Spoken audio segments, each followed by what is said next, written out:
breakfast. This is the life. Wait a sec. Isn't something important supposed to happen today? Oh, today's our big day! We're supposed to leave the Fortress of Mirapede! Come on, we've got to go complete the release procedures now!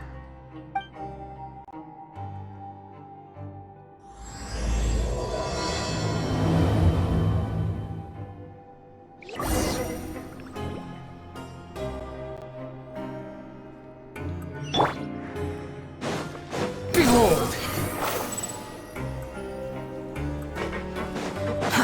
Too slow.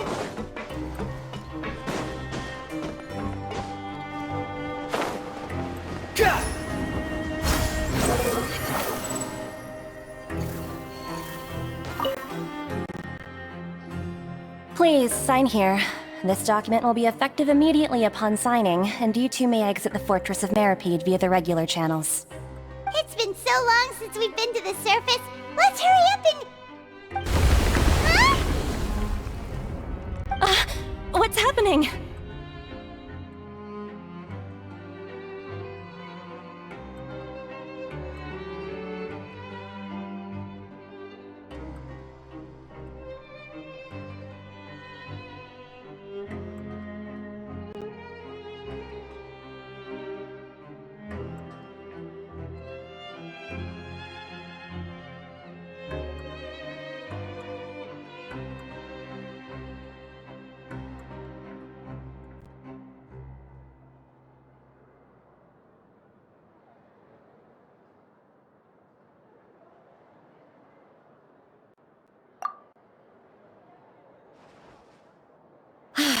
I'm fine, thanks. But I wonder what that tremor was just now. Let's go ask the Duke!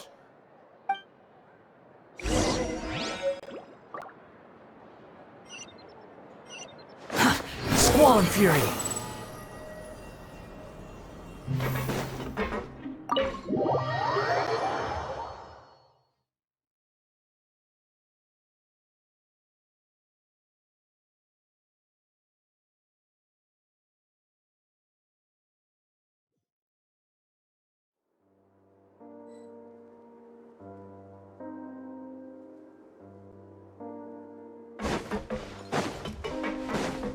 Quit following me! Your Grace? Ah, good to see you two. Is there something you wish to see me about? Yeah, what was with that earthquake just now? Ah, that. The tremor didn't originate from the seafloor. In fact, it seems it came from the surface. Over the years of serving as the warden here, I've developed a sense for distinguishing between what occurs on the surface and what occurs underwater. Besides, the seal that Monsieur Neuvillette set in place won't fail so easily. So the fortress is okay?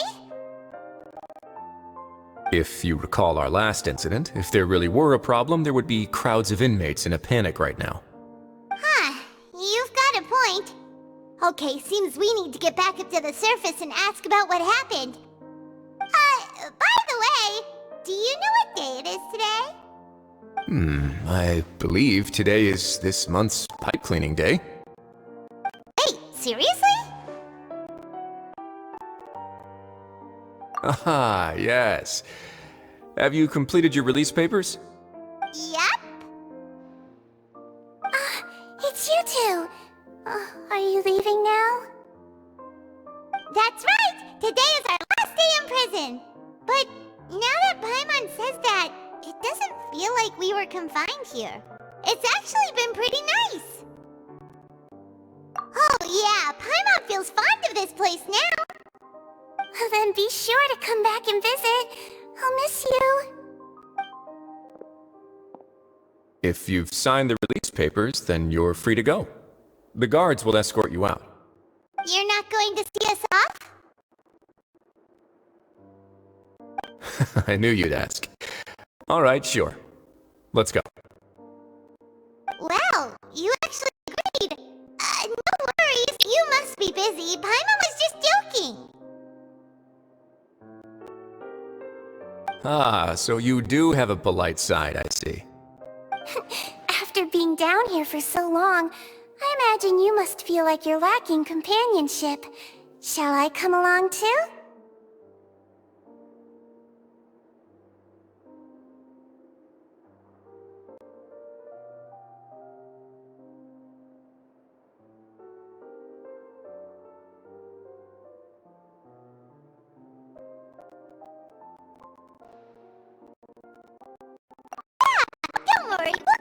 to see you. Paimon really likes the cafeteria here. The chefs sure do know how to make good grub. I hope you won't be here as convicts the next time I see you. We'll do our best to stay out of trouble. Well, it seems our work in the Fortress of Mirrorbead is finished. That's the end of another chapter in our journey. And since Nervalet was the one who asked us to come here, we should probably go report to him now. Next up, the Palais Mermonia. You're going to see Monsieur Nervilette? Please pass on our kind regards. I'm sure just your regards will do, no? I believe it would be the polite thing to do. You're right. I've heard the Palais has been terribly busy these days. Tell him that I hope he hasn't been overwhelmed by the recent string of troubles.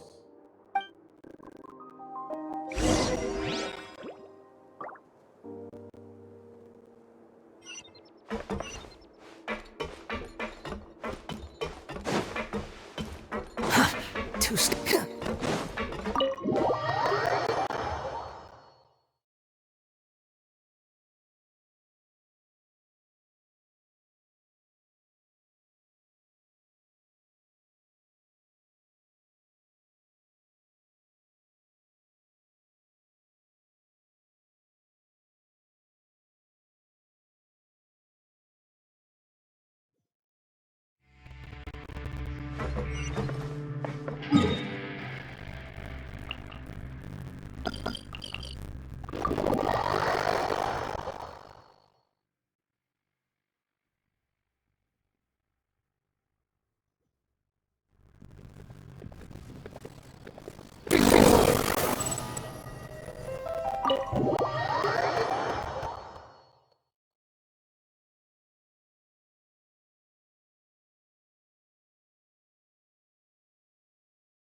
Squall and Fury!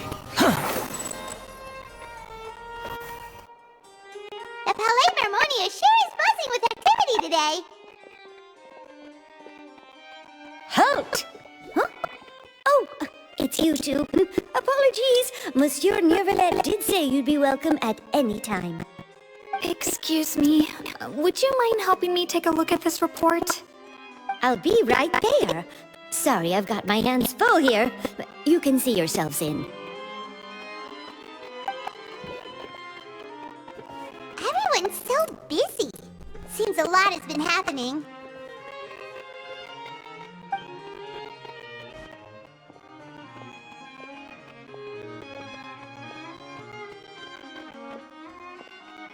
Nervilette! Hello. You've come at the right time, but you'll have to wait for just a moment, as there are some urgent matters I must tend to first. In the meantime, please, have a seat. If you'd like to have something to drink, let the Melusine outside know. That's all right. We just ate. Very well, then. Let's take a break over there while we wait for him to finish his work.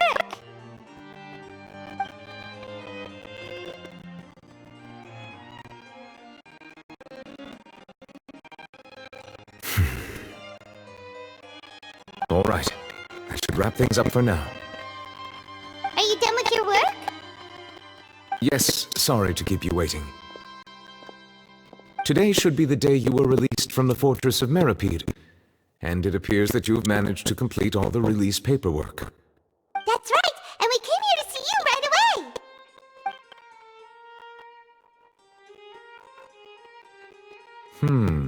A massive whale. Do you have any idea what that might be? Judging from your description, that cannot have occurred in any ordinary waters, but rather something like the primordial sea. A whale of that size and shape cannot usually be found in the waters of Tevat. Therefore, we can only assume that Child is presently immersed in primordial seawater. Immersed in primordial seawater? But how? Is he okay?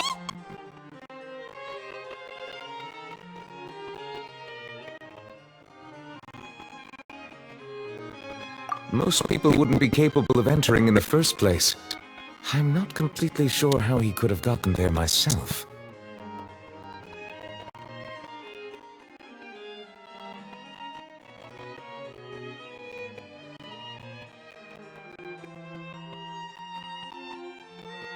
Yes? What is it?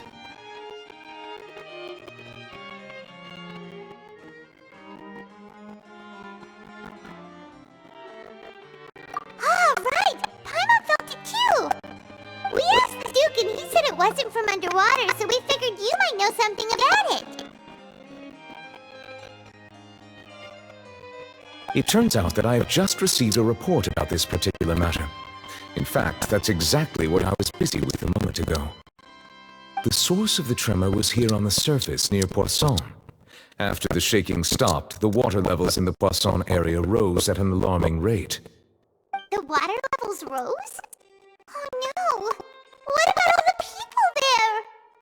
Fortunately, the water levels only rose for a short period of time, and have already returned to normal now. However, I still have a bad feeling about the whole phenomenon. If the change in water levels is connected with the leaking primordial seawater, then the situation in Poisson may be much worse than it appears. Navia should be in Poisson, right? We need to go check on her! I would also like to go there as soon as possible, but I'm afraid I can't leave just yet. We must immediately formulate disaster prevention plans for the surrounding coastal areas to avoid potential catastrophes. I'll have to ask you two to go to Poisson first. I'll meet you there to check on the situation once I finish things here.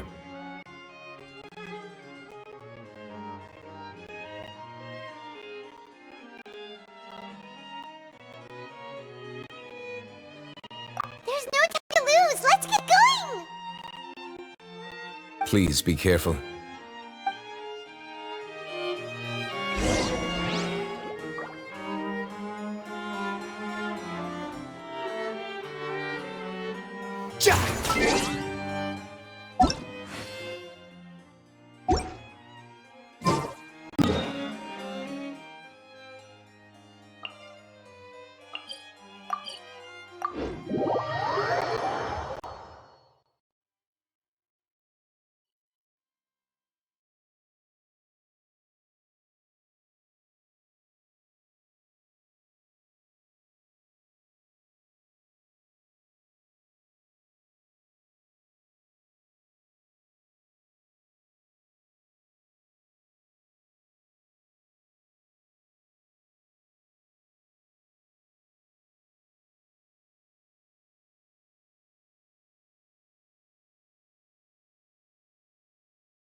Oh no!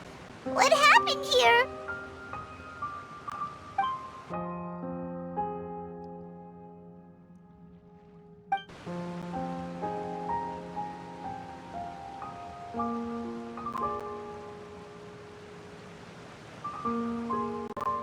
Navia should be around here, right?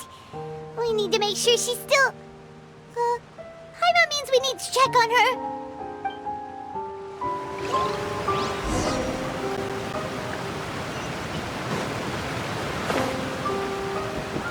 Behold!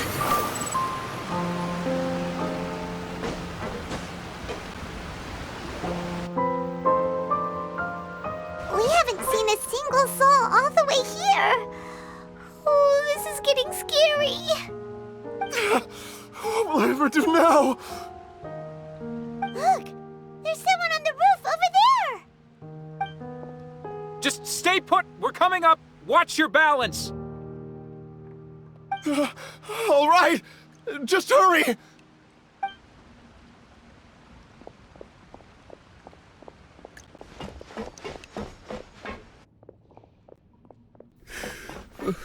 I'm not young anymore. How will I survive on my own? My Desiree! Oh, he looks pretty sad. My leg!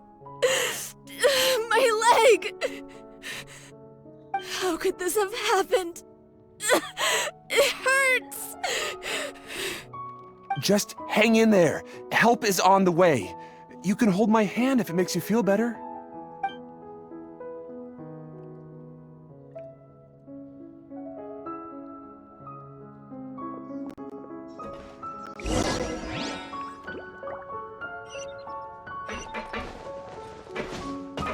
sizes.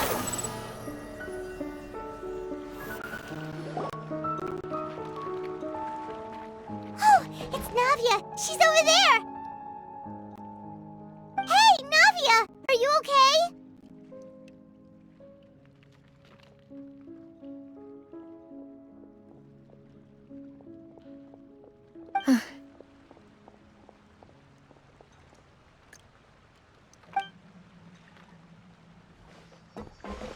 You're here. We heard there was a situation in Poisson, so we came as quickly as we could.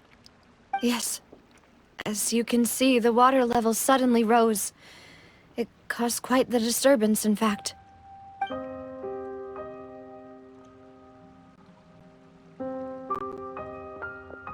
Demoiselle! There was a wounded resident next to a building southeast of here. We've already transported him to safety, but we've run out of medical supplies. He's wounded? How badly? He fell, so it's probably a broken leg. He's pretty shaken up. When the water level rose, he desperately climbed up to the roof. Once the water receded and he saw the ground, he became terrified and eventually... He jumped down then. Find the leader of Squad 1 and tell him to take the wounded resident to see a doctor. He should know where to go. Understood. I'll take over his search and rescue mission in the meantime. All right, you'll be in charge.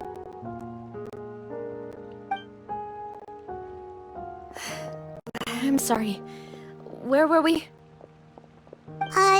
The situation in Poisson? Ah, right. Allow me to explain. A little earlier, we suddenly heard a loud noise. At first, everyone thought that something might have exploded in the waterways. But before we knew it, water started pouring out from everywhere. The rushing water seemed a little odd, almost like the unique color of primordial seawater. Some people didn't realize the danger and thought it was just ordinary water leaking from somewhere. Everyone on the street who happened to be close to the water didn't have a chance to escape. As the water levels rose, they suddenly disappeared. They were all dissolved.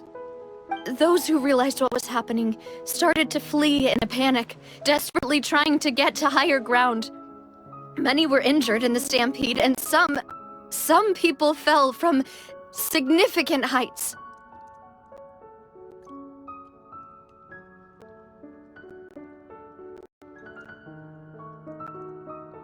The Spina di Rosula initiated rescue operations as quickly as possible, but there have been a lot of casualties.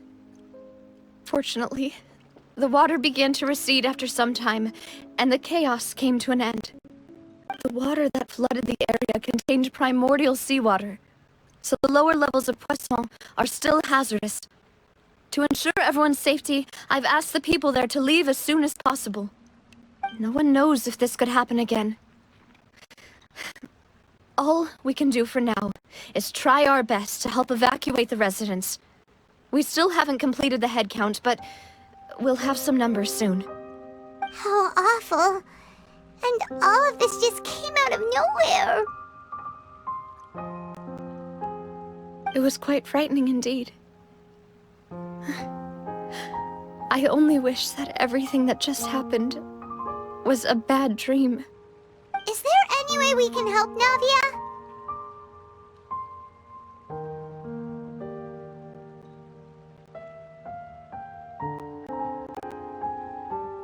Thank you for being so willing to help in a moment of crisis like this.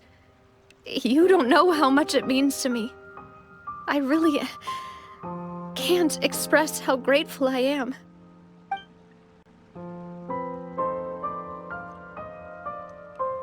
Don't say that, Navia. That's what friends are for.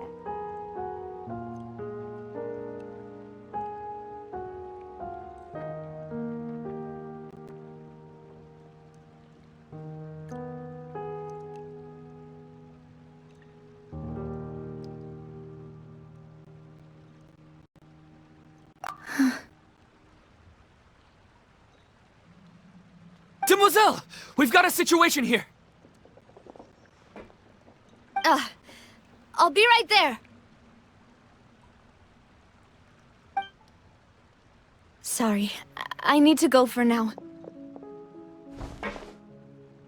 And off she goes! Seems it might be a while before she can take a break.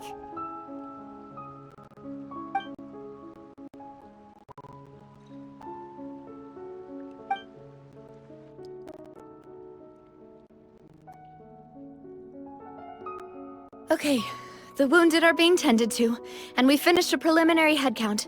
More support has just arrived, so I suppose I finally have a moment to focus on my own matters. Of course, we should remain ready for anything, and continue doing our best to rescue others. I'll be sure to have everyone at the Spina di Rosula ready to render assistance. Traveler, Paimon, would you two accompany me to my father's grave for a moment? Huh? Right now?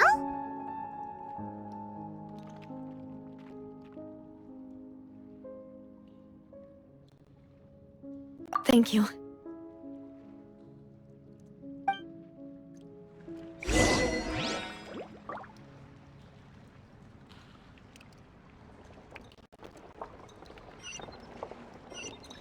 Behold!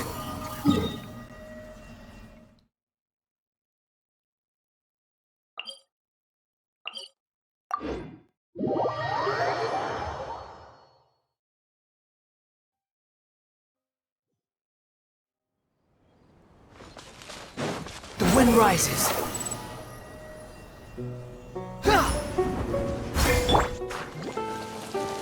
No, my sword!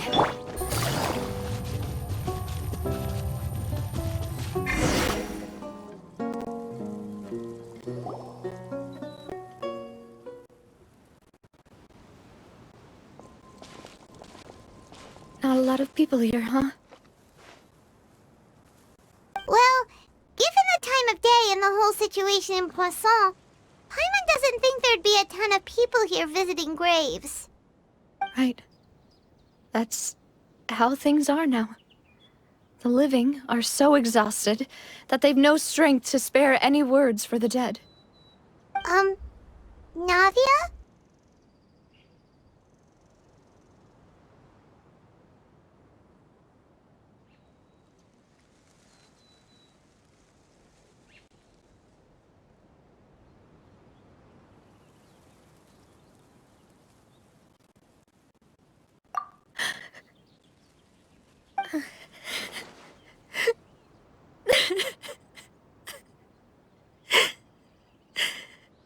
Navia, what's wrong? Sorry. I just... Malus and Silver... They won't ever come back here again. What should I do, Papa? Huh?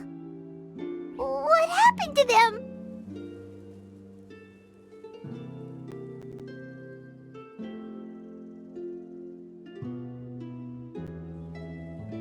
Everyone agreed on the rescue plan, but still...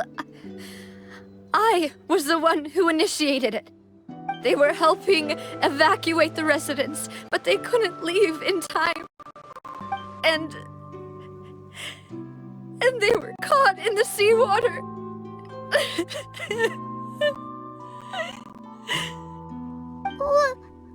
What should we do? I've known them for so long. And I know they weren't afraid. But I could at least hold a funeral for my father. And I know where he rests. But as for Malus and Silver, they're just... gone. I just can't...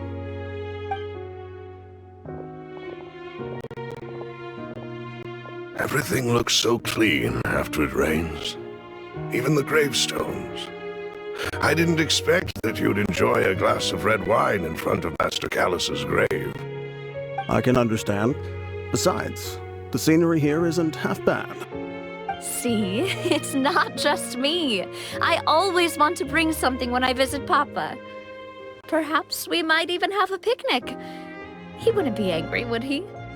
How could Master ever be upset with you, demoiselle? Yet the cemetery is the home of those who have passed, is it not? Everyone ends up here sooner or later, no matter who you are. Buying yourself a plot in advance, are you? No need yet. But when I do, I hope you'll let me be buried beside Master Callus, demoiselle.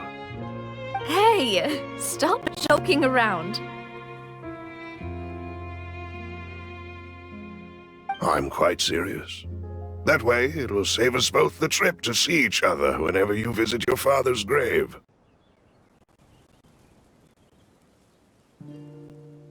That makes sense. In that case, could I be buried on his other side?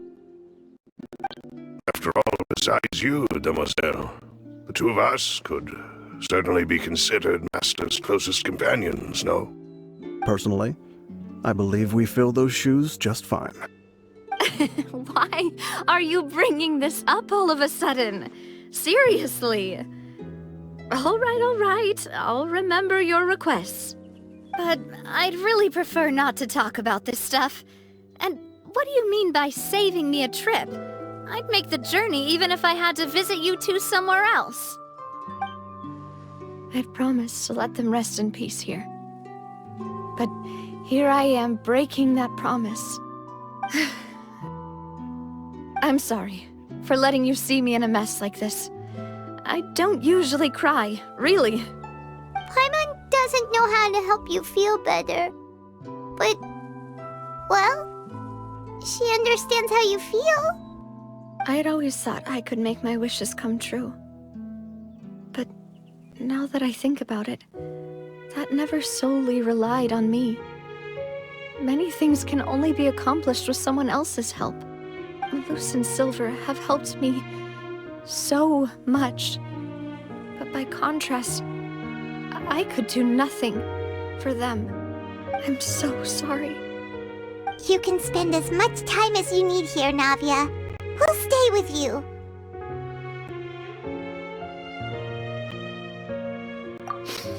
Thank you. Right now, you don't know how much that means. By the way, you can have a look at this. It's a list of victims from the incident that took place here. Obena, Khan, Burnett, Giverny, Francine. So, everyone else is safe. But still... It's okay. I know what you're thinking. And you're right. We lost Malus and Silver. But we were able to save more than we anticipated. The overall outcome indicates that the cost... Right! Don't think that way, Navia. One person might be saved at the expense of another, sure, but that is something we should ever consider afraid. Malus and Silver were not prized for saving anyone. They're heroes. You're right. Thank you, Paimon. What you said just now was pretty amazing, actually. I'll remember your words. Really? Seems you've become more eloquent in the time since we last met.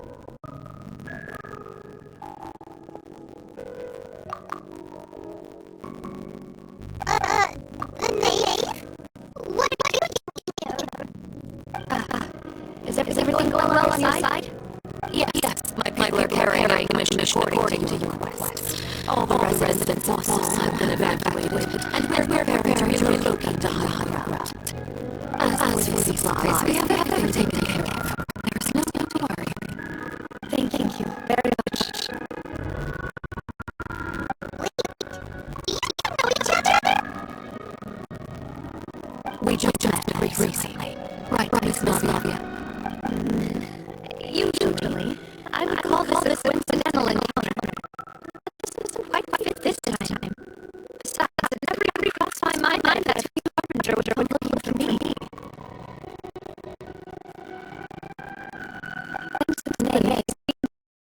received generous support for Fontaine, which allowed us to complete the rescue and evacuation work so quickly. Mutually essential to fostering positive developments. We were already here in many cases, so it was nothing. That said, I must say that you're a lot sharper than you let on. I'm sure you understand what I mean. I apologize for all the ways in which I tested you previously. We've never worked with the two of you before, and it's extremely important for us to know who we're working with. My subordinates have reported that the two soldiers have been observing water levels and taking head counts in various locations. I hear that they've also prepared a large amount of emergency supplies. I'm quite surprised. This is nothing to brag about, nor do I intend to. It is simply the way of powerful organizations to act forcefully, whether they are good or ill. You've firsthand in case.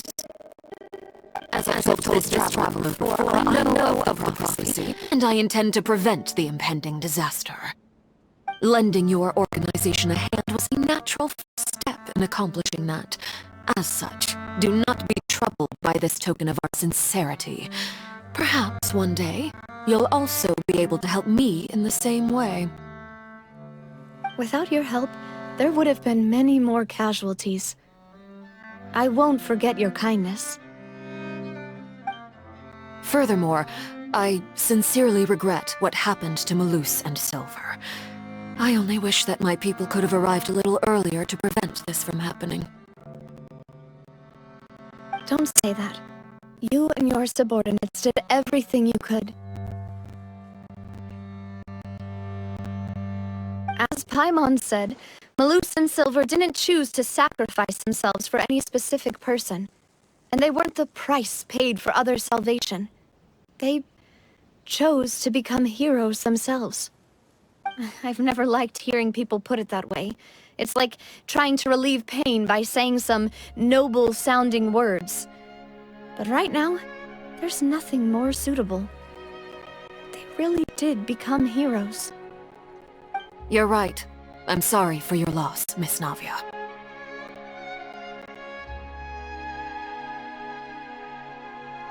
Water is life to Fontaine's people, and it also spells disaster. It's no wonder that people always say that prophecies represent fate. Fortunately, I've never been one for such opinions. So, you're one who will try to change fate, then? Of course. That is why I'm going to Hotel Bouffe de Thé. I still have some things to take care of, and the children need my attention. By the way, Traveler, Paimon, one more thing. Alright, then we'll just... Huh? This isn't right. Paimon thought you would ask us to walk with you for a moment so you could tell us something in private. That is a clever and useful conversation technique, which I do like to use when necessary. But there's no need today. It would not hurt to have Miss Navia listening in. Traveler, I'm sure you remember that I said we could work together when we had the chance. You and I both know that there may be issues with the Primordial Sea. Previously, it was the fortress of Maripede's sluice gate, and this time it was the water levels in Poisson. These are both signals.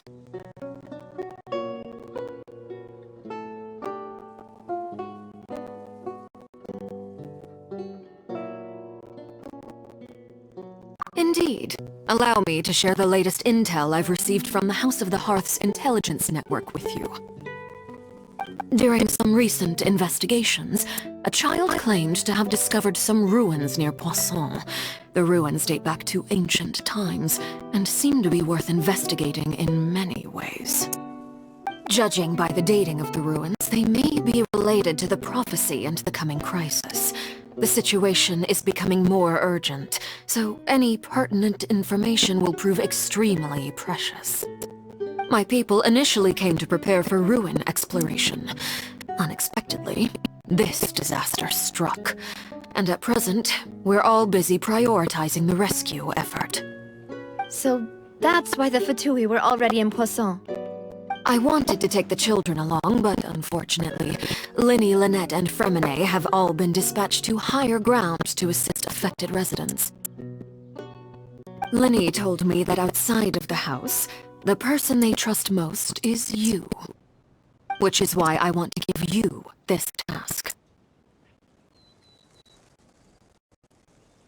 The House of the Hearth's members see each other as family, but Linny, Lynette, and Fremine said that they also see you as such, even though you are not from the house. I'm sure you already understand how earnest they consider their friendship with you to be. Oh, that somehow makes Paimon feel kinda happy. The intel I just shared about the ruins could fetch a high price. But since the children consider you family, it's only natural that I freely share it with you. Got it! So all we gotta do is go to some ruins, right? We can handle that. Excuse me, but may I tag along? You wish to join, Miss Navia? But are you sure you're up to exploring some ruins? You need to rest. Well, I'm sad, yes, but I can't just go back and plop myself into a chair by the roadside and do nothing. There's no point in being depressed while we still have a disaster on our hands. As my father's successor, I must live up to the hopes he had in me. Besides, I'm also doing this for myself. I need something, a distraction, to keep my mind off Malus and Silver.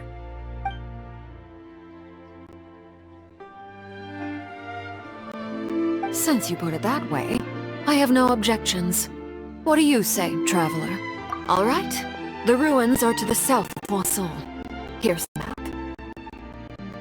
Okay, the three of us will handle it. Come on, let's pack up and get going.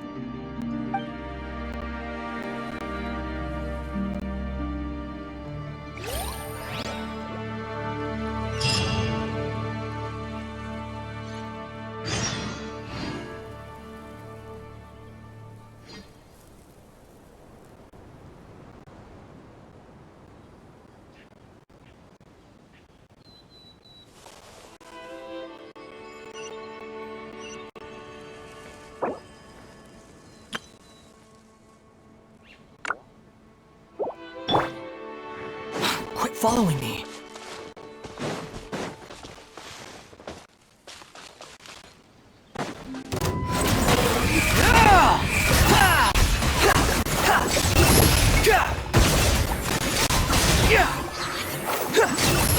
You dare to gaze upon me?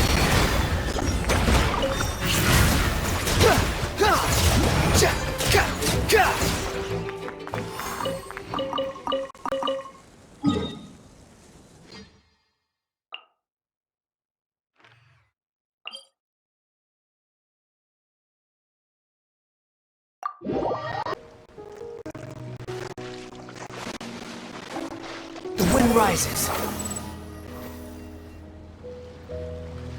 So, are these the ruins the knave was talking about? Oh, talk about old. They seem to be pretty ancient, all right. Let's go in and have a look. Just be careful.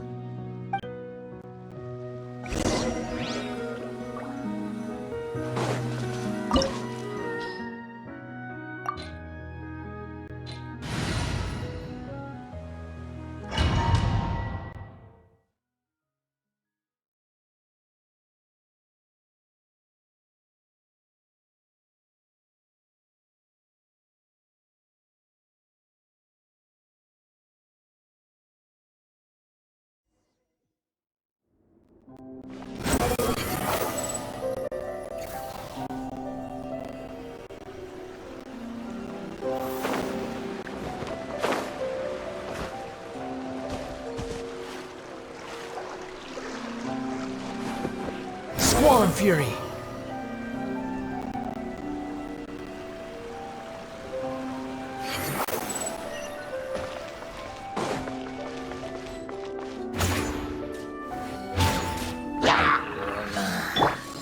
Witness the power of Gugwa! Rain outlines your... Clouds high. The birds come!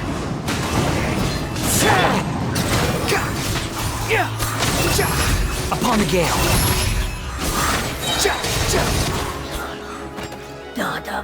Upon the gale. Body and no, my sword! The floor here isn't safe!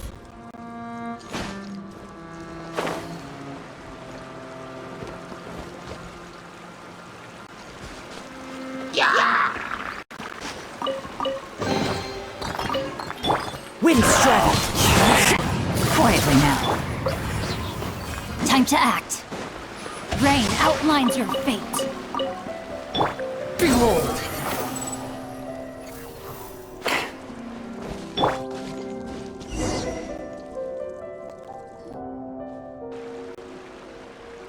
This place has also been contaminated by primordial seawater. Yeah. And a lot of it, too. A Fontainian would most likely dissolve the moment they fell in.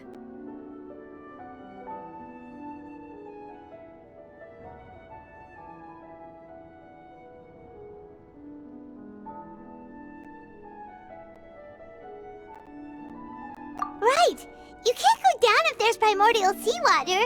It's too dangerous, and it won't be any help for you to just stay here. Don't get by my wrong. We're not saying you're useless. It's just that... No, you're right. I can't do anything in this situation. I'll leave this to you.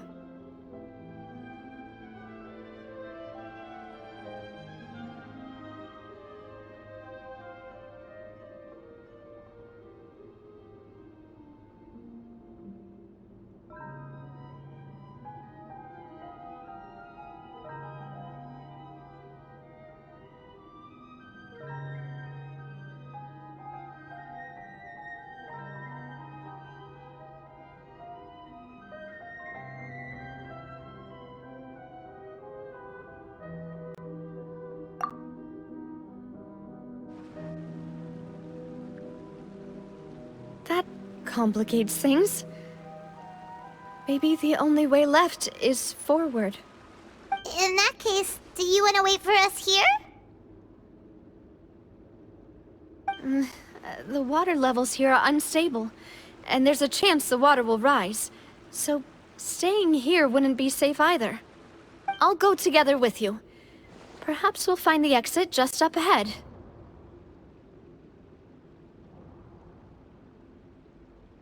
All right.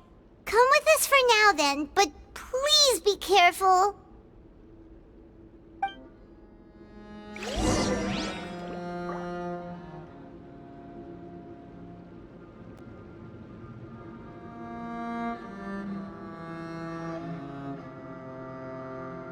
No, my sword! Squall and fury. Oh no, it's a dead end! Let's try climbing over from the side.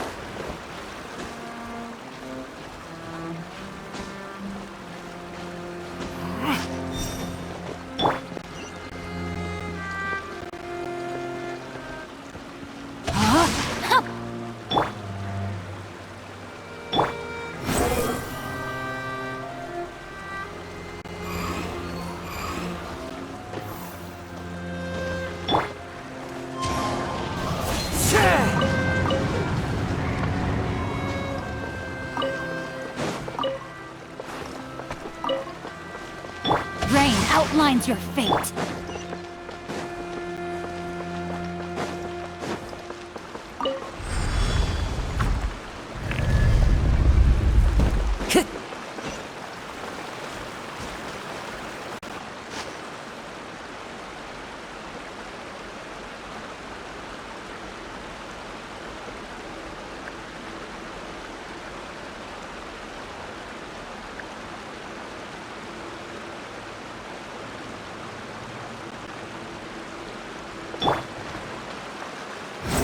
Upon the gale.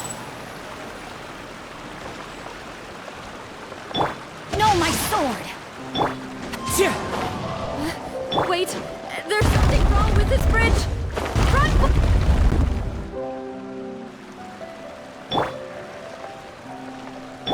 Rain outlines line's your fate. The wind rises.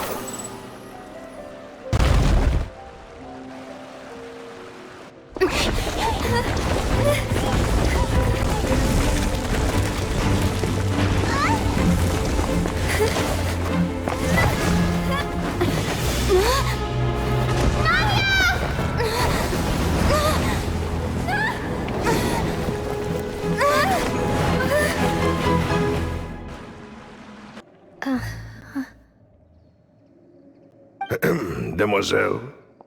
Huh? Demoiselle, what are you doing here by yourself? Would you be standing here till dark if I hadn't come to get you? Maybe she just wants some time to herself, Malus. Hmm? Oh.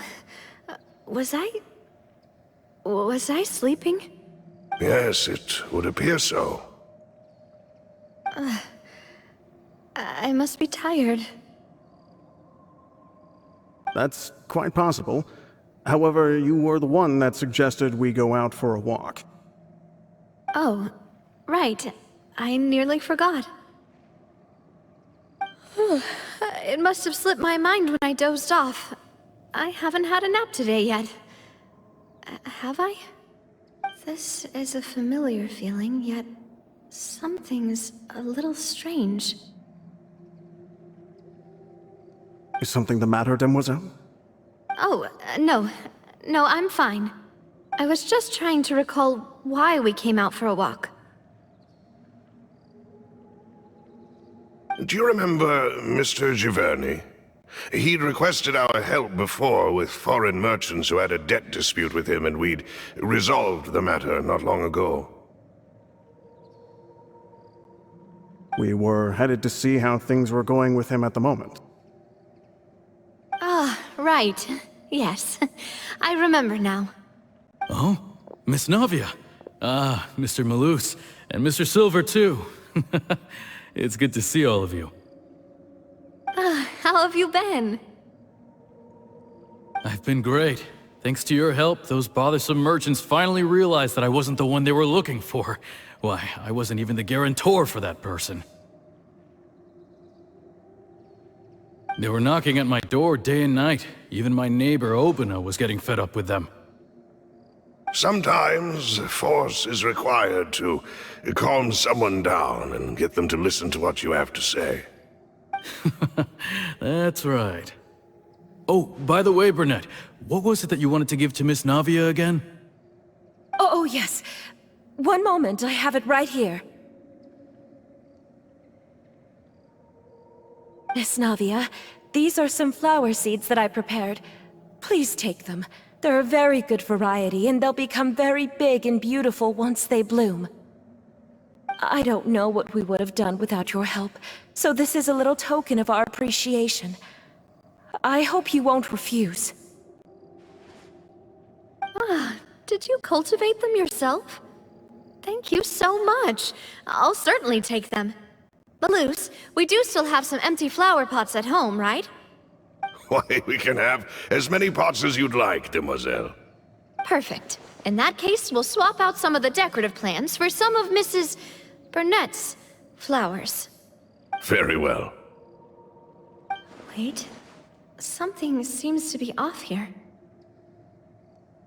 Excuse me, madam. If I'm not mistaken, your name is Burnett, correct? That's right. Is something wrong? No, it's nothing. This is the first time we've ever met, but your name seemed familiar to me. I must have heard it when I was discussing things with your husband previously. I've heard this name before. Sometime recently, I'm sure of it. And why are there so few people around here? Where did everyone go? We must mind the time, Demoiselle. We still have important things to attend to today. Huh? We do? Like what? Well, now, did you forget? Miss Navia, here you are. I've been looking for you. Please, come to the Opera House. Your trial is about to begin. My trial? Wait, why would I need to go to the Opera House? Yes, she's right, Demoiselle. It's just about time now, so we should get going. Oh? All right then.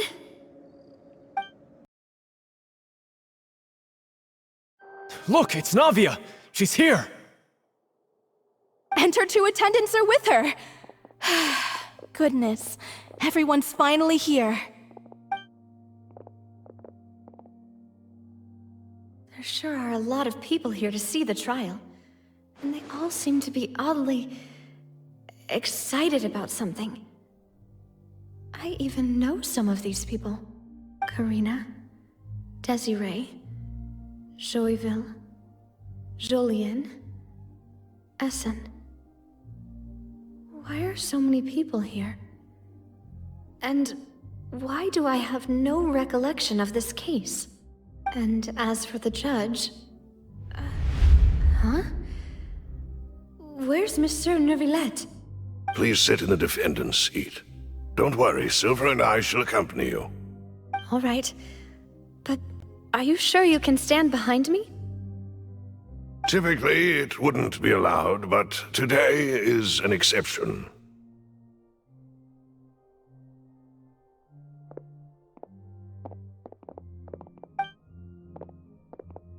Hey, what kind of place do they think this is? Come on, do they have any idea what they're doing? Seriously. Enough with the whispering! Could someone please tell me where Monsieur Neuvillette is? And why I'm standing trial? My dear Miss Navia, have you not yet realized what you've done? In that case, allow me to explain. As all here know, you are Master Callus's successor, the head of the Spina di Rosula, someone held in high regard by every soul in Poisson. After you took over the Spina, you treated all of us just like the late Master Callus had. If anyone in need reached out to you for help, you responded.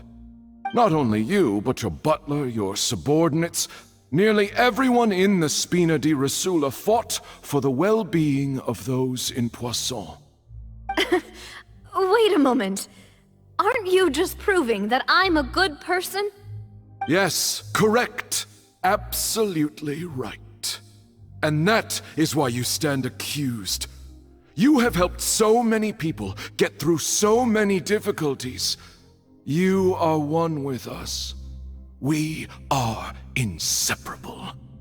We are one big family, all of us who are from Poisson, inextricably linked. And with you being so important, we couldn't possibly do without you. Therefore, this fair and honorable court shall declare you guilty, and you shall stay here. You will be together with us forever. Huh? What are you saying? Everything you have said is correct. I have indeed done a lot for my hometown, and I would be willing to be with you all, but what is the purpose of having me stand here like this? What is there to discuss? Ah, well, if that's what you think, then I have no further comments. How wonderful, Miss Navia!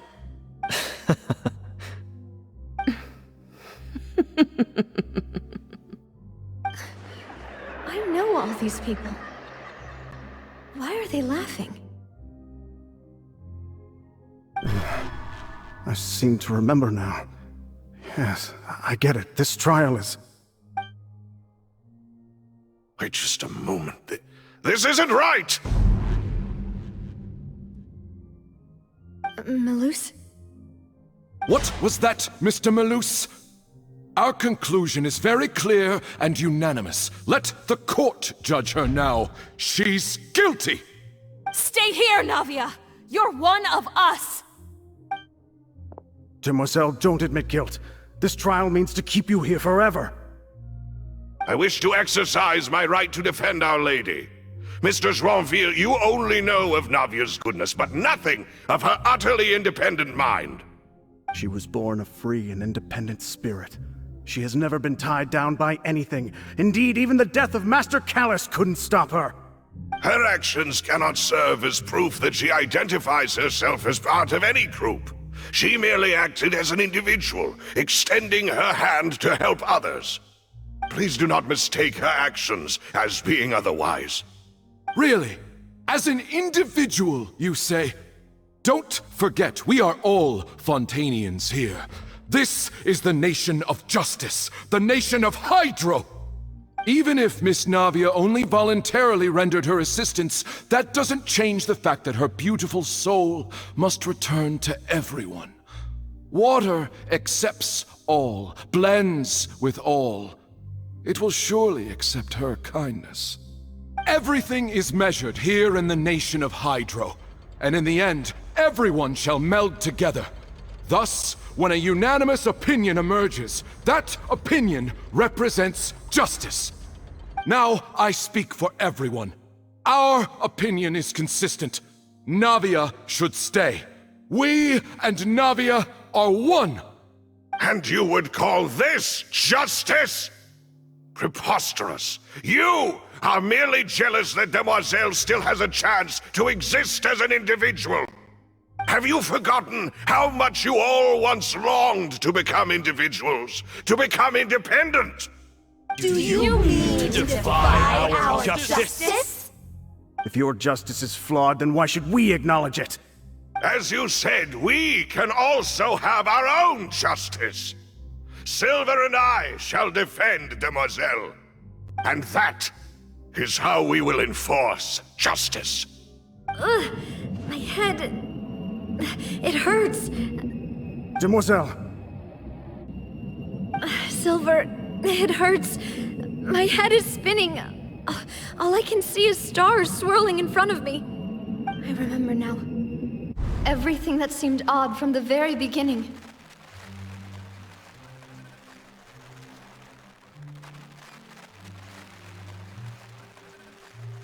Karina, Desiree, Joyville, Jolien, Essen, and Mr. Giverny and Mrs. Burnett, who we met earlier. Even Malus and Silver. I don't want to admit it, but they're all dead. Don't be afraid, and don't admit guilt. We will protect you to the very end. Absurd! Who are you to say that she cannot be judged? We are the majority, and in the nation of trials, the majority is absolute justice. We are the will of all. Don't let them escape! We shall keep Navia here with us! Mr. Malus and Mr. Silver, must you be so stubborn? How could the two of you possibly hope to stand against the collective? Do not resist. This judgment is fair and just. Navia belongs to us. After all that happened, she should not be left alone in Poisson. What are you saying? No more excuses! He says we're jealous. Jealous? How could she possibly be an independent individual? What's with these people? Who's jealous of her? She belongs to us! Miss Navia, she... Silence! That's...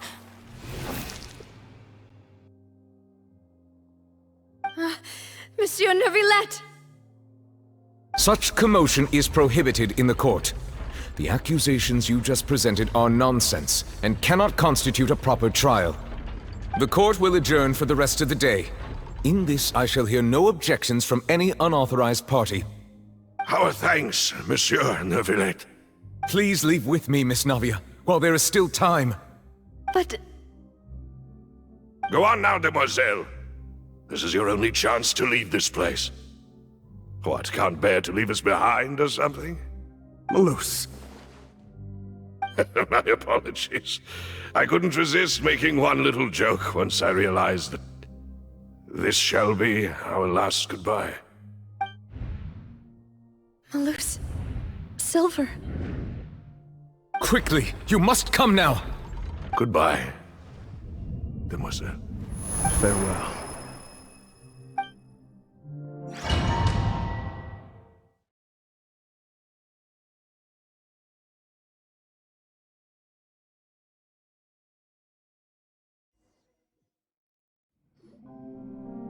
No, wait!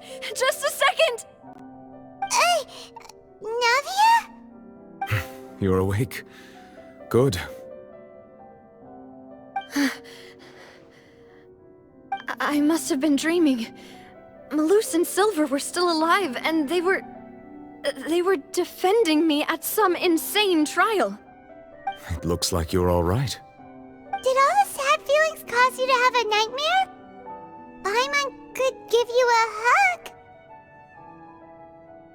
The ruins you were exploring suffered a cave-in.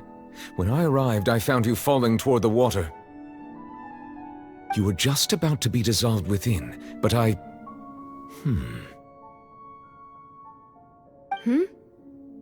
What is it? I think I saw 2 Oceanids protecting you. It was only for a moment, perhaps even a fraction of a second, but they gave me the chance to retrieve you. Were it not for their intervention, I would not have been able to rescue you before your consciousness dissipated. Wait, did you say Oceanids? You mean like what happened with Vache?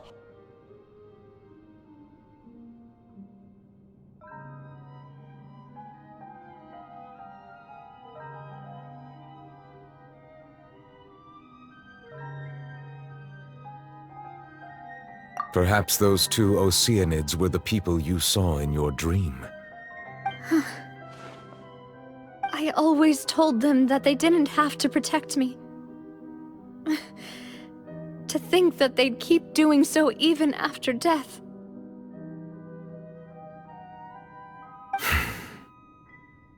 Please come with me.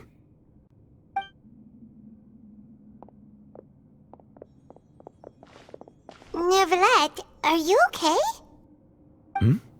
Oh, I am quite all right. Perhaps there's something we could chat about? Why do you look so stiff all of a sudden? Oh, Paimon knows. You're the type who feels awkward when there's nothing to talk about, right? I merely thought that we should give Navia some time to herself. Huh? Why didn't you just say so then? Don't you think it's even more awkward to call us over like this and then have nothing to talk about? I suppose so.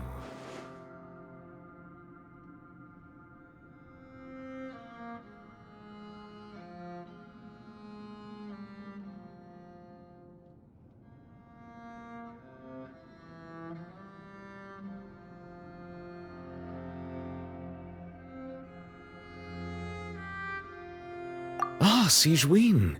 I hope all is well with her these days. Her work in the Fortress of Meropide has not been too much for her, has it? No way! Don't worry. She's doing fine down there. She's an amazing head nurse. I see. Well, that is good. I have always worried that Sigewinne would need a lot of time to understand the world of humanity, just as I have. Oh, and the Duke also says hi! Even though Sigewinne made him do that. He hopes that you haven't been overwhelmed by all that's happened lately. Thank you. I have indeed been busy lately, and I also hope that everything is going well in the Fortress of Meropide. He still doesn't know what to talk about. Let's chat about something else then.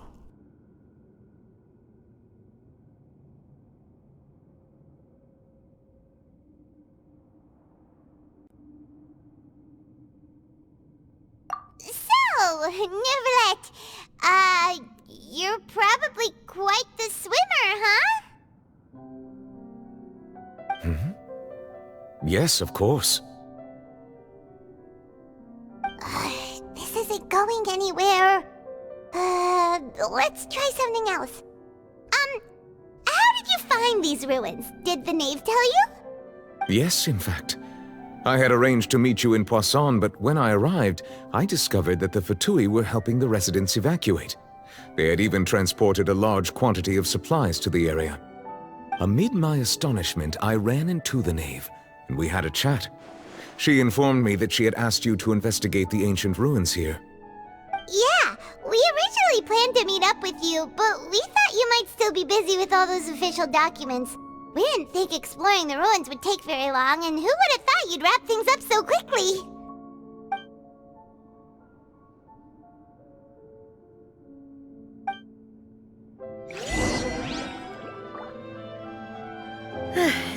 I'm sorry to have kept you all waiting like that. I'm feeling much better now. I guess we should get going again. Will you come with us, Monsieur Neuvillette? Yes, if you wouldn't mind my company. All right! Another one joins the party! Let's get going then! Behold!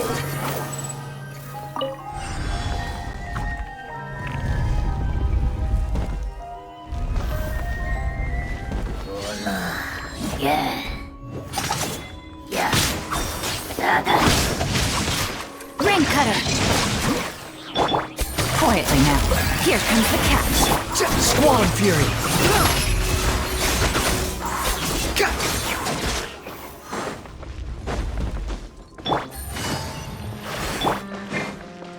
Behold!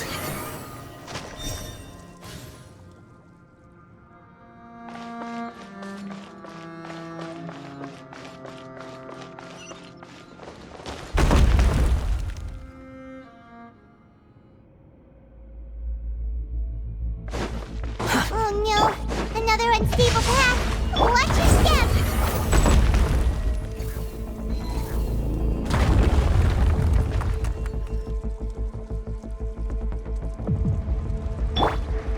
The wind knows me.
Rain outlines your... Quit following me.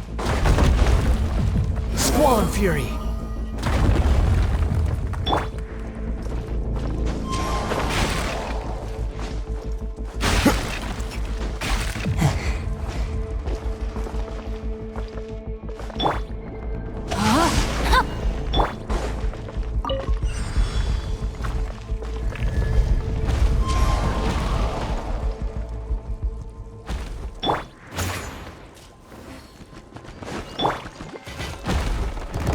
Witness the power of Gua!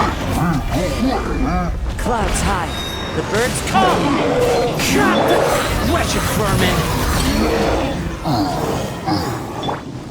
No, my sword! Watch out! There are rocks falling over here!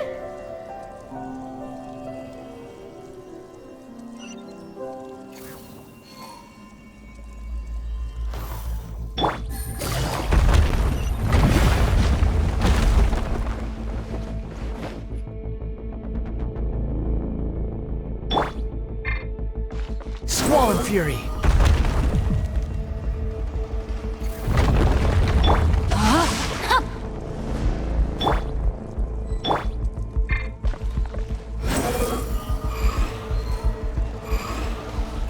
It seems we're almost at the top. Keep it up!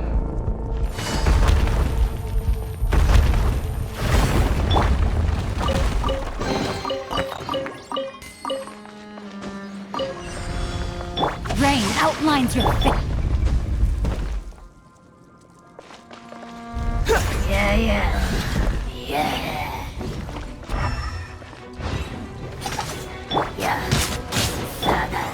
Bust it.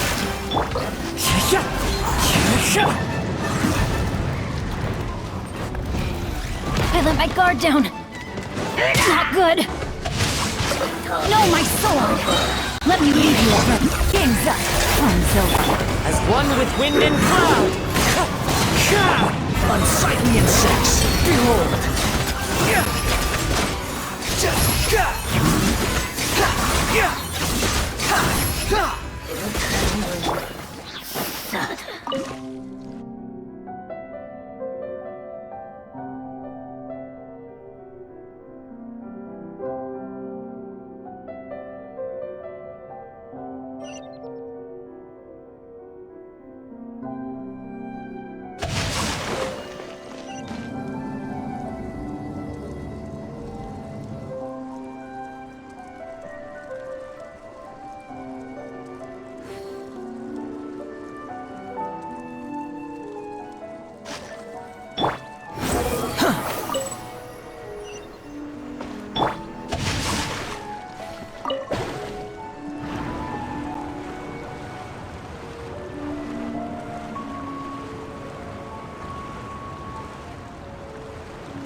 like we've reached the end.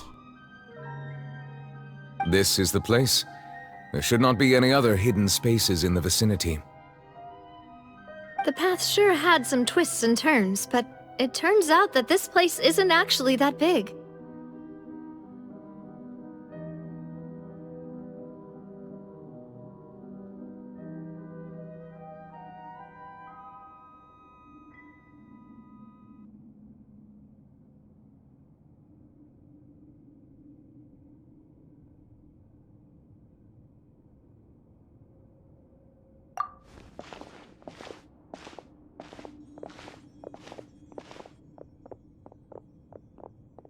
Stone slates?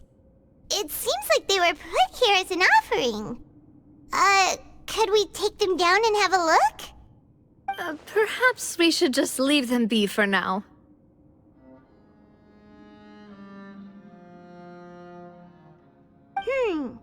There are 4 locations in total, but only 3 stone slates. The slate that should be in the first empty spot is missing. The surrounding walls also show signs of damage. There's something written below. Let Paimon see. Reason dictates that this nation be destroyed. I shall record the history of its future here in its past. Say what?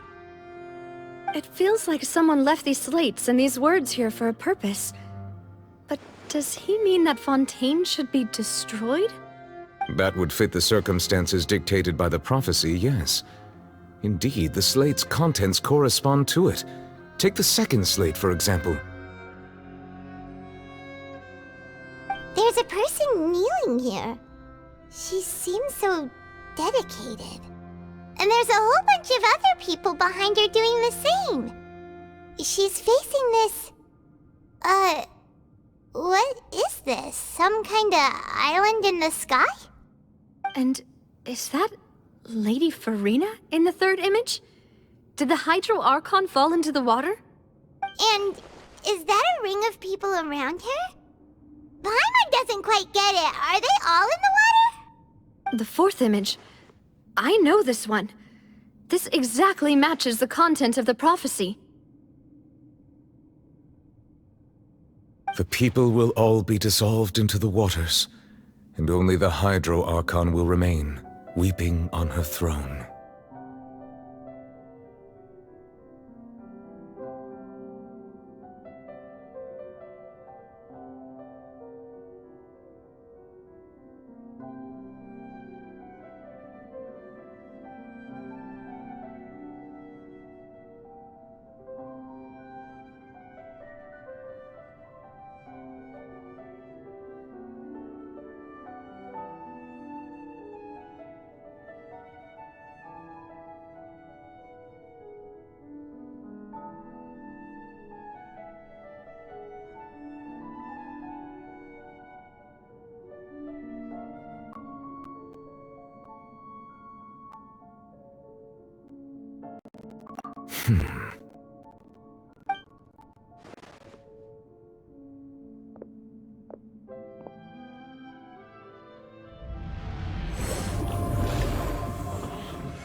More information should be hidden in these slates, but I fear I cannot easily uncover it, most likely due to us missing the first slate. I am very sorry. Don't blame yourself, Monsieur Neuvillette. Deciphering ancient stone slates isn't one of your duties. Ooh, Paimon's getting the chills just looking at these slates. This says that it's the history of the future, right? That means the prophecy's sure to come true. I really hope it doesn't mean that. Still, Paimon feels like these images are kind of weird when you look at them together.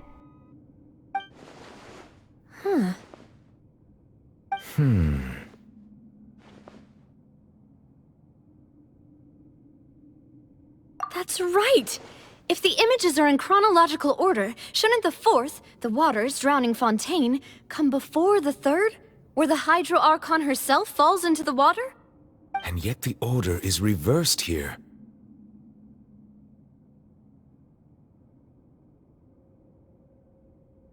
If we go by timing, Lady Farina only emerges in the third image. That means that the person in the second image might be the previous Hydro Archon. Egeria, then. I had never met her, but her appearance here does match the records. The previous Archon kneeling before the floating island in the skies, as if confessing a sin. Did she herself commit that sin? And if not, why would she be in such a posture? Also, I'm still wondering why these ancient stone slates are here at all. Judging from their contents, could this place be the origin of the prophecy? Does that mean that someone, or some people, once saw these slates? But who would have created these slates and left these words here?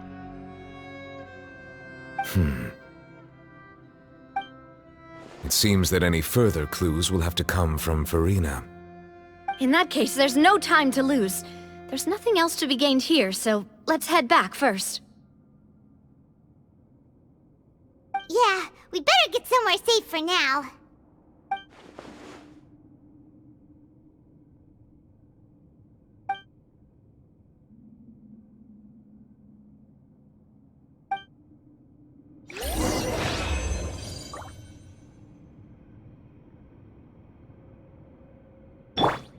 The wind rises.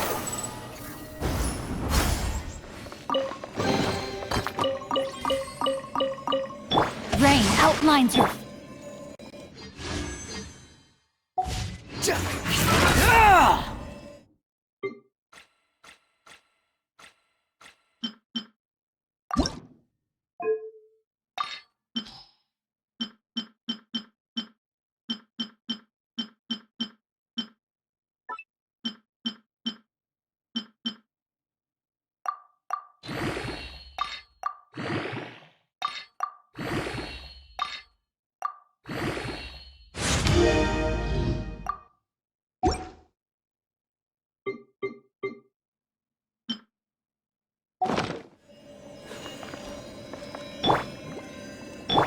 Behold!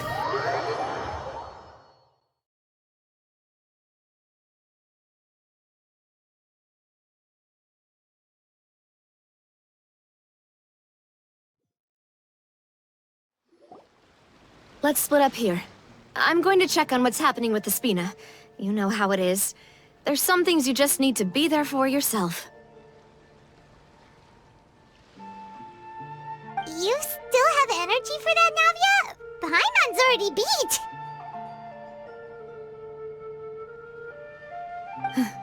Just head back to the Fleuve Cendre and have a rest then. Thanks for keeping me company all this time. I'll depart as well. Thanks for your hard work today. Rest well, everyone. Traveler, I will go talk to Farina tomorrow morning to ask about the stone slates. I'm sure that you're concerned about this matter as well. If you have time, drop by my office. I will share the results of our discussion with you.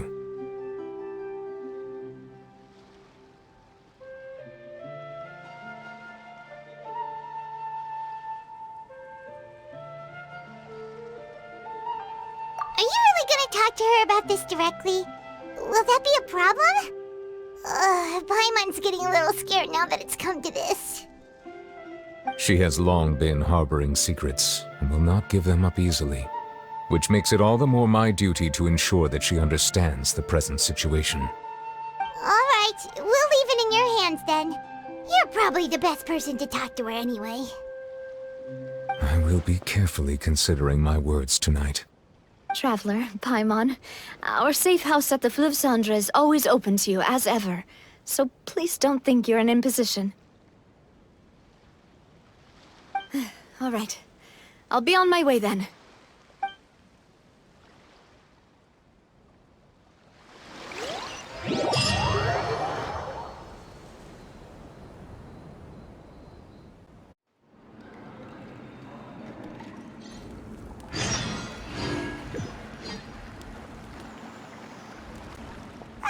We're finally back! Welcome back. We've got a special menu prepared for you two tonight. Yay! And there's good food too! Navi, no, the boss is the best.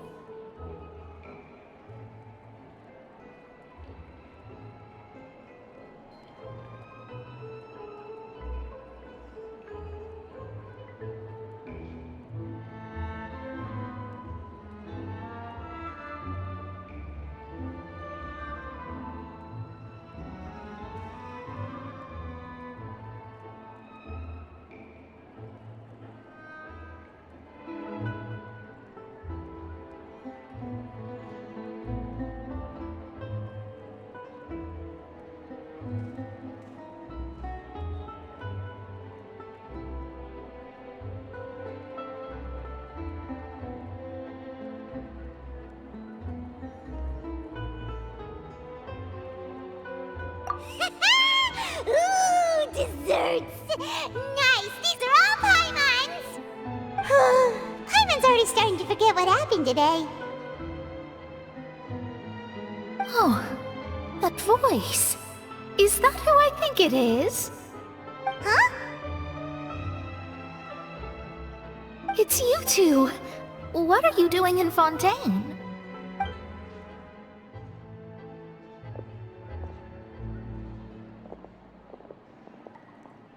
Mona?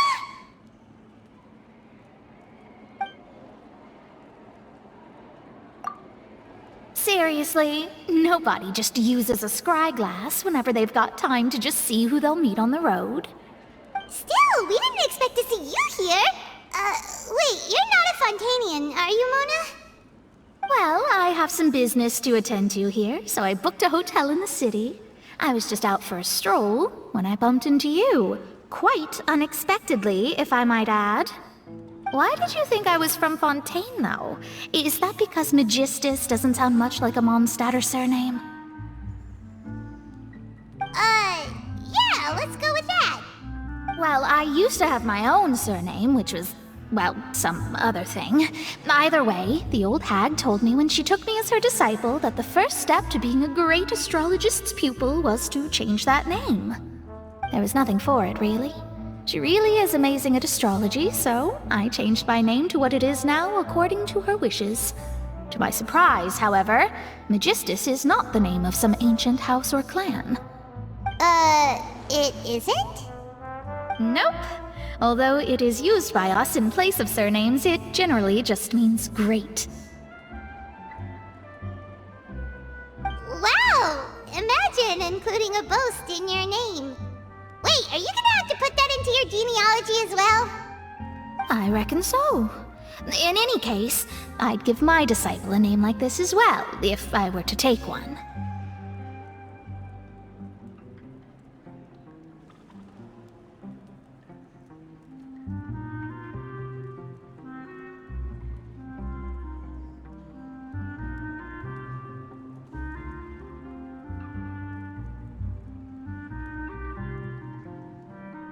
Astromancer Barbeloth Trismegistus. Whoa, that's a long one. Does it also mean great or something? My name means Mona the Great Astrologist. As for the old hag, hers is, in plain speech, the thrice-as-great Scholar of the Stars. Just take it as a title specific to astrologists. Thrice as great? That's so petty. I know, right? That's just how she is. She used to call herself Magistus, actually, but once she took me in, she changed her name to Trismegistus. Talk about excessive. Magistus is thus the calling card of our school, so to speak, which makes it about the same as a surname. It's all right if you don't get it. You can look into it further should you need to study astrology more deeply.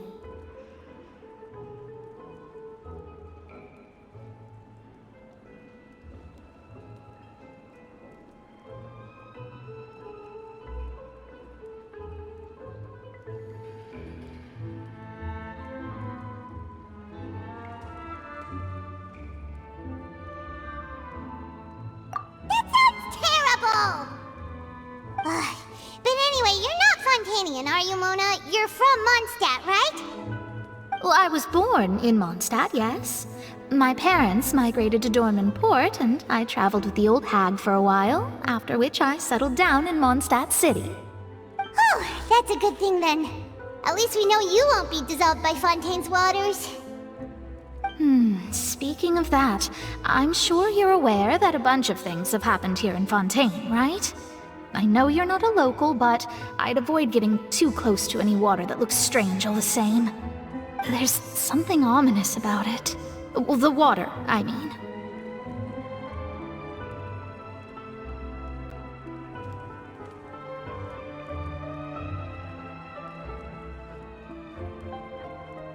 That was the main reason, yes.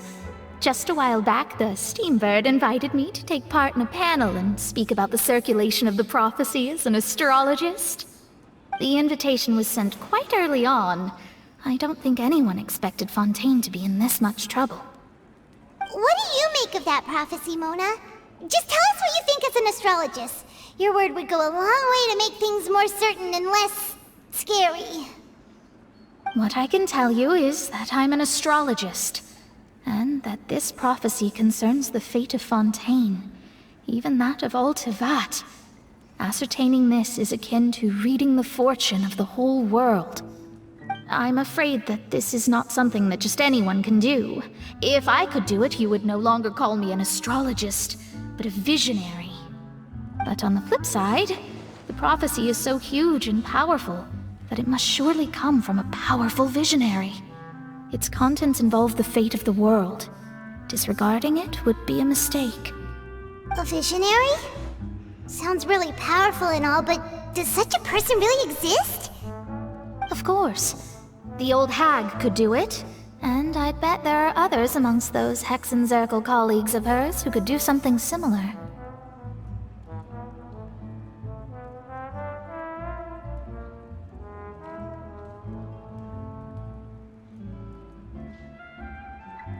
Huh? Are you sure? All right, I'll help you. It isn't often that I see you with such a serious look on your face. I'll tell you once I hear back from her. Thanks, Mona! You're amazing as always!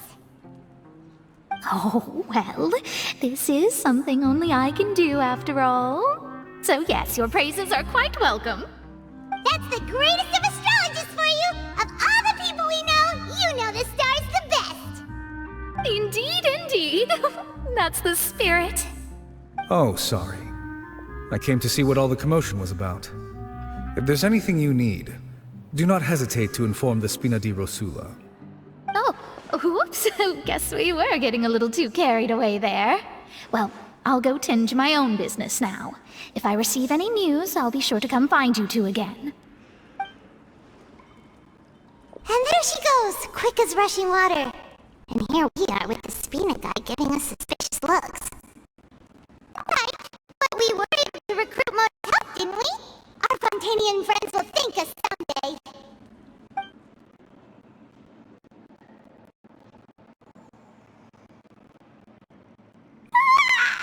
Good morning! To be honest, I'm still feeling kinda sleepy. But it's time to get up, traveler! We agreed to go see Neuvillette. Let's pack it up and get going!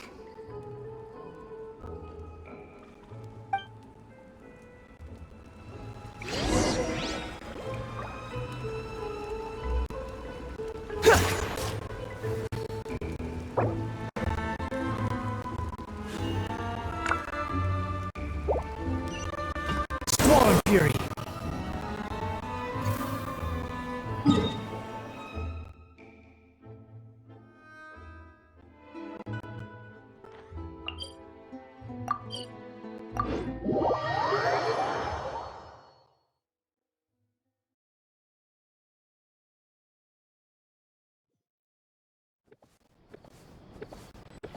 Behold!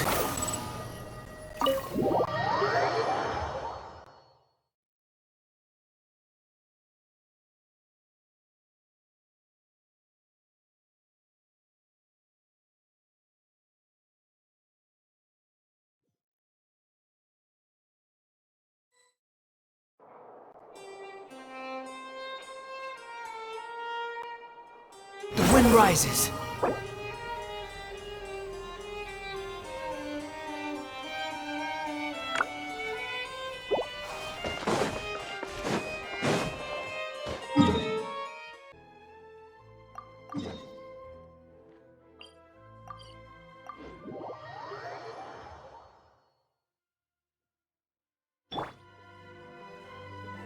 The wind rises.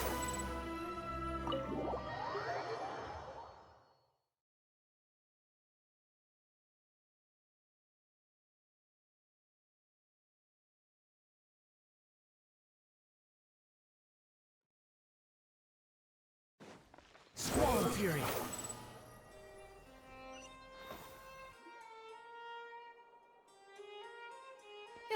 You're here! Finally! something wrong? Monsieur Neuvillette and Lady Farina, they seem to have gotten into a dispute. Please go see for yourself.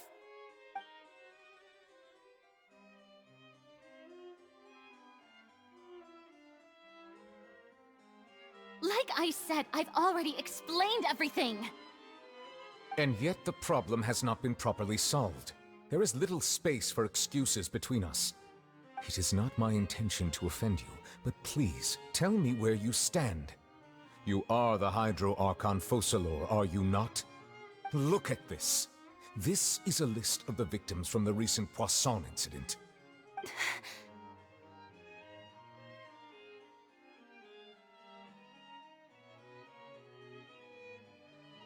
You mean... they're all... We did not arrive in time to avert this disaster, and I will not have it happen again. I will say this once more. You must tell me everything you know. Yesterday, I found 3 stone slates in some ancient ruins near Poisson. Do you know anything about those? Seriously? You're questioning me like this is a court case now. I don't know anything about that. But you found them in some ancient ruins, you say? That's correct, which is why I came to ask you some questions.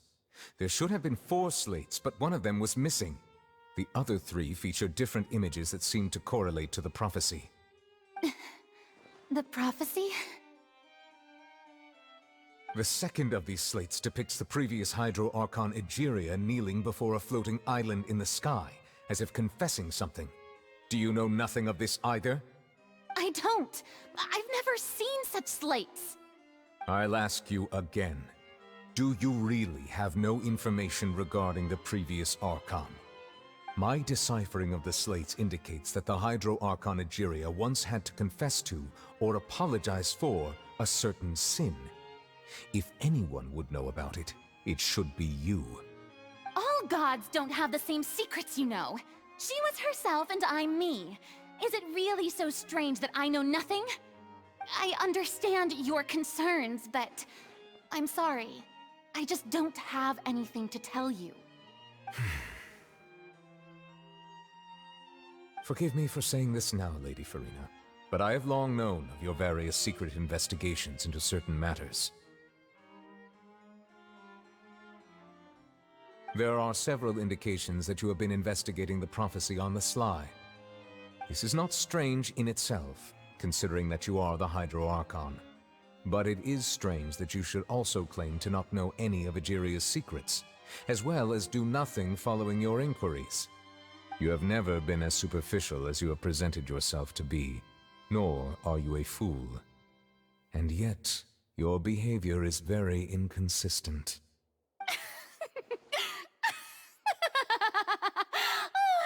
So you've been watching me all this time, have you? I didn't think you were that type. You... Well, since you know about my secret investigations, then you should know I'm actually working to take care of it. There's no point questioning or suspecting me. You're the Eudix, but you're still my subordinate. You should be following my lead. Just trust in me. You're Archon, and do as I say. Never mind whether you can truly convince yourself to or not. It'll all turn out fine. That's all I have to say. We do not discuss this matter again. Oh, the opera's about to start. Toodles!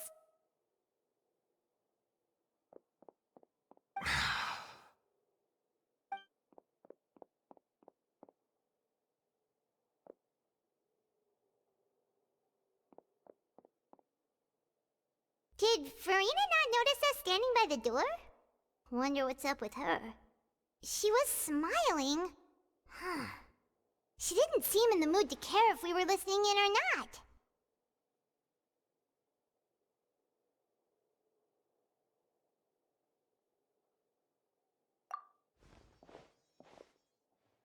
I assume you've been outside for a while now? Oh! You noticed! Seems Perhaps Farina didn't even realize we were here. She was in a great panic, though I cannot discern the reason. Our discussion reached impasses time and again, a state of affairs that we cannot allow to continue. Still, I do not understand. Dialogue is the basis for understanding, so why did she keep refusing to engage?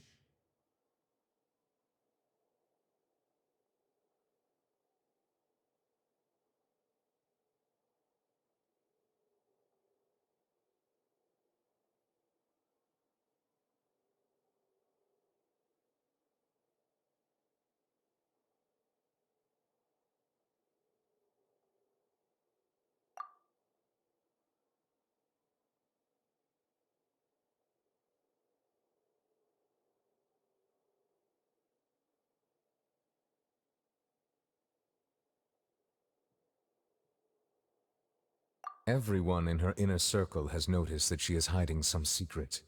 The issue is her attitude. I fear that she will not reveal anything unless absolutely forced to. We may have to create a situation in which she will have no choice but to speak.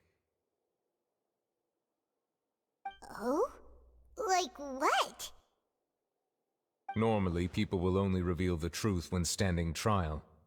Perhaps we must have the Hydro Archon experience just such a scenario. But Farina's seen so many trials, and she's really good at dodging questions. How do we make sure that she won't just slip away at the first chance she gets? We will need to consider this thoroughly, join forces with various parties, and then do what we can. If at all possible, I would prefer to recuse myself from this affair, but we must prevent the prophecy from coming to pass. This may be cruel to her, but all Fontaine is in crisis. The information a god possesses is too precious, and so we must take a chance on this.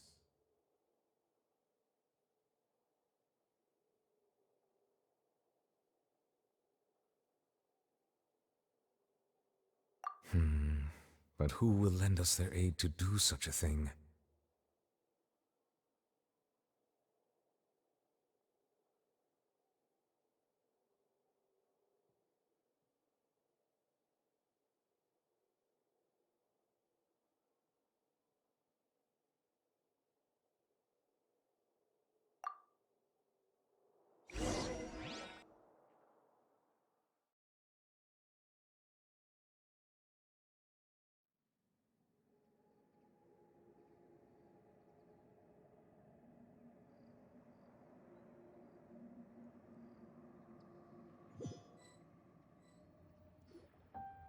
Well, that's everyone, huh?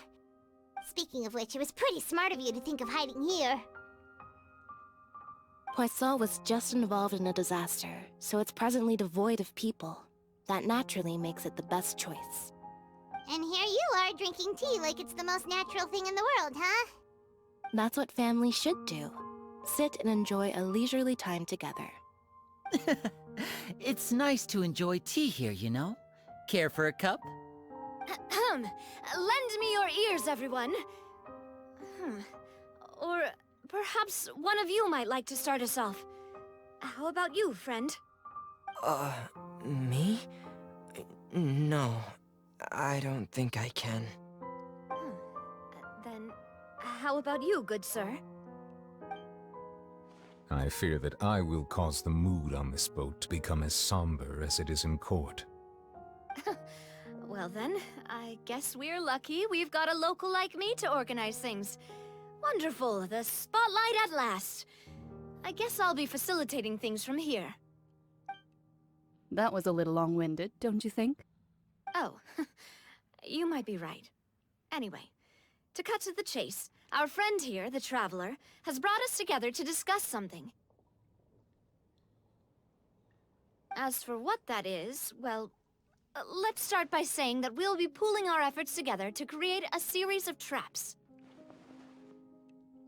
Oh, how intriguing. Well, it's just an expression, really. One that I just learned from Chlorand, and used on the spot. So, let's invite her to explain in detail. A round of applause, please.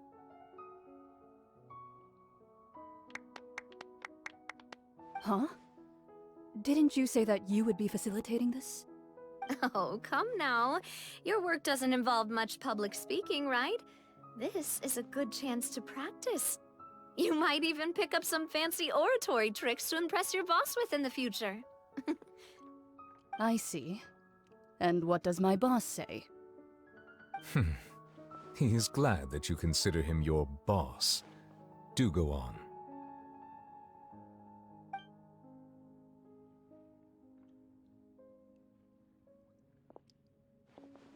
In that case, do any of you have experience hunting? Not that I recall. Fremine and I once used a wooden stick in a basket to catch wild rabbits when we were younger. As for Lynette, oh, right. You were sick that day, weren't you? I've also gone diving to catch some fish before. Does that count? I'm afraid not. You may or may not have heard, but Fontaine once played host to a group known as the Marechaussee Hunters. Though that was their name, they did not hunt animals, but rather various monsters left behind by the ancient dynasty of King Remus. Today, Fontaine's monster population has already thinned greatly, so the hunters have blended back into society, taking up arms in other lines of work. They even left a unique methodology of hunting in their wake. A trap comprises of the following components: bait, a trigger, and a containment device. Sometimes a lethal implement will also be necessary to deal with the prey. So, if we were to build a trap together, right now, what would you choose to build it with? For me, I would prefer something basket-shaped. Pigeons and rabbits will see the bait and naturally enter the snare. Our line of work requires a deft hand, and we're some of the best in the industry, so you can count on our techniques. You used some of those techniques while moving the people of Poisson, didn't you? My subordinates mentioned that you even performed some magic for the bawling children. Yes, and I even managed to gather some intelligence in the meantime. I'm quite the multitasker if I do say so myself. I'm afraid I can't claim that as my strong suit. I prefer more stable methods, like placing bait in the water and waiting for the fish to come within reach. That's the kind of method I would count on. Calm and steady. Exactly the kind of person who would catch loads of fish. And I can be their assistant. With discretion, I'm sure.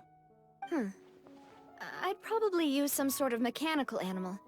Papa once bought me some small clockwork squirrels, mice, and such. When placed in the forest, they can attract others of their kind. I remember that you liked those too, didn't you? I did. And that would be a good way to go about it. If they're realistic enough, animals of the same kind will follow them all the way to the trap. What about you, Monsieur Neuvillette? I fear I do not have any related experience. That makes sense. You usually solve problems directly, without the use of any such tricks. But I do have one more question for you, Monsieur. If we were to create a trap now, how would you design it? I would like for it to be effective, but bring no harm to the prey. A more gentle trap would be ideal. Kind, as always. However, our intention doesn't necessarily change the containment device and the type of implement we need. If we wanted to kill the prey in one strike, we would need a powerful implement. However, that also goes for prey that must be captured and safely contained. Wait, why's that? Only a hunter who's a true expert at subduing their prey can snare it without harming it. The line that divides life and death is often exceedingly thin. So are we going hunting together? We hadn't thought of seeing ourselves as hunters. It kinda works, but maybe it's still not the best metaphor. If our means of capturing and dealing with our prey is to put them on trial, then the hunting metaphor is actually quite accurate. But we shall require much more courage than any hunter to judge a god, a being whose seat is an exalted throne.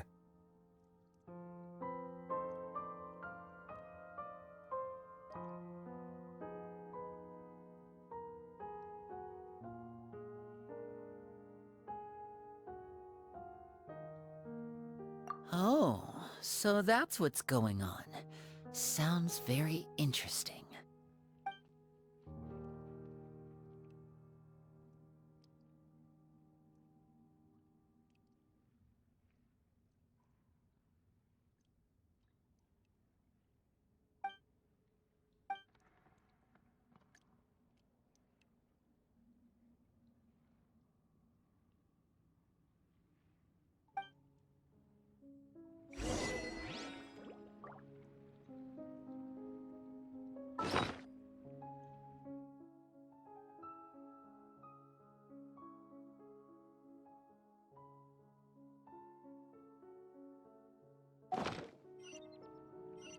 Behold!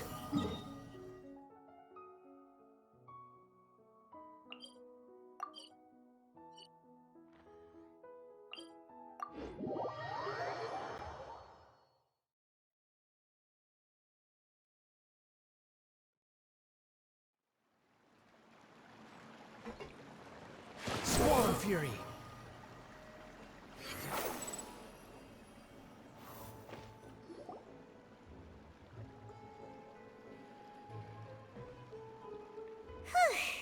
It's been a tough few days, hasn't it? So much has been happening.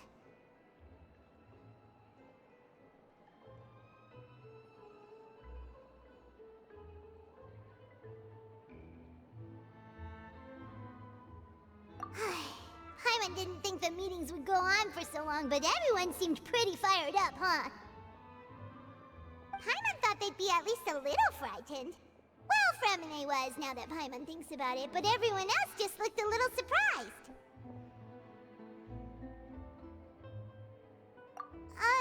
Well... It's hard to say. Paimon doesn't have any experience with this sort of thing. But with you around, Paimon sure will do great. After all, you're the most reliable person in the world, aren't you? Huh?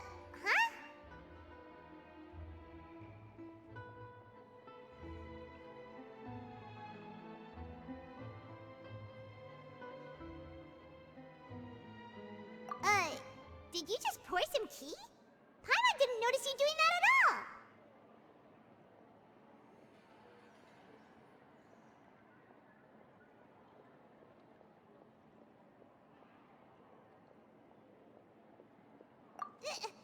Then what's that? Paimon's never seen that cup before! Don't be frightened. I'm just joining you two for tea. I merely refrained from saying anything till now.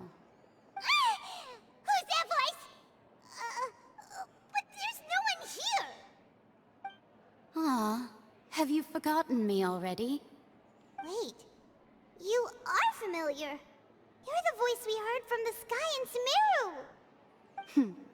The voice from the sky, I fear that description is wrong. Though, not completely wrong. You're feeling lost now, just as you were feeling previously. Consider me a passerby, just accepting a commission from my friend's disciple on a whim.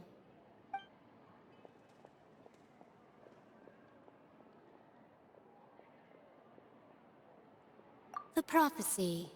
Yes, what has been prophesied will be fulfilled. You may view such things as the history of the future. What? Then is there any way we can stop it? I believe you have witnessed a failed attempt with your own eyes. Can everything in Tevat so easily be changed?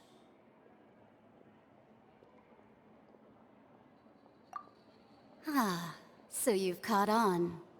Just as prophecies are usually only the future as seen from the perspectives of the gods, could things be happening in hidden corners where the gods' gaze does not fall? Are the things that you shall see different from the fate that the gods perceive?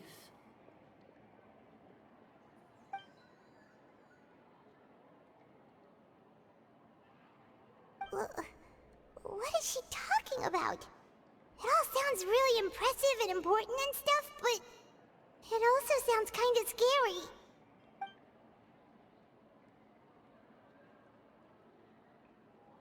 I believe that you understand, right? Some things are insignificant, but others you must reach out to change. Ultimately, fate shall serve as your only guide, no matter what will happen in Tevat's future. All you need to do is to play your part. This was good tea, by the way. Thank you for your hospitality. Well, that'll be all for today. The voice. It's gone.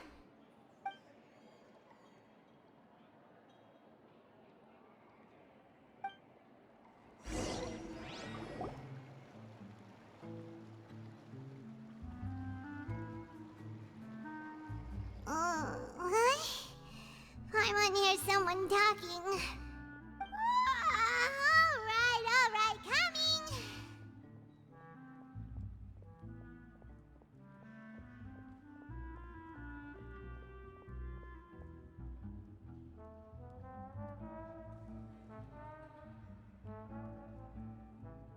Hey, it's you who's getting lazy, okay? Well, I see I've walked in on some lively banter. Luna!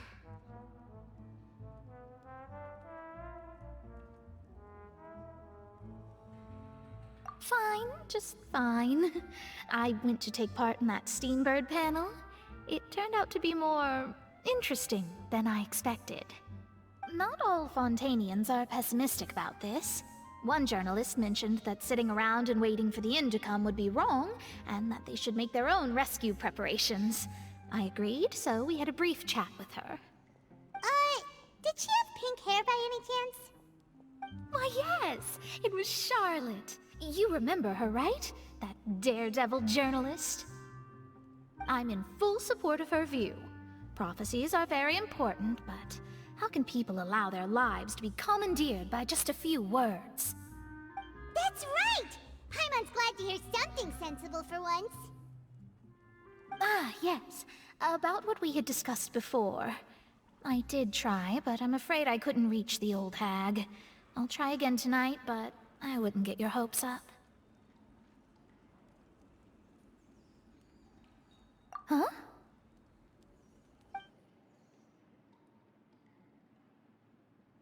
Goodness gracious. Are you serious?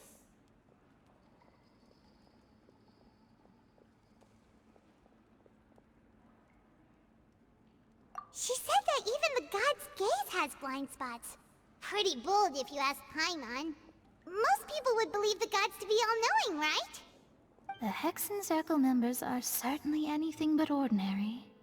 As for the mage named N, the old hag has mentioned her a few times. She said that N's sense of direction is incredible, and that she loves guiding those who are lost. But I've never met her, and if she were still alive, she'd be... well, suffice it to say that the hag's at least a few hundred now, and N's been around for longer than that. Whoa, the Hexen Circle sounds like a scary group. But they must really stay in shape to live so long. Their abilities alone are pretty terrifying. If she came to see you personally, then the problem you're facing must truly be of great importance. Well, it's not like Paimon could understand anything she said. Yes, she was quite cryptic, but I suspect she means that there is still a way to turn things around. She didn't say when or what that would be, though, so... perhaps it is something that you cannot know right now.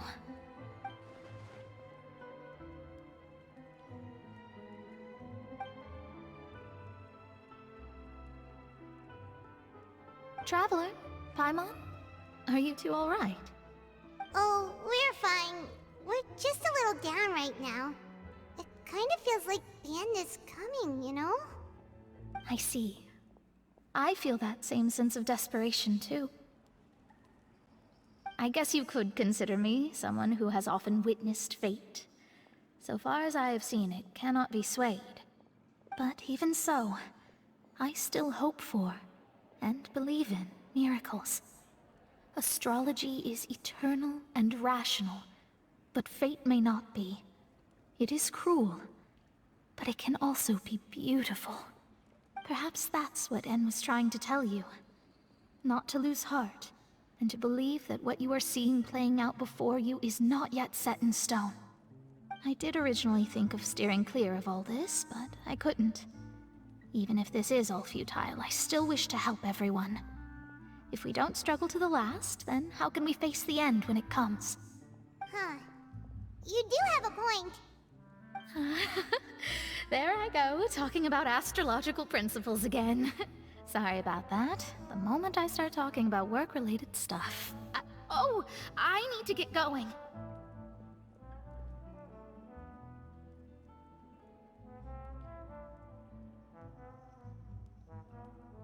It was worth trying to comfort you, even if only a little. I believe that you'll help those who are struggling in the same way I did. I suppose that might be why we always seem to meet by coincidence.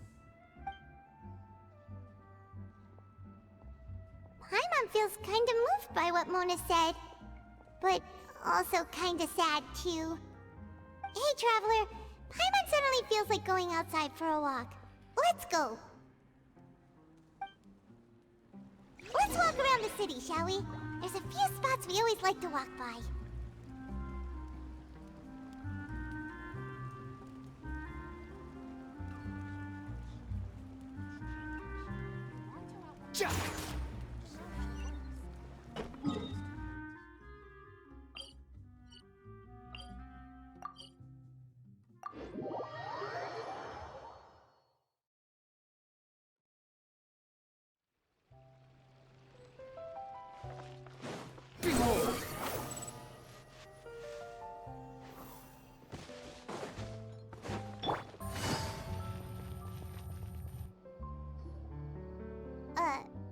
Huh? Our names are written in this newspaper. What's going on?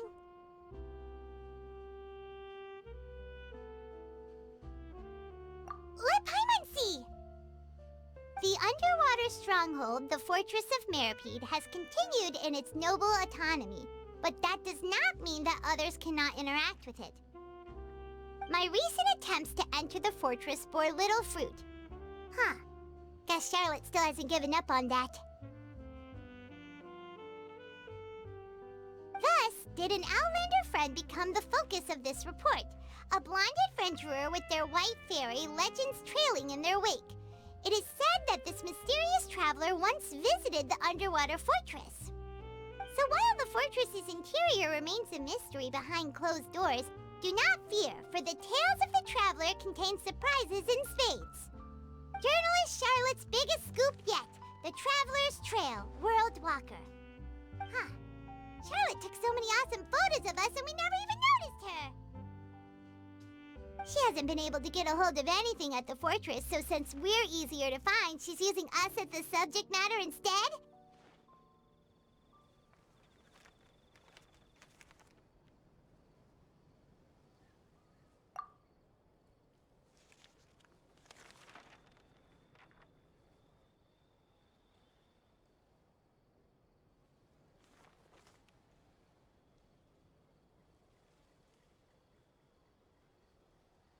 Ugh, seriously? Well, fine. Those headlines and photos do look cool, so Paimon will forgive her this time.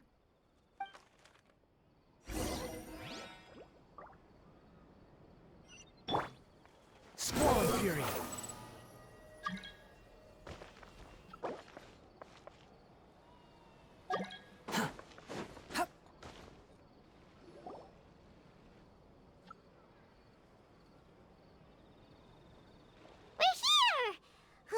Paimon's hungry. Should we go in and get something to eat?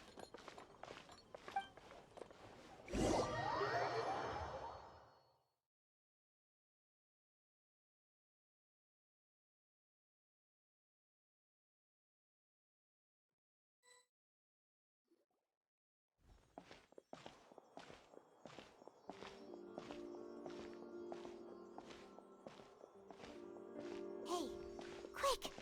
Look! That's the limited edition, only 16 slices a day cake!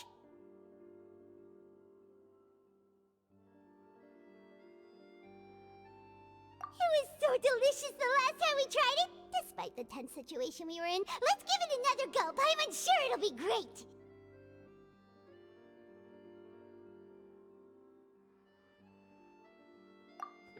One slice of cake, please.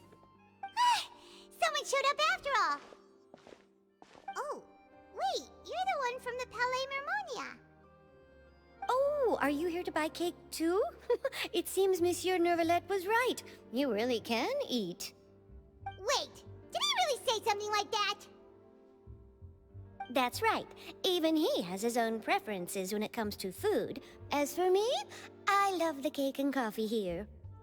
Do you come here often? Usually every day. Every day? It's part of my daily schedule, apart from work. I shall have my cake and coffee. Then what if someone told you one day that this place would be closing soon, and you wouldn't get to eat cake here anymore? What would you think? But why would it close? Well, Paimon doesn't know either, but maybe the waters will rise tomorrow. You know, like in the prophecy. Oh, the prophecy. To be honest, I haven't paid much attention to that. No, still, even if there'd be no more cake tomorrow, that wouldn't keep me from having some today. No, it's the same for eating in general. You might not be able to eat tomorrow, but if you can do so today, then you should carry on.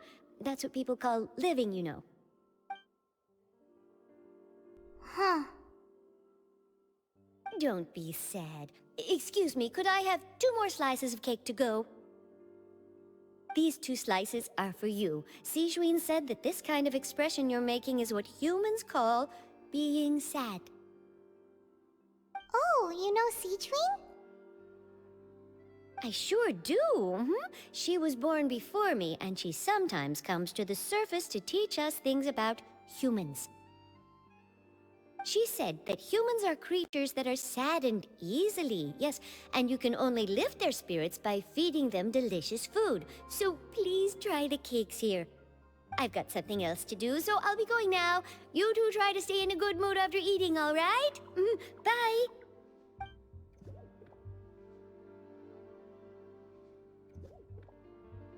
And there she goes. All right, let's dig in. I'm unsure this cake will be delicious.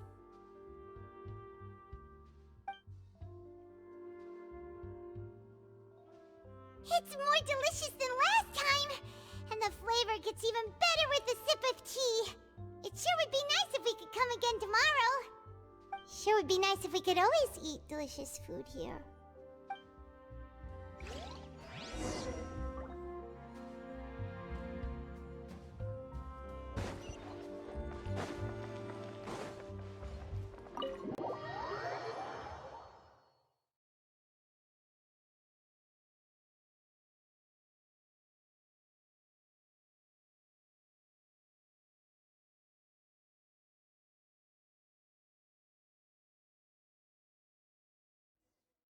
Oh, we're near the Steambird office. Let's go look for Charlotte and have a chat.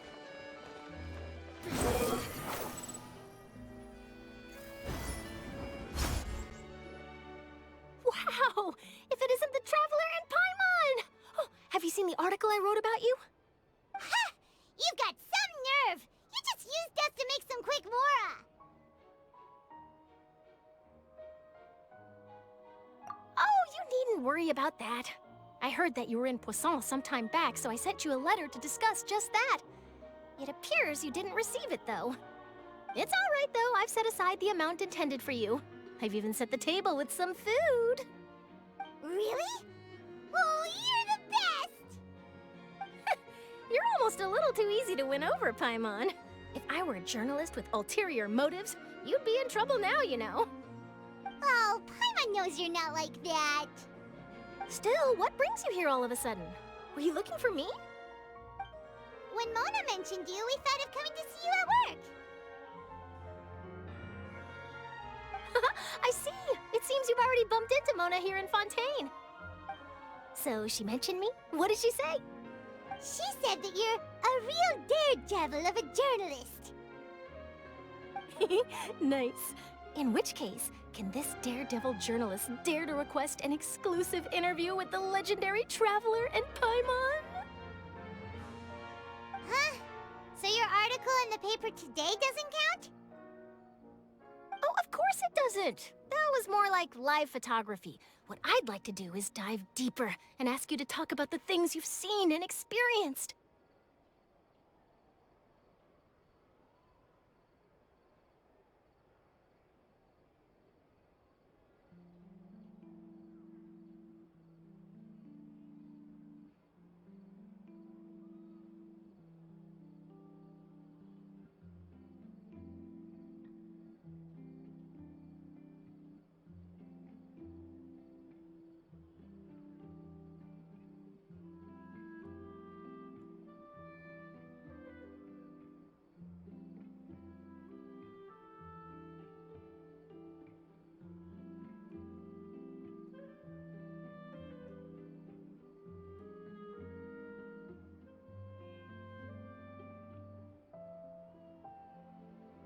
Yeah, are we even qualified enough? Why not? If I say you're worth an interview, then you're worth it. But not right now, of course. I'll need a few days to prepare. Oh, in that case, we'll just chat when you have the time then? Oh, so that's a yes? Ooh, splendid! I'll tell the editor-in-chief immediately. I'll have to apply for lighting, a venue, some props, and... Whew, so much to get done now. Talk to you later. Wait, Charlotte, Paimon's still got a question for you. And what's that? If, just for example, Fontaine were to be flooded tomorrow, what would you do today? Huh, that's the prophecy you're talking about, isn't it?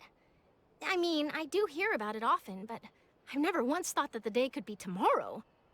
If you're seriously asking, then I might try and think of a way to leave Fontaine.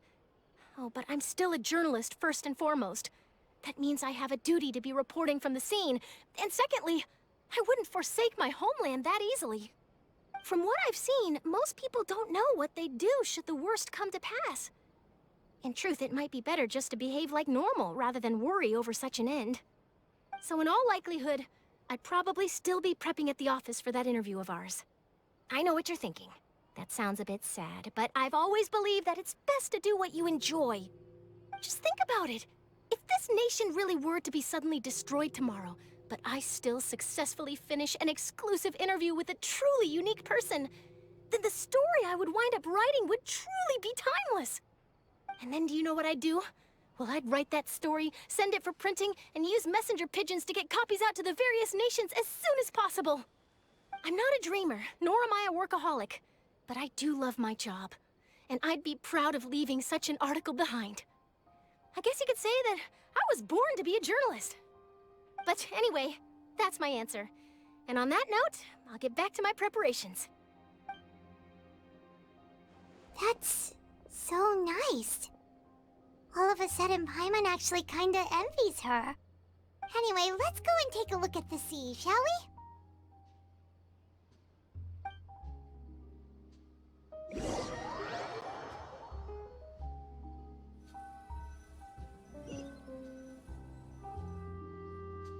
The sea breeze and scenery can be a pretty soothing combo, huh? Paimon's been thinking.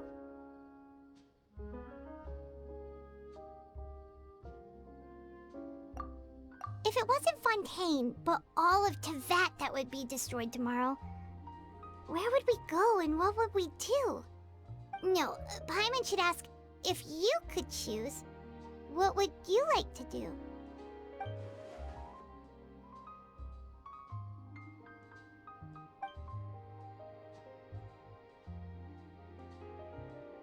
We've always been moving to the next destination, so we haven't spent much time thinking about these kinds of things. We didn't have to either, with us always being on the road and whatnot.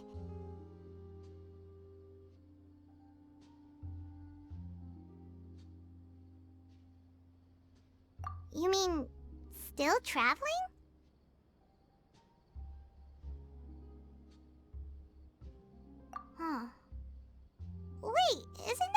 always been doing?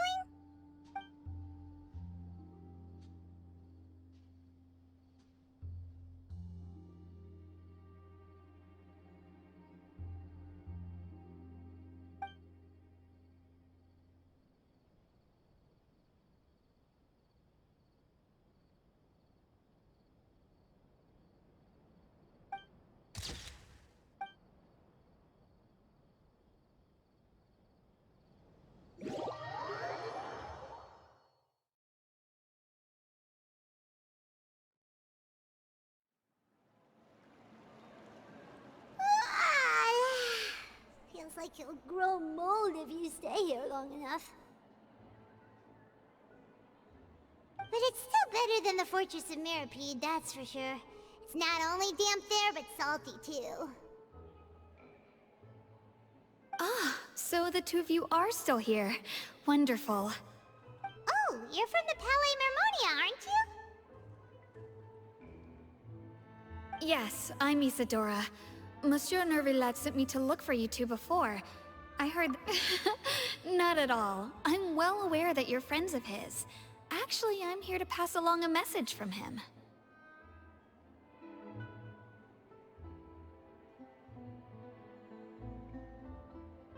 Yes, inside the Opera House. The Maréchaussée Phantom has declared the incident a small-scale riot. A riot? Well, that said, I don't personally think it was that serious. Lady Farina was watching a performance at the Opera House, and while she was resting during an intermission, some other audience members suddenly started harassing her, loudly accusing her of doing nothing about the prophecy crisis. And before she could respond, others started to join in. The crowd continued to grow, and protests against the Hydro Archon started to break out. So people have started to put the blame on Farina. Guess they finally found an outlet for the pressure they've been under due to the prophecy. I agree. People will naturally rely on gods, as is customary. But the moment people feel threatened, gods are also the first to be blamed. So what happened after that? Is Farina okay? Seeing that the situation was spiraling out of control and that further argument was pointless, she claimed that she'd gotten tired of this and left in a hurry. The Maréchaussée Phantom had their hands full maintaining order and did not catch where Lady Farina had gone. Only when things had stabilized did we realize that she had gone missing. So, you mean she's still missing? That's right. The Maréchaussée has dispatched many people to search for her, but we don't have any leads yet. That said, I don't think there's much to worry about. She is a god after all. Even if she were to fall into the hands of rioters, what could ordinary people do to her? Good. Monsieur Nervillat sent me to tell you about the situation, but he didn't say anything else. Don't worry, this is more than enough to go on. Thanks for keeping us informed. Ah, is that so? Well, alright then. In that case, you two take care. I'll be heading back to the Palais now.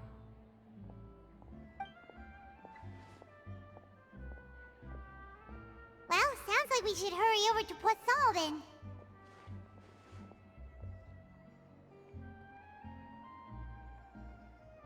If we know Farina, she won't try to fix things in this situation. Instead, she'll look for a place to wait out the heat. And, as we also know, she may be loud and dramatic, but she doesn't have a heart of stone. When Nervillat was talking to her in the Palais Mermonia, and she heard about Poisson, she couldn't hide her sadness and remorse. It would be hard for her to ignore being accused by the public today.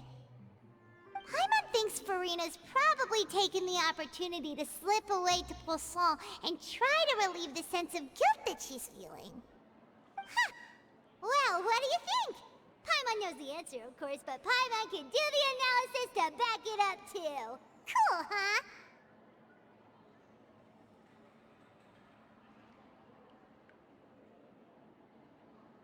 In that case, there's not a moment to lose! Poisson, here we come!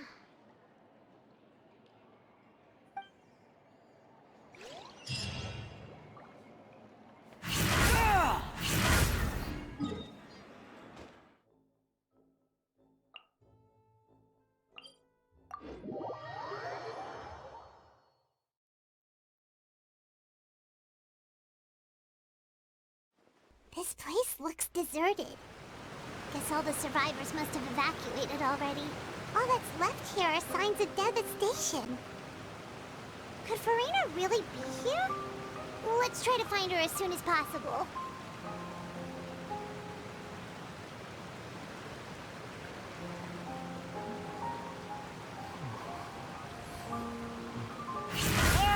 Wind rises.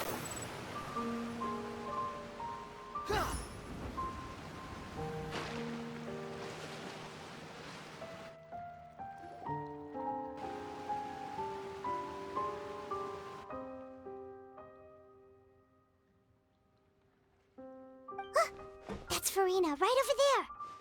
She really is here all on her own.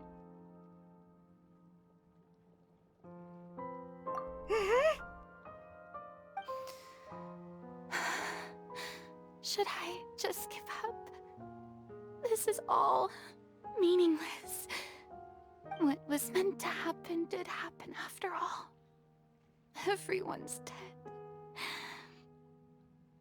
I'm sorry. I am so sorry. Give up, Farina. There's no point in holding out. I'm sorry. But what can I even do other than to repeat meaningless apologies over and over?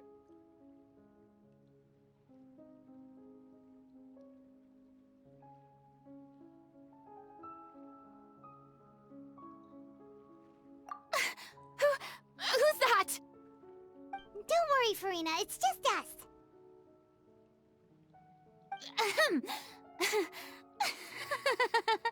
So it is you, blonde traveler from another land.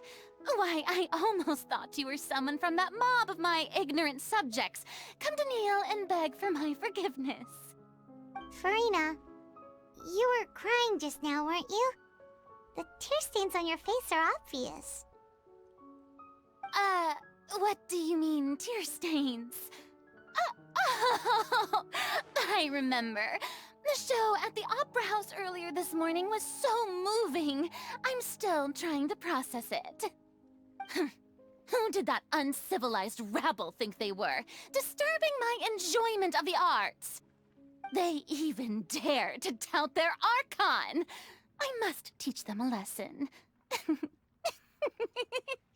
I can just imagine their twisted and frustrated faces once they realize that I'm nowhere to be found. Oh, and I'm sure Nouvellette and those people from the Maréchaussée Phantom are freaking out right next to them, too.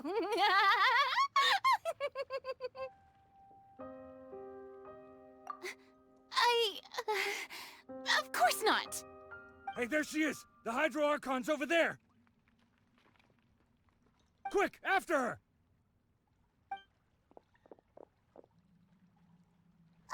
Farina, those people seem to be after you. They are? They're just some rabid fans who want to cut the line because they haven't been able to meet me in person, aren't they? That's against the rules. I can't let them get their way. Farina just ran off! Quick, we have to catch up with her!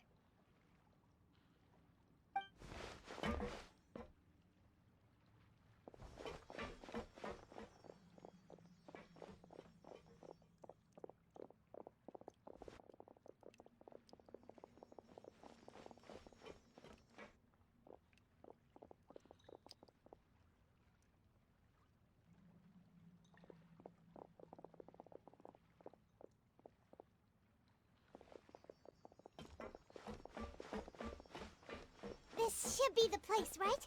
Hey, Farina! There's a good hiding spot over here. Quick, come to Paimon before the rest of them catch up to you. What is this place? Hurry, they're almost here! Fine. I suppose haste is warranted. Lead the way.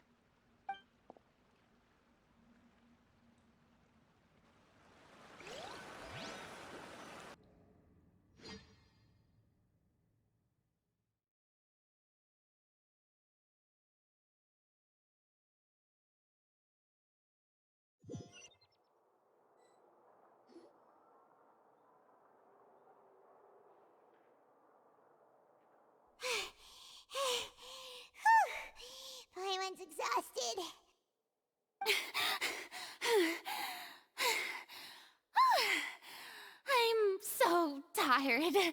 I totally thought they had caught me. No, I mean, I merely gave in to the sheer enthusiasm they displayed.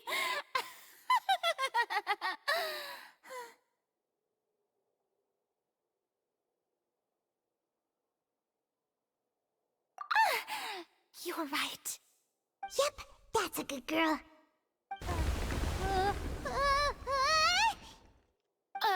What's happening? The ground's shaking. Is it an earthquake?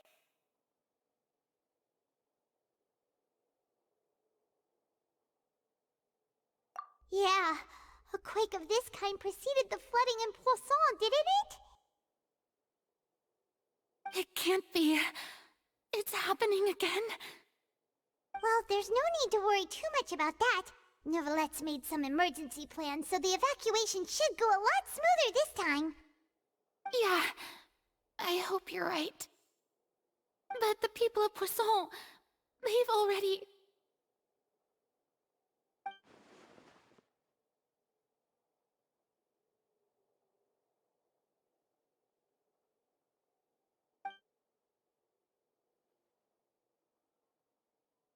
It's true. I've been investigating the prophecy for hundreds of years. I once had informants all over Teyvat, searching for clues and feeding information back to me. I've tried all kinds of ways, too, to hold back the sea. Anything to keep the coastline from advancing. But all my efforts proved to be futile in the end. Really, the truth has been clear to me for a very long time. We cannot make an enemy of the divine. No matter what we do, the will of the heavenly principles will have its way, and the prophecy shall be fulfilled.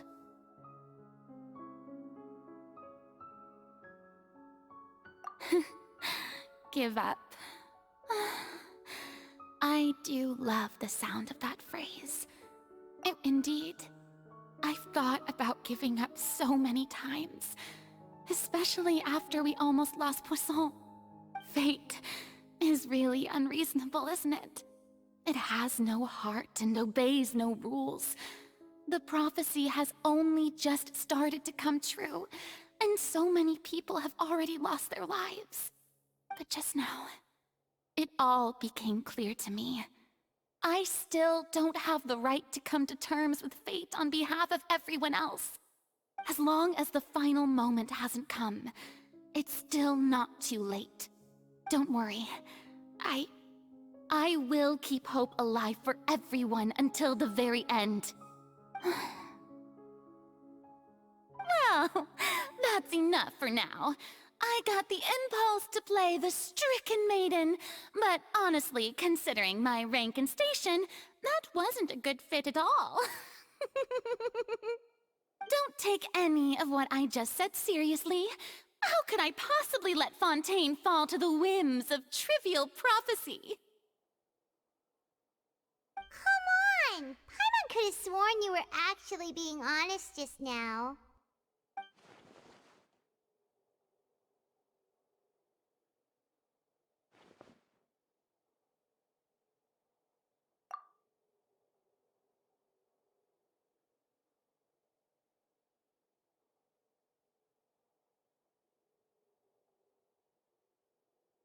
Share my burden.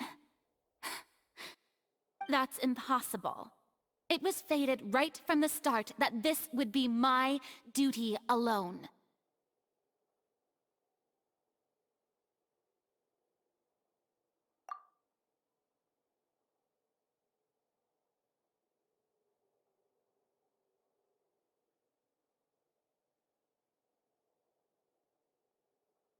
A witness. Yes, I've heard that you came to Teyvat from beyond the stars, yes. In other words, you never belonged here. And if Teyvat is, in its entirety, a show on a stage, then you're just a spectator, aren't you? If that's the case...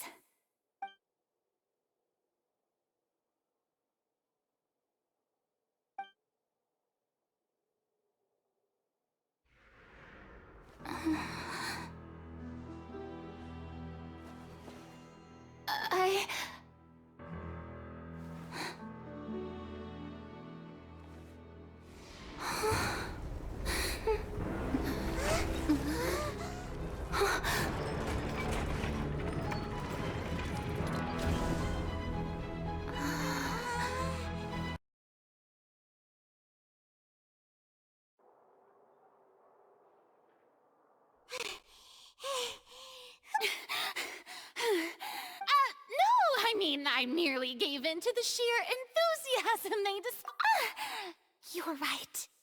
Yep, that's a good girl.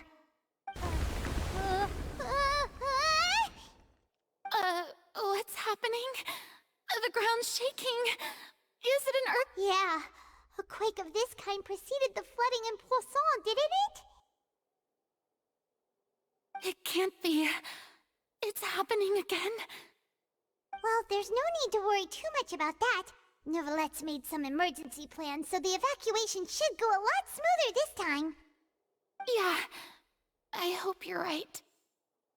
But the people of Poisson, they've already...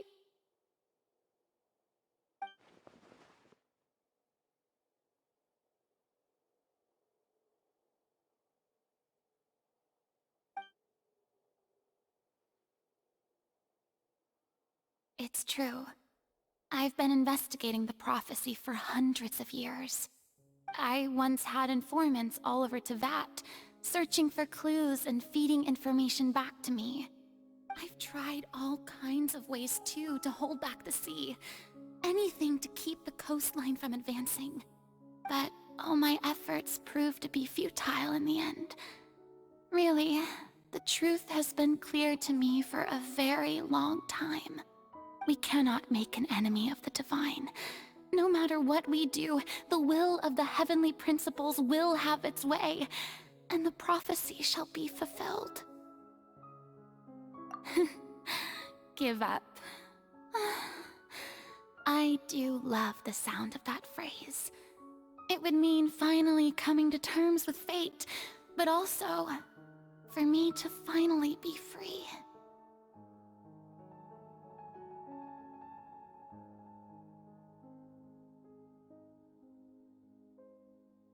Indeed, I've thought about giving up so many times, especially after we almost lost Poisson. Fate is really unreasonable, isn't it? It has no heart and obeys no rules. The prophecy has only just started to come true, and so many people have already lost their lives.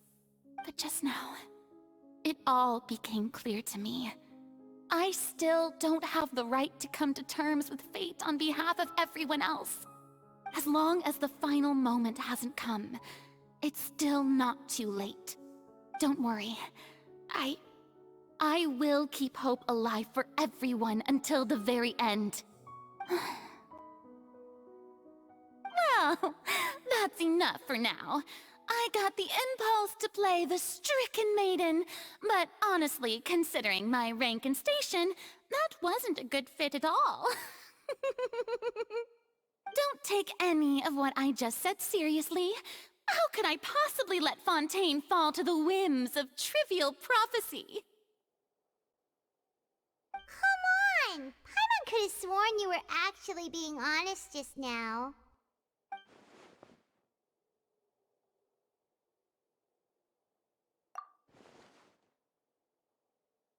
Share my burden. That's impossible. It was fated right from the start that this would be my duty alone.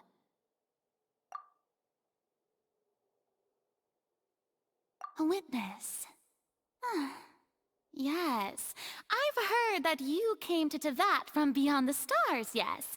In other words, you never belonged here. And if Tevat is, in its entirety, a show on a stage, then you're just a spectator, aren't you? If that's the case...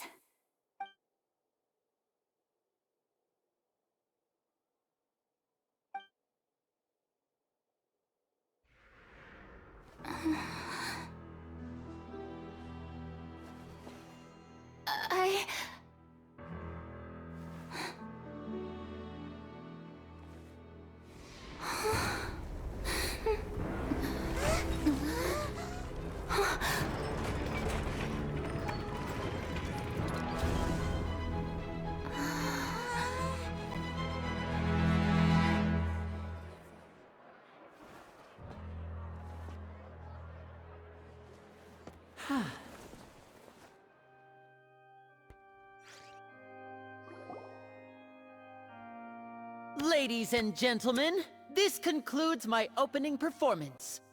Now, without further ado, we may proceed to the trial of our god. So this is what it is. Yes, you deserve praise for the effort you took to raise the dramatic stakes.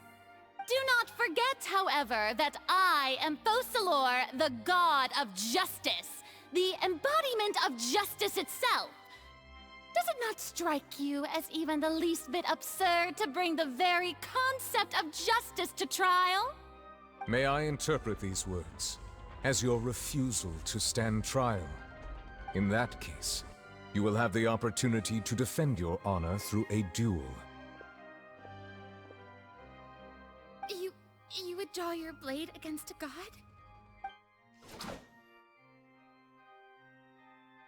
I see. It seems like you have made up your mind.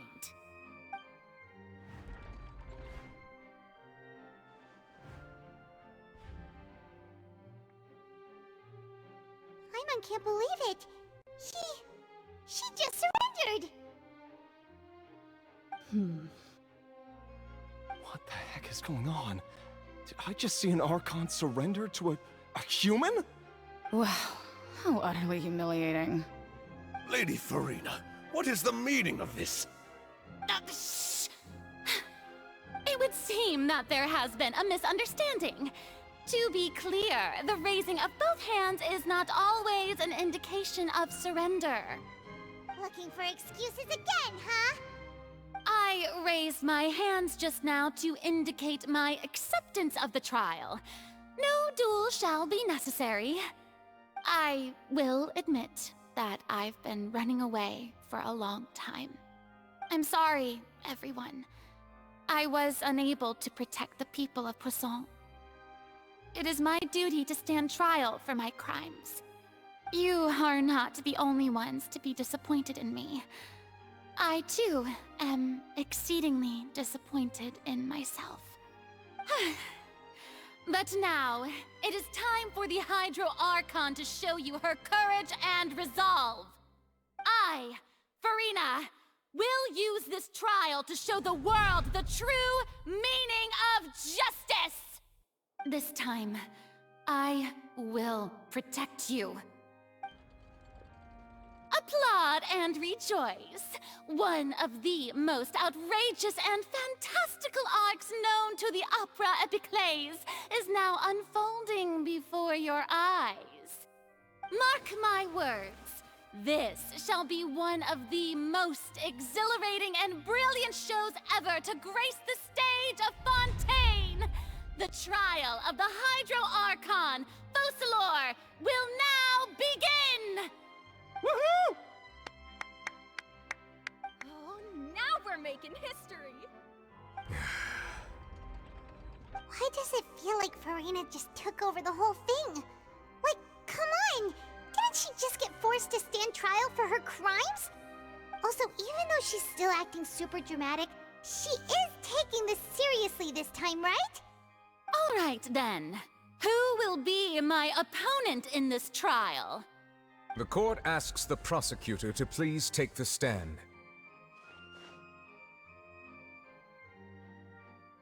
Is that so? Very well. Then please speak, witness of Tivat, my accuser and fated opponent.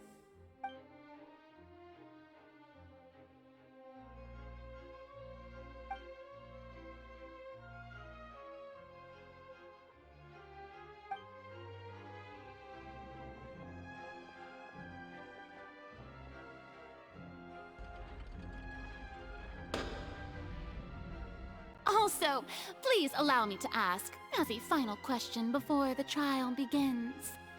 Just how much work did you do to force me onto this stage? Well, we did do a lot of prep after the meeting that day.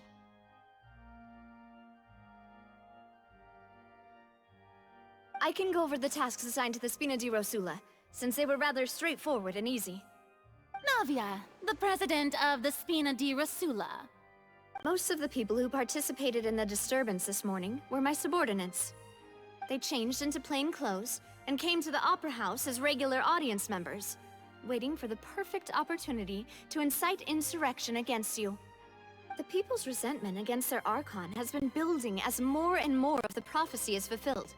A spark was all we needed to turn smoldering anger into a flame. Moreover, according to our understanding and analysis of you, when something like that occurred, you would likely flee the scene and head to Poisson by yourself. So, we arranged for a second group to lie in wait there. So, you mean, the ones who scoured the settlement for me were also from the Spina? And their goal was to force you to step into the giant magic box so you may personally participate in the greatest magic performance in all of Fontainian history. That's right. That house was a magic box, rather than someone's residence.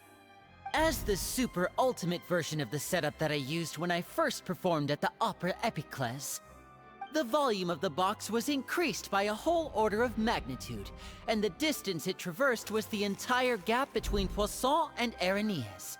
Its cargo, of course, was an Archon instead of a human. My thanks, Farina. Without your help, we could never have pulled off such an extraordinary performance. You're welcome? Of course, this performance was only made possible with Father's support. The House of the Hearth spent a massive amount of labor in Mora to pull this off. We had to select a location, construct the giant magic box, dig a tunnel, and open up a path through the water. It was a lot of work for all of us. So, in other words, the earthquake that we felt within the giant magic box was just a normal tremor from the transportation of the whole house? That's right. It wasn't a sign of another disaster to come.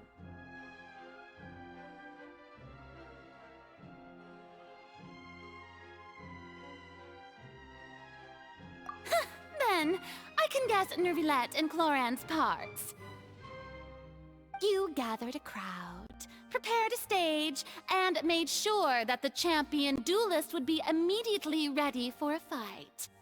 Also that as soon as I appeared on the stage, the trial may commence without a hitch. Am I right? Yes, that is correct. Well, Clorand, I must commend you for your courage. Only the most outstanding champion duelist in all of Fontaine would accept a duel with an Archon without flinching. Thank you. As for you, Traveler, I suppose your role was to keep me distracted with conversation once you found me in Poisson. You'd make sure that I didn't notice anything amiss before revealing yourself as my prosecutor once we'd arrived onto the stage.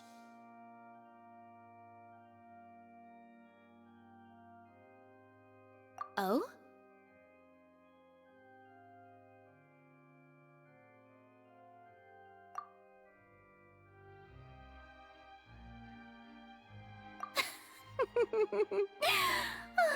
Is that so? Then I suppose I must have missed my final chance. It's fine. It matters not. What's done is done. The stage is already set, so there's no reason to disappoint the audience. Let's see this trial through to the very end.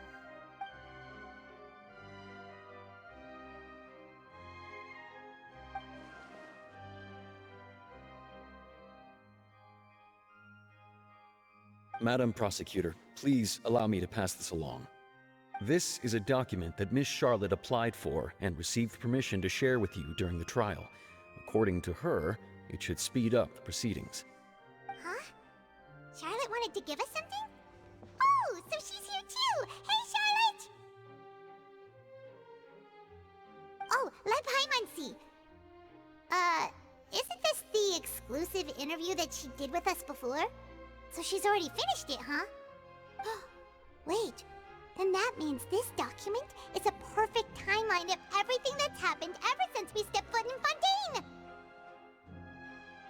So in other words, we can refer to this anthology of evidence every time we want to use something from our journey as evidence for an argument! Let's quickly confirm the information in it. Just think of it as a refresher, alright? You defeated the Hydro Archon in the very first duels you took part in at the Opera House. That's one for the history books, all right. I didn't think that you'd wind up getting to the bottom of the case I'd been following all this time. I guess you could also see this as a happy coincidence.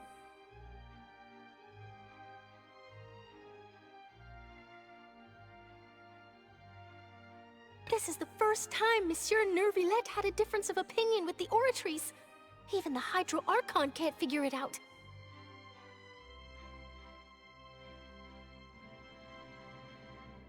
A Fatui Harbinger. She's an extraordinary person. Her instinct must mean something.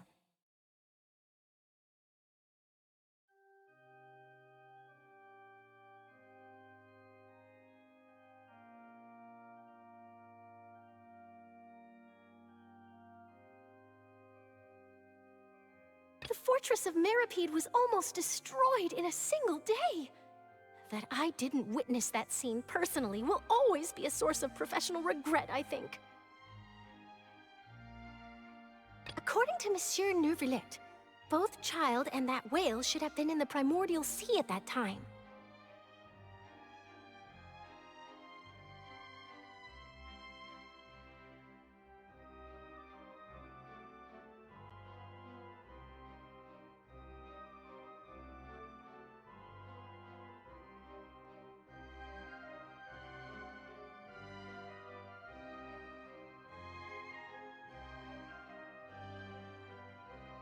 I nearly lost my awesome friend Navia. To be honest, that still gives me shivers.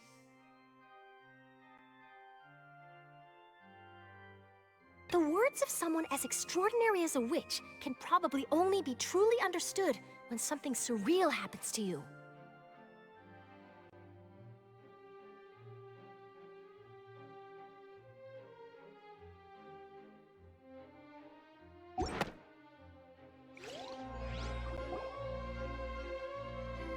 The prosecution and the defense are both in position. The trial shall now begin. Oh, come on, Neuvillette. There's no need to repeat all the unimportant legalese. Just fast forward to the part where the prosecution lays out my offenses. As the defendant and the lead actress of this performance, I still haven't even been informed of my supposed guilt in all of this. Of course, it is only natural for humans to struggle to understand the actions of a god. However, you will need more than that to convict me of a crime. That's true, but my charge here is unrelated to your conduct as an Archon. Instead, I would like to charge you as a fraud who's never been the Archon in the first place. Wait, what was that? Lady Farina's a fraud? Hey, I came here thinking that we were going to try the Hydro Archon for forsaking her duty, but did I hear that right? She's not our Archon at all? Charge accepted. Lady Farina, do you plead guilty to the charge?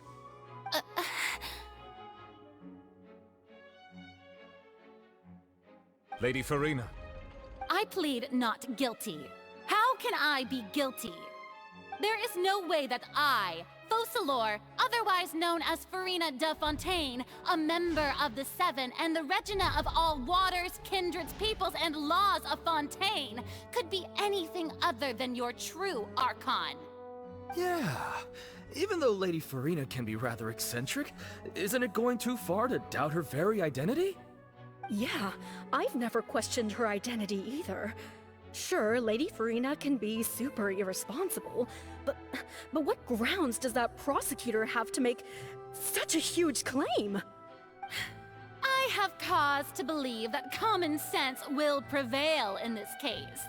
Many of the members of the audience have known me as the Hydro Archon ever since they were born. There would be no fooling their memory. See? Even the Oratrice has decided to show me its favor. Are you sure you want to commit to a charge that will never be upheld? If you wish to drop the case, I can promise you as the God of Justice that you will not have to face trial for making a false accusation. We will treat everything that's happened as a dramatic spectacle and move on with our lives. What do you say to that? An argument with near impossible odds, huh? We have to not only refute Farina's claims, but also overturn the long-held beliefs of the people.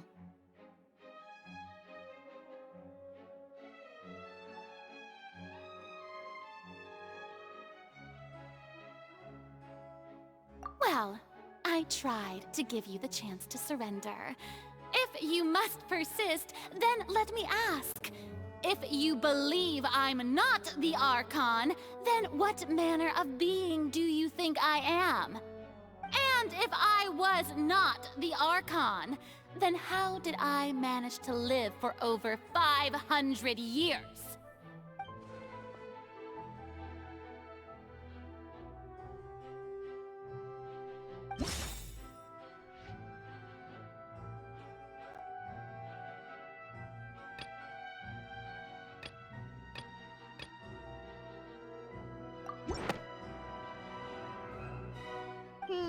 That doesn't sound right.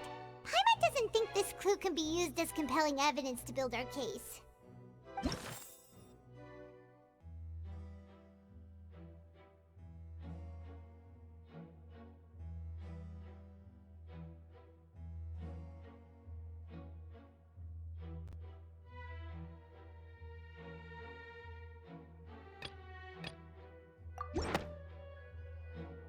First of all, you may be a member of another long-lived race, which would allow you to naturally possess an extended lifespan. And second of all, even if that wasn't the case, there could be other ways to extend your life.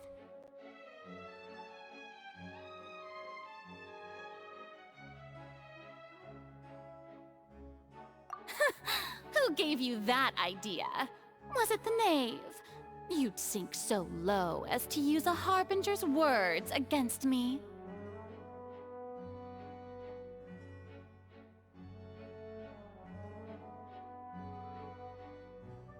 A curse?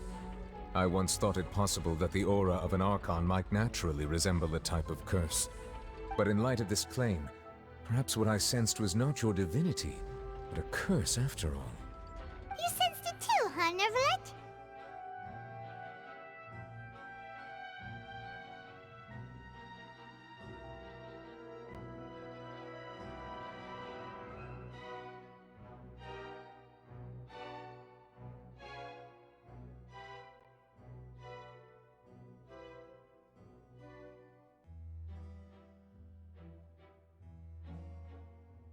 Lady Farina is actually a human? Well, it is true that it's extremely difficult to tell humans and gods apart just by looking at them. It's not impossible.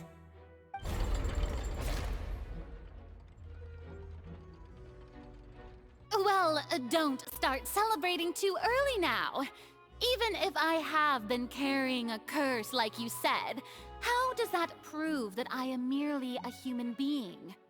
Besides, everyone knows that the main difference between a human and a god is the possession of authority. Gods can do what humans cannot. That's why they're worshipped as gods. For centuries, manifestations of my authority have served the nation of Fontaine. One need only to turn their eyes towards the Oratrice Mécanique d'Analyse Cardinal in this very opera house, or consider the indemnitium that is used in every aspect of life.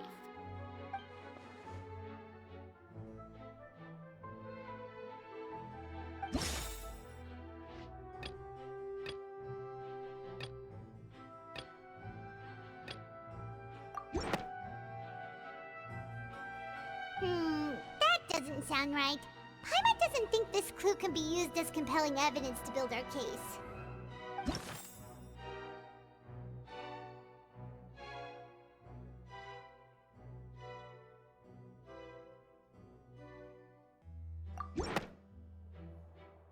That doesn't sound right. Paimon doesn't think this clue can be used as compelling evidence to build our case.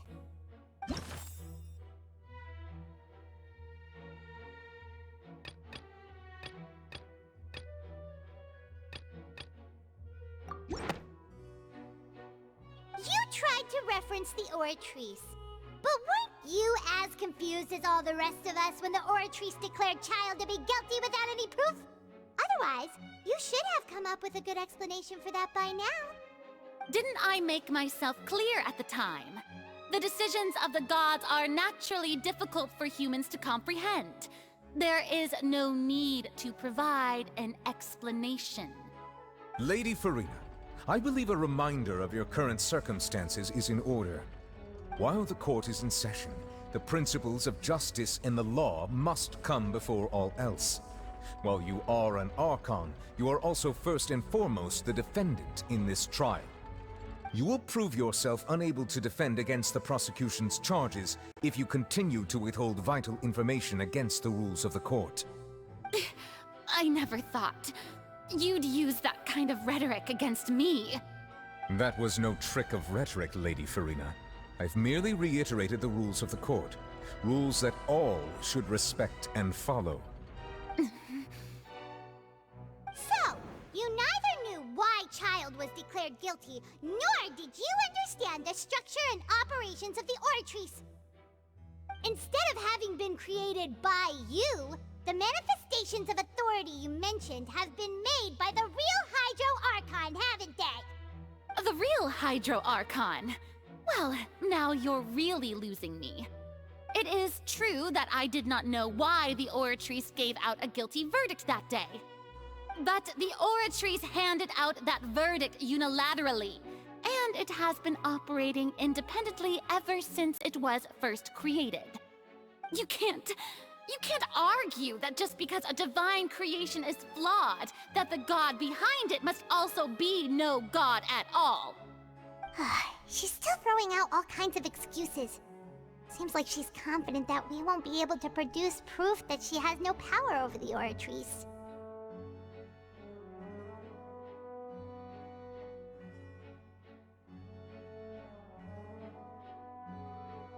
My power as an Archon. There are many ordinary citizens in the audience. How can I just carelessly demonstrate the formidable power of an Archon? If that poses a concern, I'm prepared to extend my protection to the audience. You don't need to go that far.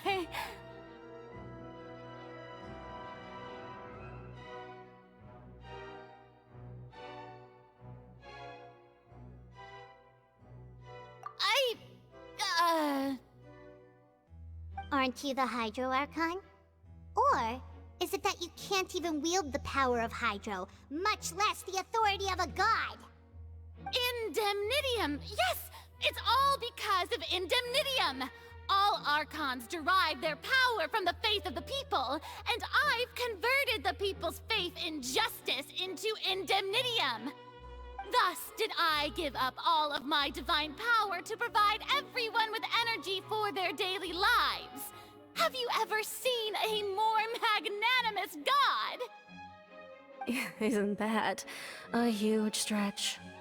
Yeah, no matter how generous an Archon can be, how could they give up all their power? Can a god with no power even still be called a god? It seems like nobody's buying Farina's excuse.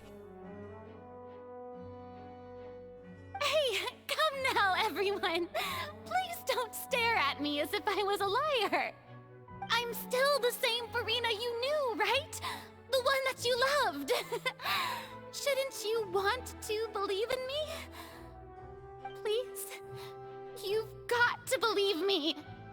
If what the prosecutor said is true, she really has committed a grave offense. Did she deceive all of us? And all of our parents and grandparents too? And then all of our ancestors? Ever since they were born? Enough! That's enough. Tell me then, if I'm not the real Hydro Archon, then who is? If you have no evidence of another Hydro Archon's existence, nor can you find anyone who can back up their claim to be such, then what grounds have you to say that I'm not actually the real deal? Wow, she came up with yet another argument. How can we refute her now? Seems like she really doesn't want to give up.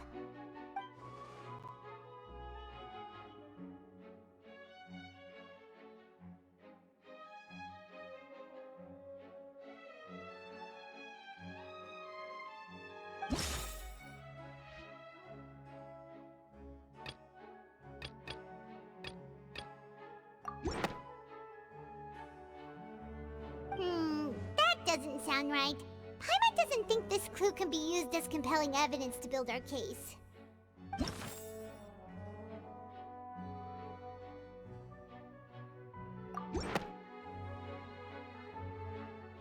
It has been established that all Fontainians can dissolve in water from the primordial sea. And that means...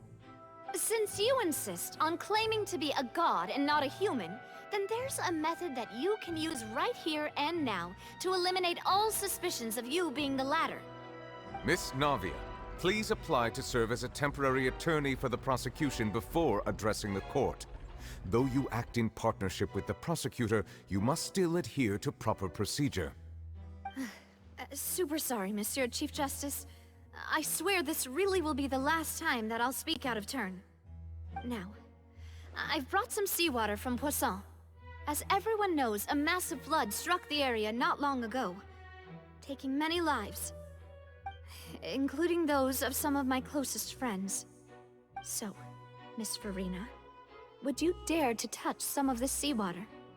If we are to believe that you are indeed the real Hydro Archon, touching this seawater would have no effect on you. All it should do is strengthen your case.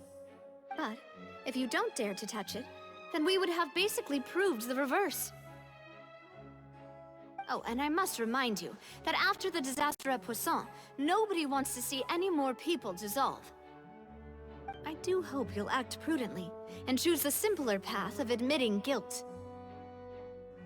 Navia from the Spina di Rosula. The Spina has governed Poisson for many years. I guess her suggestion is valid. If Lady Farina is indeed just a human, she's probably Fontainian like all the rest of us. Would she really dare to try?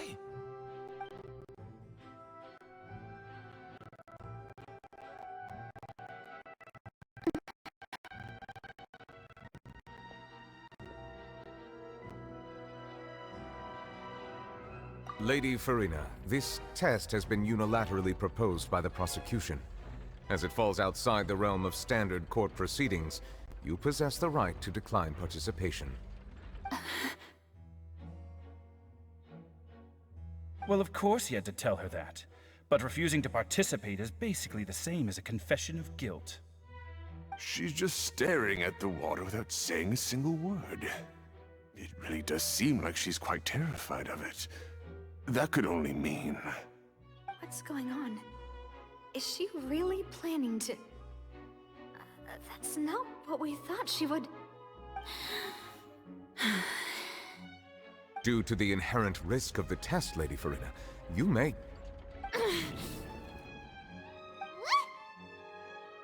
Hey!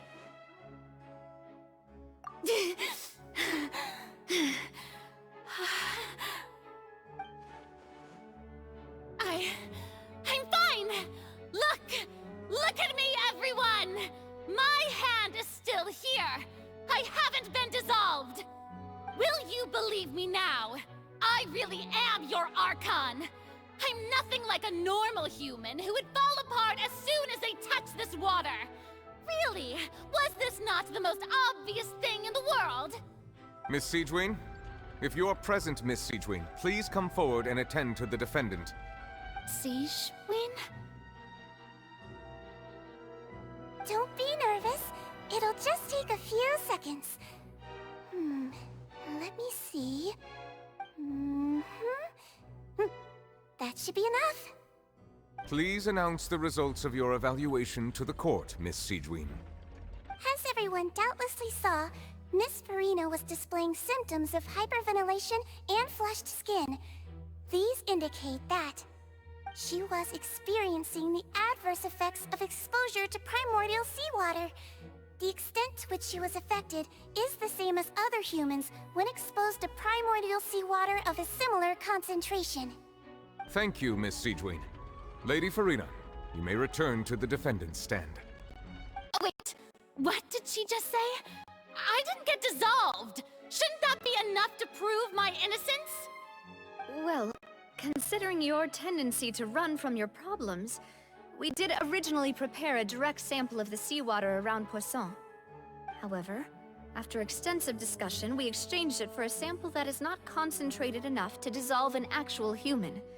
After all, on the off chance that something entirely unexpected might occur, we don't want anyone else to lose their life to the sea. Yeah, so out of regard for Farina's life, you secured a low-concentration sample and asked the head nurse to serve as an expert witness. It's a great thing that the direct sample wasn't actually used. Farina could have... I can't believe... you...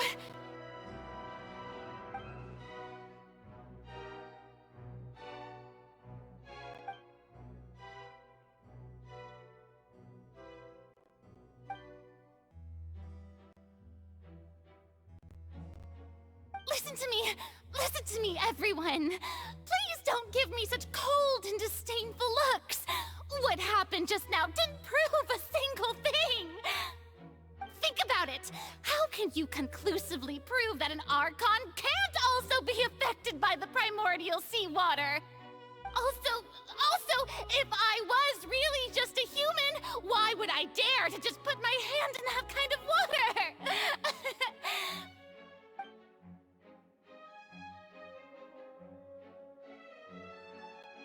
Please, everyone, anyone, just listen to me! I swear, I really am your Archon!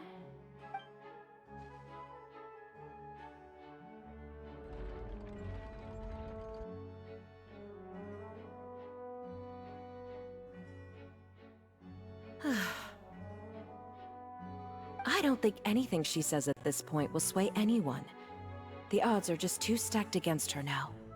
With all the things that have been said, Paimon doesn't think there's any way left for Farina to win. I believe the time for arguments and presentation of evidence has come to an end.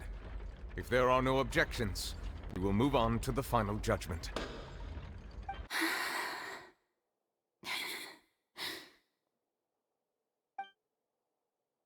I don't think anything she says at this point will sway anyone. She's too stacked against her now.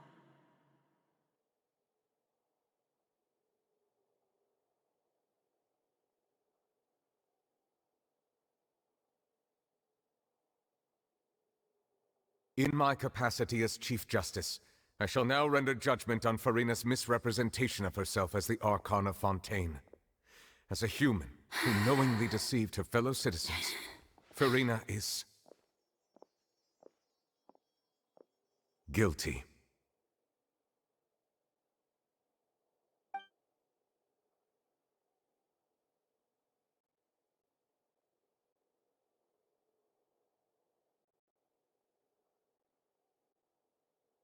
We shall now turn to the Oratrice Mécanique d'Analyse Cardinale to render the final verdict on the charges.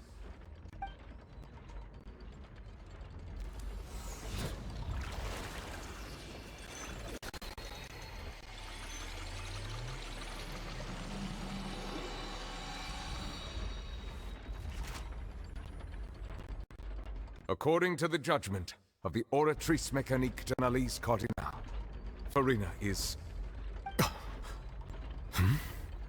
Well, what's wrong? What's the Oratrice's verdict? No. The Oratrice also displays a guilty verdict. Isn't that correct, then? However, the exact wording of the verdict is thus. The Hydro Archon, guilty To be punished via the death sentence. The death sentence? That's actually one of the available sentences? I've always thought that it was just a myth. The one and only time the death sentence has been handed out at the court, and it's been given to the very person we've worshipped as the god of justice? What an unexpected twist. Farina's been sentenced to death by the Oratrice? We just wanted to use the trial to show her the seriousness of things so she'd tell us the truth. How did things escalate this quickly? This outcome is indeed quite strange.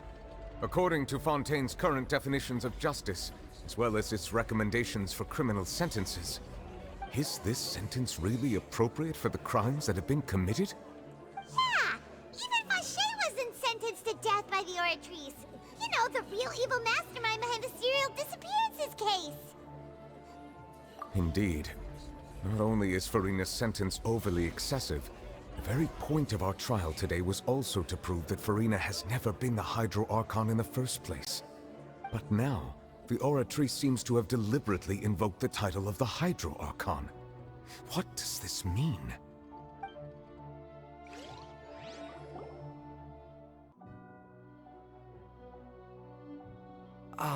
Excuse me, if I may interrupt. Is the trial still going? Fremine! You finally made it. I assume this means you've completed your mission? Mm-hmm. Any mission Father assigns to me will always be top priority.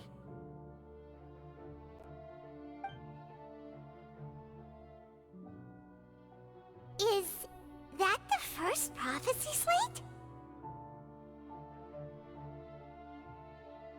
Huh. So the knave privately arranged for Fremine to try and find the missing slate. I looked everywhere and finally found it at the bottom of the sea. It took me a long time to get around some dangerous stretches of water. But has the trial already concluded? Then doesn't that mean I've come too late? Oh no. Father will be disappointed in me.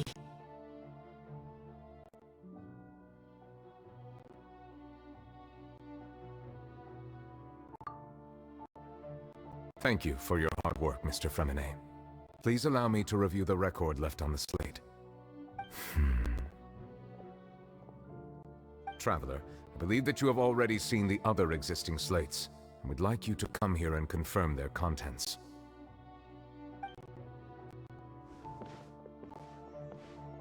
Huh? So what do you see? What is it?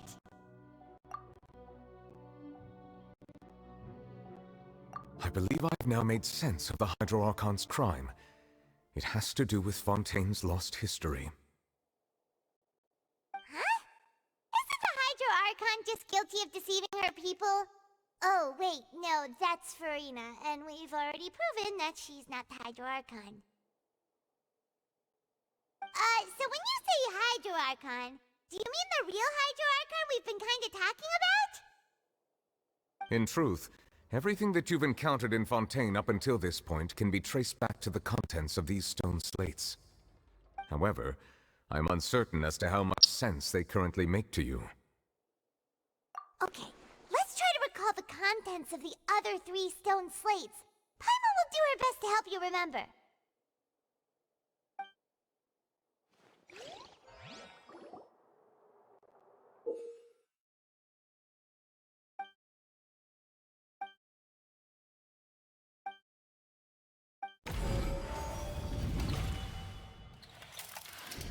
The first stone slate describes what you just said. It seems to show the previous Hydro Archon using her divine power, and then the Oceanids turn into humans. Does that mean that Fontainians are transformed Oceanids? Oh, Paimon wasn't expecting that. But if Oceanids can turn into humans, then perhaps this process can be reversed as well. The second stone slate shows Celestia floating in the sky, and the Hydro Archon and her people worshipping it together. But the heavens still brought judgment down upon them. This must be the point when the Hydro Archon and the Fontainians were branded with their original sin. Does this mean that the original sin and the Hydro Archon sin are the same thing?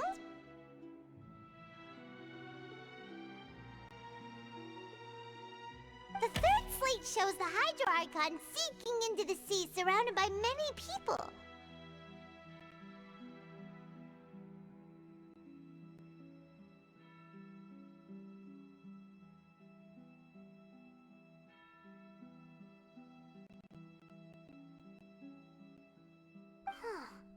That reminds Paimon, didn't we also watch that happen to someone else?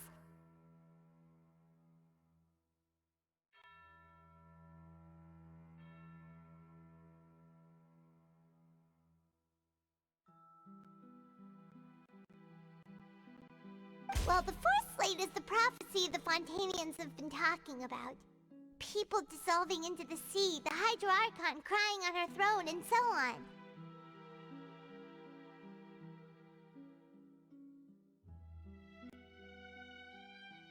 We didn't believe that such a crazy disaster could happen at first, did we? But after that incident, it was just a question of when and not if.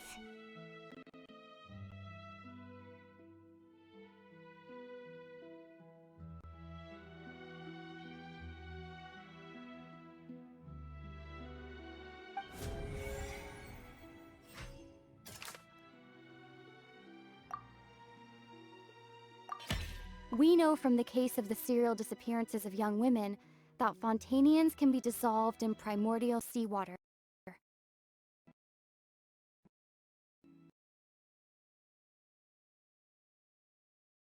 And the first stone slate tells us that long ago the Hydro Archon used her power to turn Oceanids into humans. This might be the reason that Fontainians can dissolve.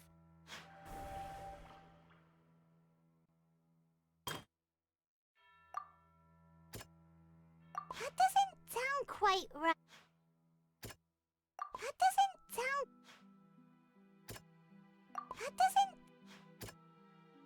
doesn't sound quite right.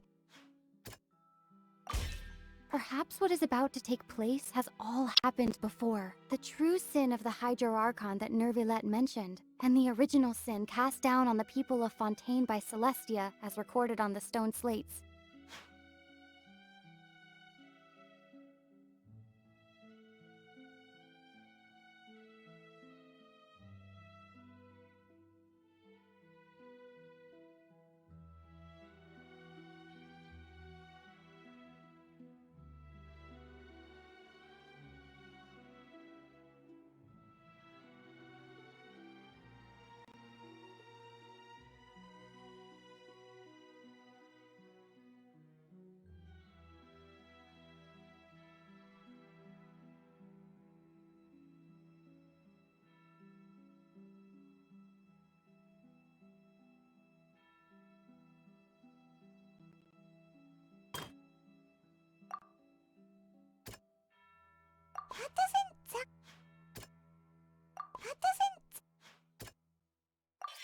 It's not as simple as falling into the sea. When Navia fell into the sea, her consciousness was subjected to judgment. The stone slates show the people gathered around the Hydro Archon in the sea.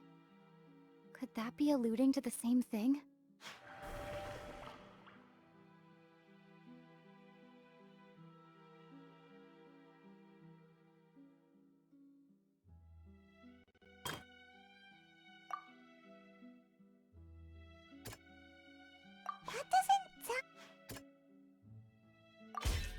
Prophecy from Lee that the prophecy may come true. If we hadn't dealt with it in time, things could have gone very badly.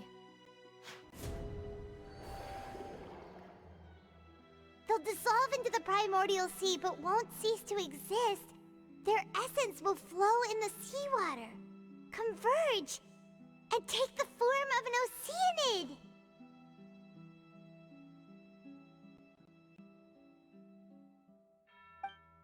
The Hydro Archon was sentenced to death in court, shocking everyone present. Perhaps this means that her sin was actually Fontaine's original sin.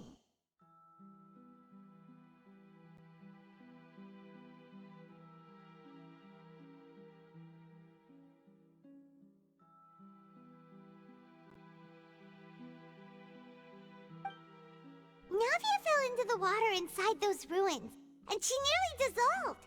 She was surrounded by the people of Poisson in a court within her consciousness, and was forced to take part in a trial meant to make her stay.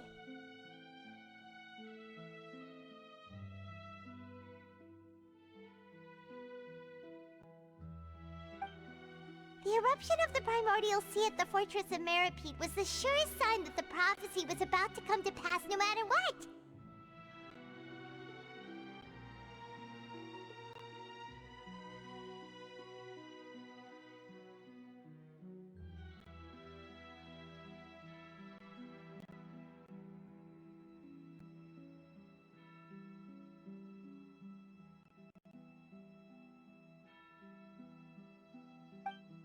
The prophecy's contents can all be verified by recent events. If we combine what we know together, loads of truths should come to light.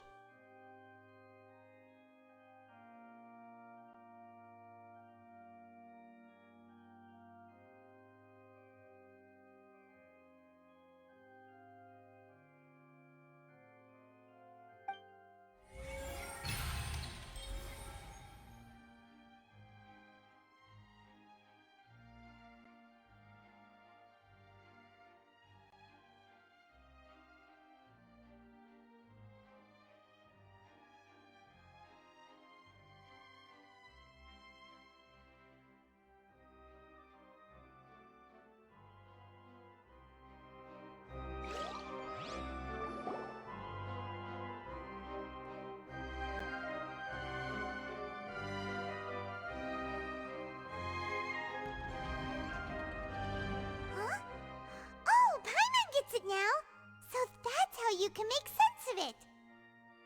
But then it feels like we're going to have to share some truly shocking revelations. Let's hear them.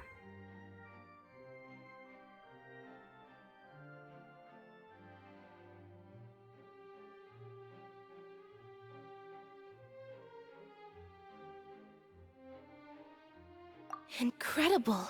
Linny, did you hear that? We're not real humans. All Fontainians were originally created by the late previous Hydro Archon, with Oceanids as their basis. The evidence for that can be found in how only Fontainians could dissolve in primordial seawater, and how all the girls Vacher dissolved were also turned into Oceanids. Oh, and according to Navia, when she was about to get dissolved, she also saw everyone gathered around for a trial, all of them in the shape of Oceanids. Indeed.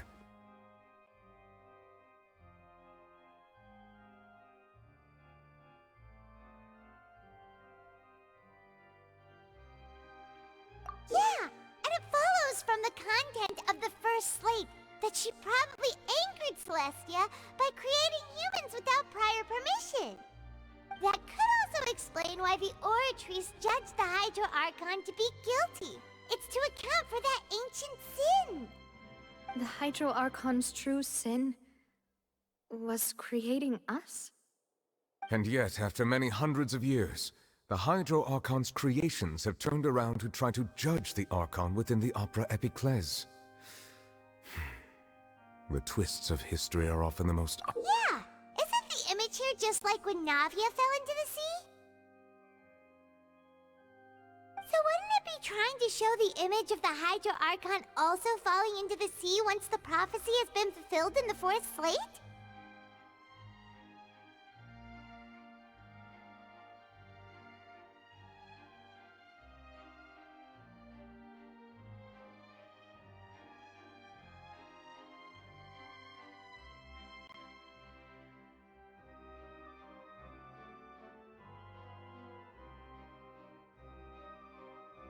In the end, the people will all be dissolved into the waters, and only the Hydro Archon will remain weeping on her throne.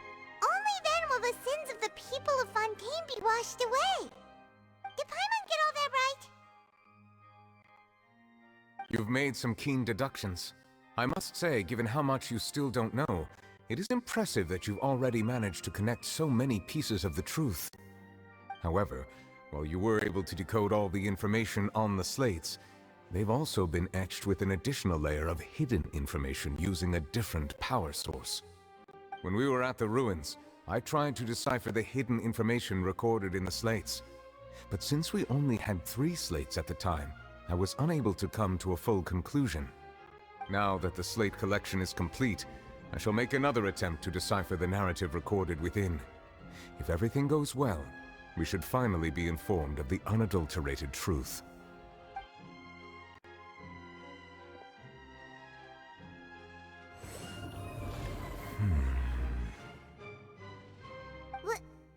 Well? Did you get it? I believe I should share this truth not only with you, but with all the people of Fontaine as well. I will try to briefly summarize it for you.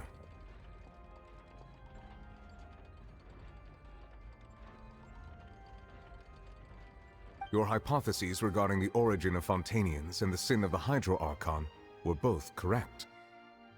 In the Fontaine of old, the previous Hydro Archon sensed the yearning of her Oceanid familiars for life on land.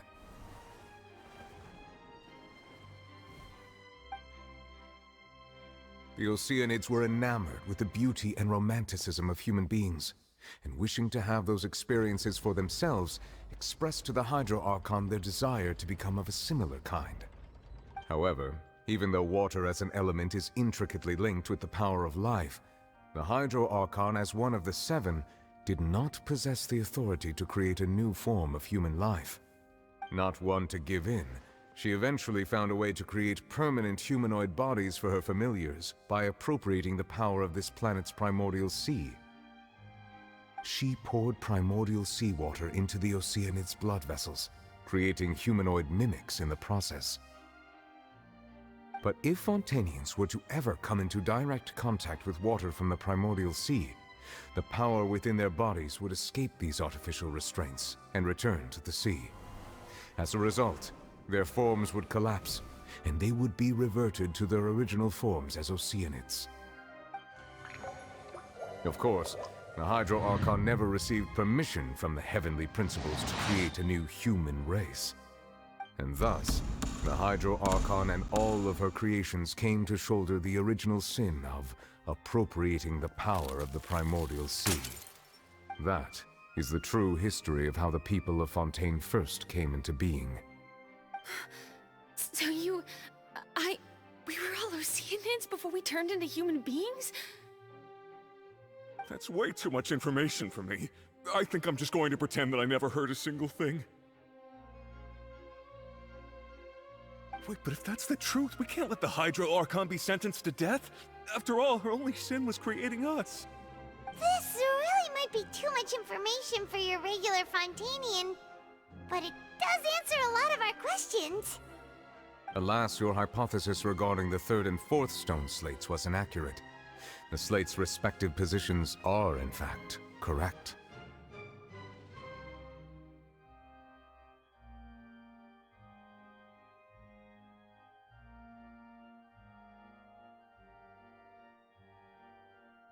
A key point of the visual on the 3rd slate is how all the individuals depicted in the water are humans rather than Oceanids. They have not been dissolved, which implies that the water depicted in this slate is not water from the primordial sea. The nation of Fontaine is the nation of Hydro, as well as the nation of trials and justice. Instead of being the literal element, the water in the scene symbolizes judgment and justice. You may also recall Navia's experience. When she fell into the sea, her consciousness was surrounded by that of many others who intended to hold a trial to determine her fate. Therefore, the meaning of the 3rd slate is that the people of Fontaine shall try the Hydro Archon at the court of justice.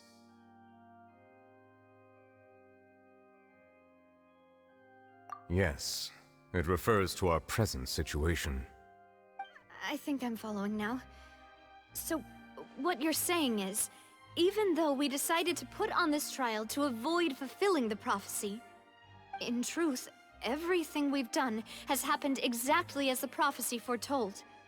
So now, it seems, we're the ones making sure it comes true. What should we do? Huh. No matter what, the prophecy will be fulfilled. Is this what it feels like to be a prisoner of fate? If that's the case, does that mean the scene in the fourth slate will also be fulfilled soon? Traveler, I would like to point out another small fallacy in your deductions.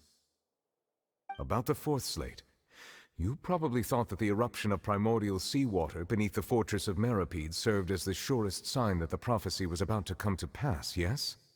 However, I believe that rather than being a sure sign, that eruption could in fact only be a small warning of something far worse to come. As for the root cause of the catastrophe, I believe you've already encountered it once before.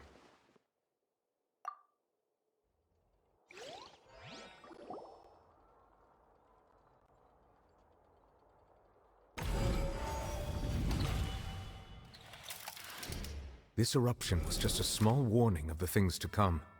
We must find the root cause of the disaster.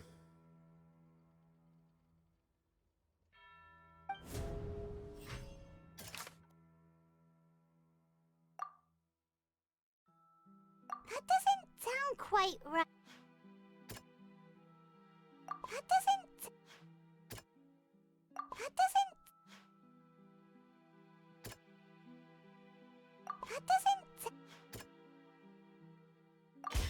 It was both dream and reality. If we're talking about a true culprit, that could only be that thing inside the primordial sea, right?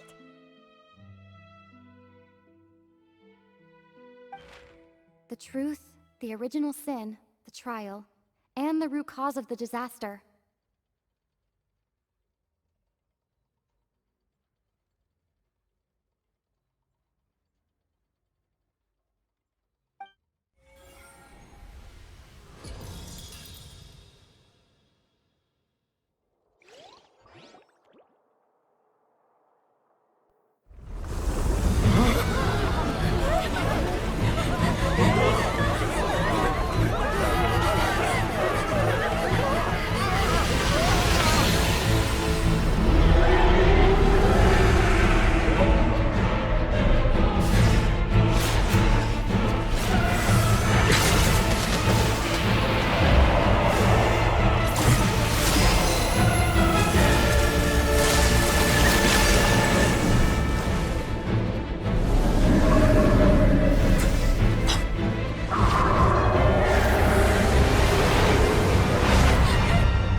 That was way too close!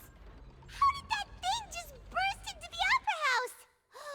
Wait, was that the huge whale you saw in your dream? So we've met it at last. I understand very well why it has chosen to make an appearance here. That whale does not belong to Tevat. It is a monster that has traversed the stars, weeping all the while. It has been greedily consuming the energy from the planet's primordial sea, using it to grow. That is the main cause for the rising sea levels. And once it has finished consuming all of the energy contained within the sea, its next step will be You said that when the Hydro Archon first created Fontainians out of Oceanids, she filled their blood vessels with primordial seawater. Precisely. That whale finds the blood of Fontainians nigh impossible to resist. Therefore, when it left the primordial sea, it decided to make its next stop a packed opera house full of food. Food in the form of Fontainians. We just barely managed to push it back, right? In that case, won't it come back to target the people again, once it's managed to recover its strength? That is correct. Indeed, it is more accurate to say that we should thank that Harbinger for buying us some time. Without him, the whale would have likely come onto land far sooner. From the way he looked, he must have been fighting the creature for quite a long time. That battle maniac. We've always known that he had a special connection with that whale, but we definitely didn't expect it to help us out like this. Anyway, now that we know that this whale is the actual cause of the disaster recorded in the prophecy, all we need to do to stop the prophecy would be to find a way to beat it up, right? It is too late.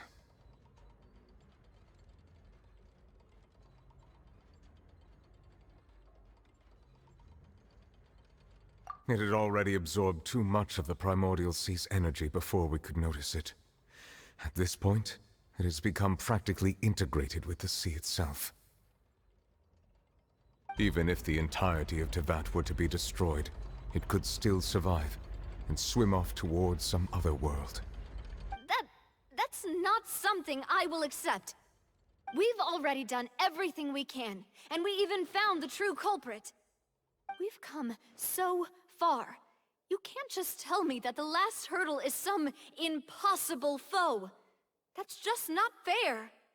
Indeed, that's not how a grand performance should end. I'll fight it to the end, no matter what. So the prophecy will be fulfilled no matter what, huh?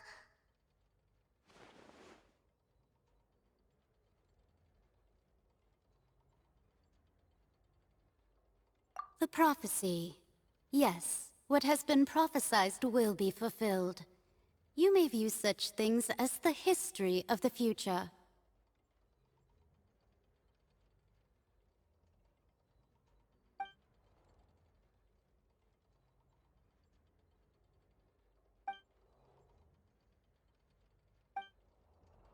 Just as prophecies are usually only the future as seen from the perspectives of the gods, could things be happening in hidden corners where the gods' gaze does not fall? Ultimately, fate shall serve as your only guide, no matter what will happen in Tevat's future. All you need to do is to play your part.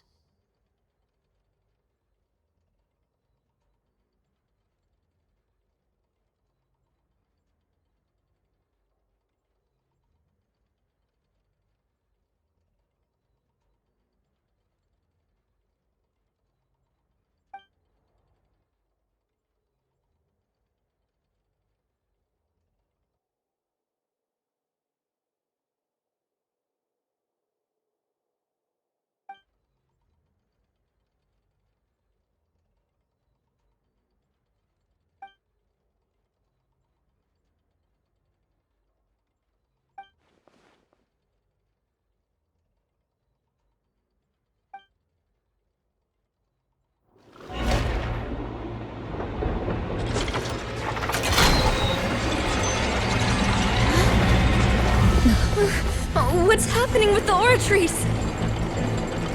I believe it is preparing to carry out the death sentence.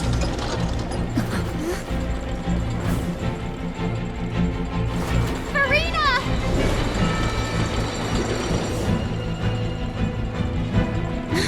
No, I still need answers!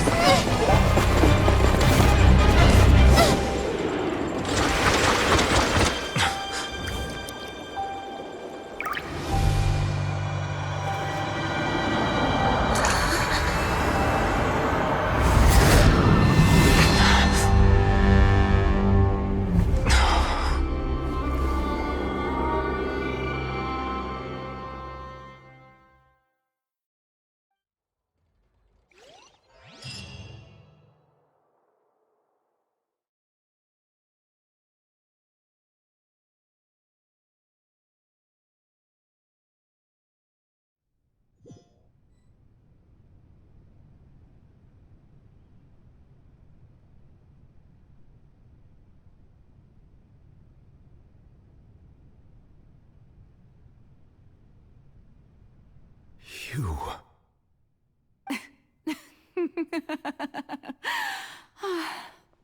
Sorry. That shocked expression on your face is just too amusing. I couldn't help myself. You are not Farina. Who are you? Ah, the sweet sound of bewilderment. Marvelous. A sure sign that my attempt to deceive everyone was a resounding success. But to answer your question, I am Focalor. You know, the god. Focalor? Why did you deceive us? Oh, that wasn't my goal, of course. Goodness, no. But I had to fool everyone else too, if I was to stand any chance of deceiving the heavenly principles. Deceiving the heavenly principles? It's all because of that pernicious prophecy. Dreadful, wasn't it? Everyone doomed to dissolve. Fontaine condemned to be flooded. One was not amused. In fact, one was positively bemused when that problem was thrust upon me by my dearest predecessor. That's the former Hydro Archon Egeria, for the uninitiated. It hardly gets more disastrous than a preordained national catastrophe, now does it? She knew full well that the prophecy would surely come to pass. And as one of the seven, she also knew full well that one defies the heavenly principles at one's peril.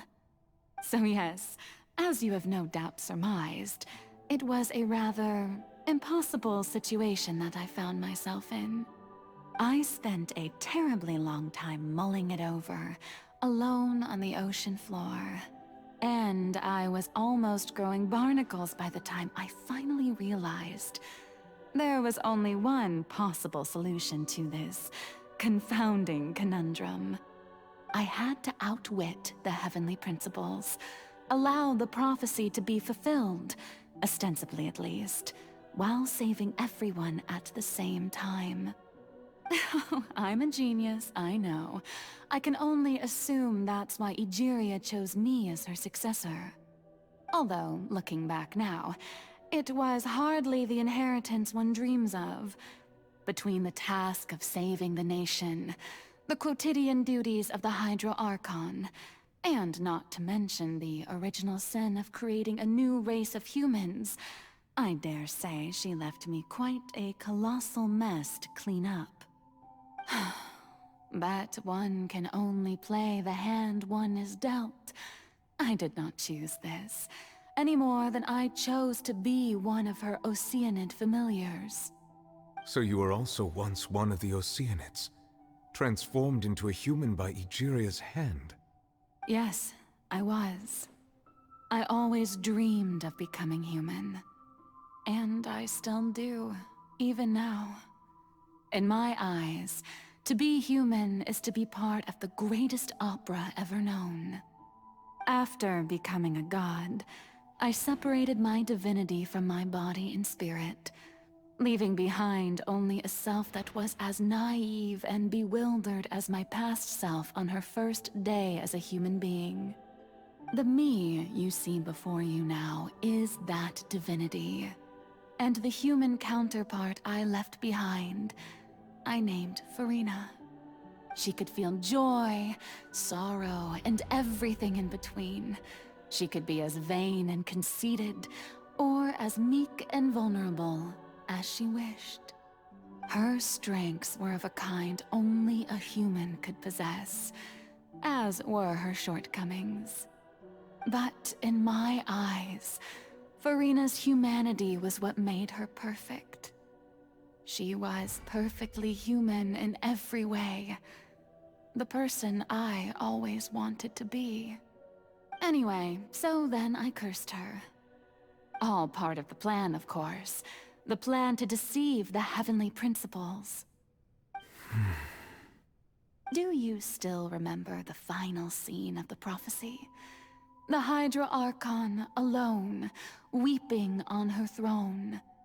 In order that the prophecy might appear fulfilled, I invited Farina to be an actress.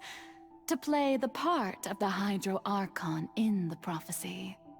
Under the curse I placed on her, so long as I, Focalor's divinity, continued to exist, she could not die. But nor was she free to live her life in the pursuit of happiness. Instead, she was forced to take the stage in the opera house, to embrace the role of leading lady, to forever play the part of the god from the prophecy, all to create a deceitful appearance of that prophecy coming to pass. I suppose now you probably understand why your court is called the Opera Epiclese. But Farina is only human, isn't she? Even though she has had a long life, her mind is no stronger than that of any other ordinary human being. I cannot begin to fathom what she has had to endure. It must have been torture for her. It has indeed. And although she is, in a sense, me in human form, I most definitely owe her an apology for it. It's been 500 years, and all along, she's been playing her part in the most unimaginably long, unbearably lonely, and agonizingly painful opera of all time.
The wind rises.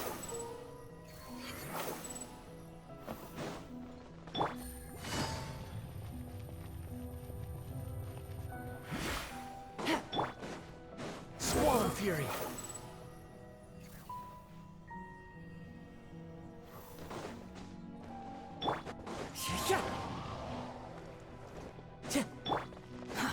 Too slow. Behold!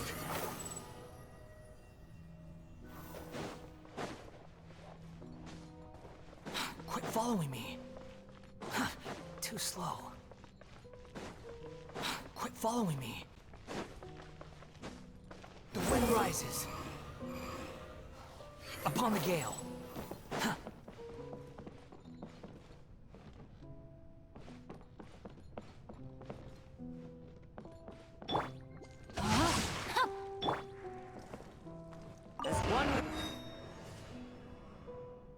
Oh? Who permitted you to come onto the stage? Now, I understand your admiration for my august self, but I must ask you to keep to the rules. All right. It is not my intent to reprimand you. There is no need to state your name. Just be off with you. Do not distract me from my performance. Oh, do not jest. Can you not feel it? I am Focalor. The eyes of countless Fontainians are upon me. I must, at all times, display the utmost elegance and nobility.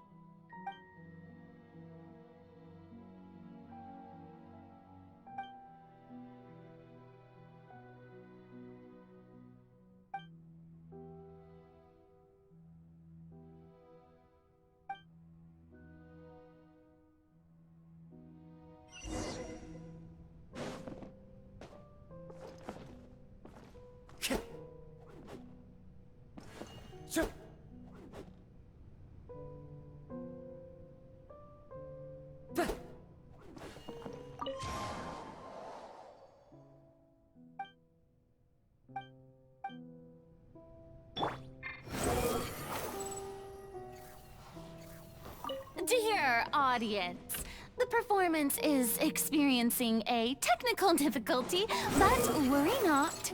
The guards shall resolve it soon enough. Behold!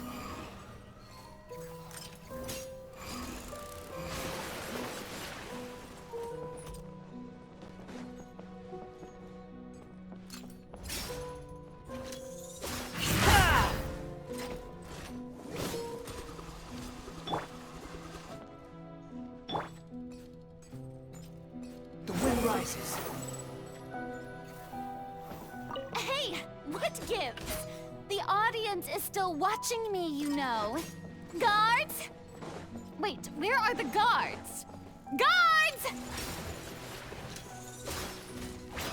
No, my sword! Behold!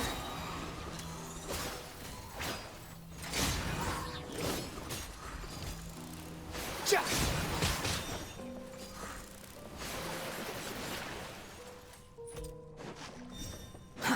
Too slow. That's far enough! Okay, let my guard down.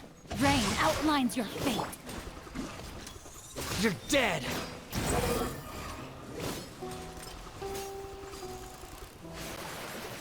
Search for it!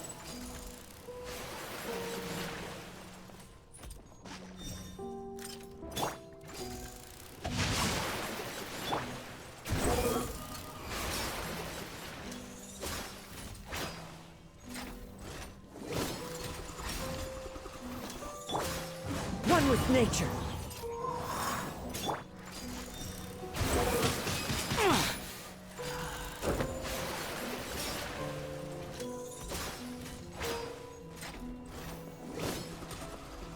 Quit following me.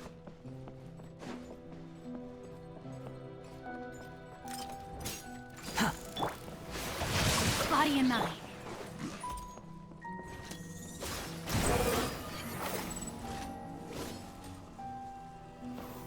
Quit following me.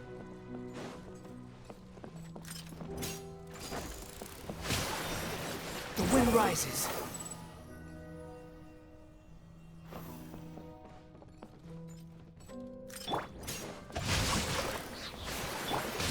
Swallow fury.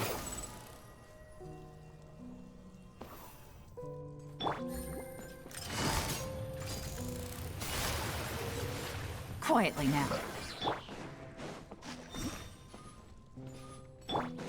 Rain cutter! No, my sword! Rain outlines your... Game's up! Wedge it, vermin!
Farina.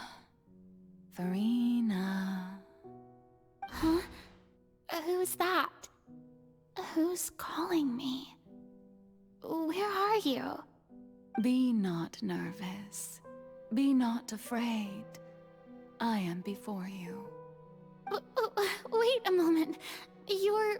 Mirror me? How can this be?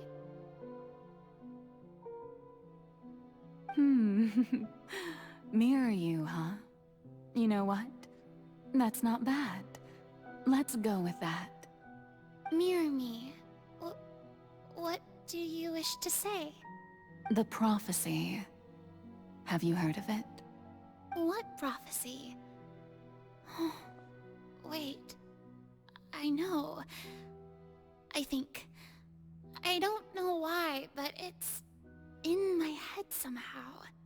The people will all be dissolved into the waters, and only the Hydro Archon will remain, weeping on her throne. Only then will the sins of the people of Fontaine be washed away. Oh, very good. You know it well. What's going on? I can't seem to remember anything clearly.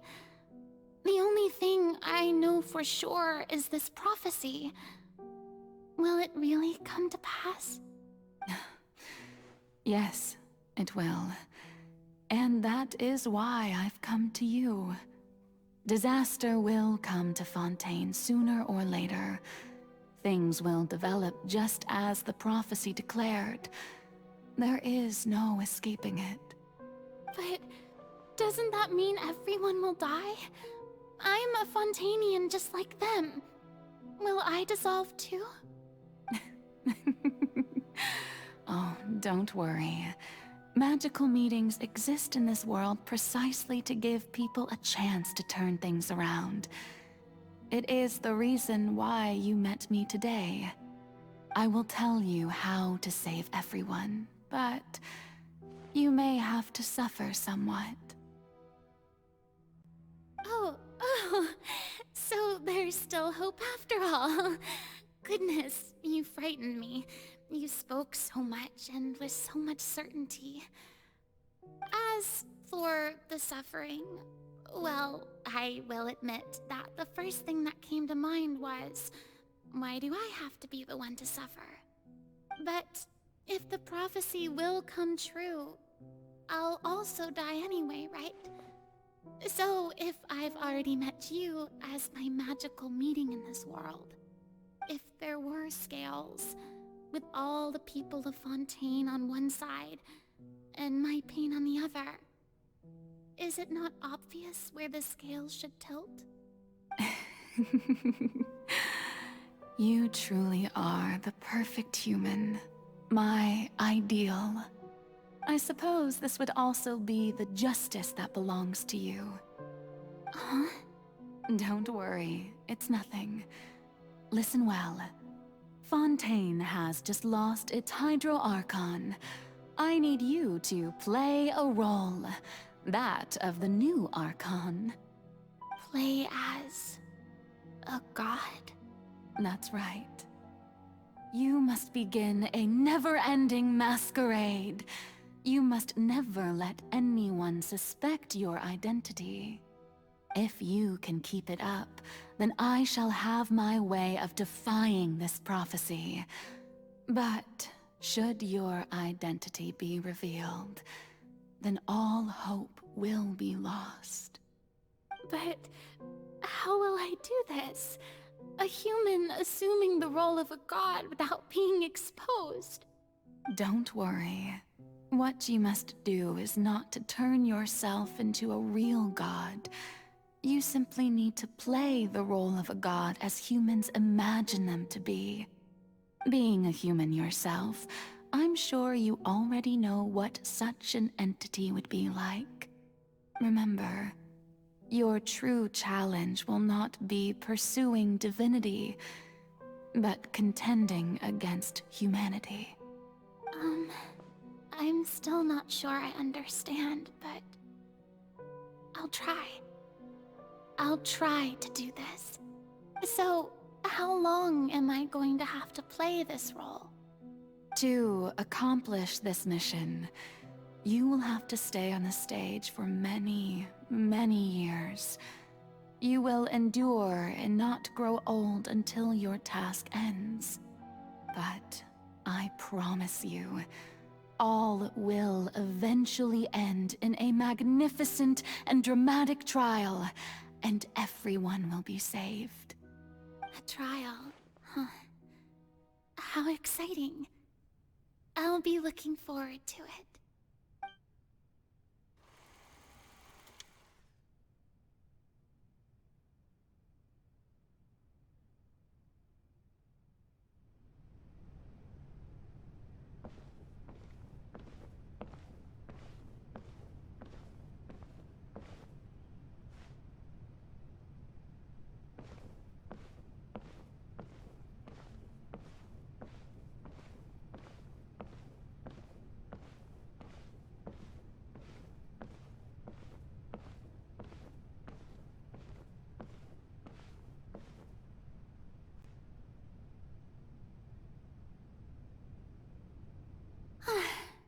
The Maison Cardinalise has announced my accession, but this is my first time facing the people. What should I say to most appear like a god? To be honest, I still don't know. Perhaps I should first try to act natural.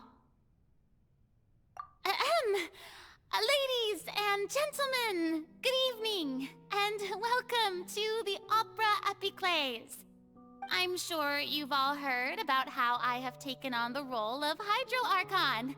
Indeed, I am Verena de Fontaine, your new Archon. In truth, I know little about becoming a nation's new god, but it will be my honor to guide you all.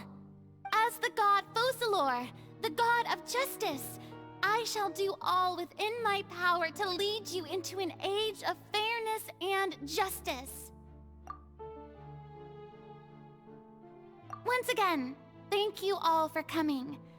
If you should have any questions or suggestions, please send them to the Maison Cardinalise. The future of Fontaine will require us to work together, after all. This should do it. I thought I might stammer, but thankfully, I was able to convey my thoughts just fine. Okay, and next. That's the new Hydro Archon. Is this some kind of joke by the Maison? I would have thought that a being that surpasses humanity would be a bit more assertive. Hey, did you hear that? She even told us to send her suggestions there at the end. Shouldn't gods be all-powerful? She's being so modest. What's the difference between her and an ordinary person, then? If you ask me, perhaps the succession didn't actually happen. She might just be a Maison-back puppet. Wait, what's going on? Why is everyone suspecting me of being a fake? This is bad. If I get exposed here, there'll be no saving the people from the prophecy. Right. Mirmi said that I just need to play the role of a god as humans imagine them to be. Calm down, Verena. Think. What do the people want? How would they imagine a god to speak and act? Assertive, with a strong sense of presence. One who can dispel all doubt. That is the character I'm fated to play.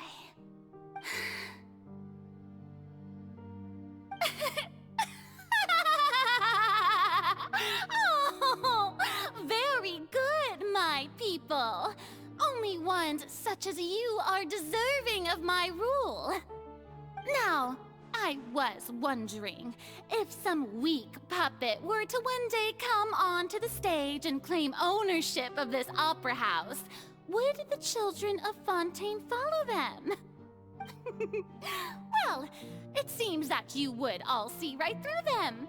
Having passed my test, you are qualified to witness wondrous trials alongside my august self, here in this opera house. You may consider my previous act a door gift of sorts. I thought it was a debut that suited the atmosphere. Now then, let us be reintroduced. Ah, so that was just a performance. How could I have forgotten that we were inside an opera house? Her personality. It's quite shocking, to be honest, but I suppose suppose it's a better look than before. Such a fascinating and bold deity. How wonderful! Our future may yet be bright after all. It seems I've turned them around. Best follow this flow and restart my accession speech.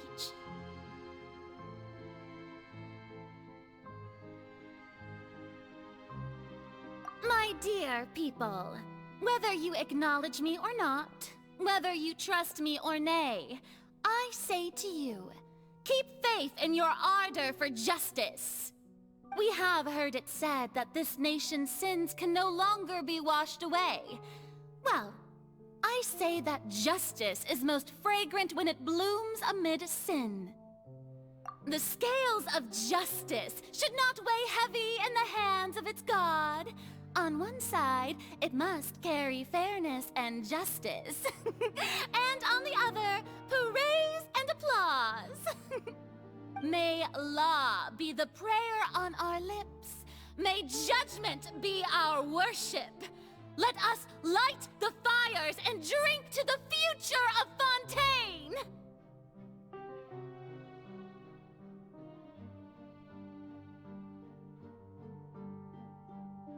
There is no trouble in this world that justice cannot solve. All that is needed is for you, my people, to believe in it, heart and soul. So long as I, the Archon Focalor, stand within the Opera Epiclese, so long as I stand before the Oratrice, I shall even judge the gods of this world!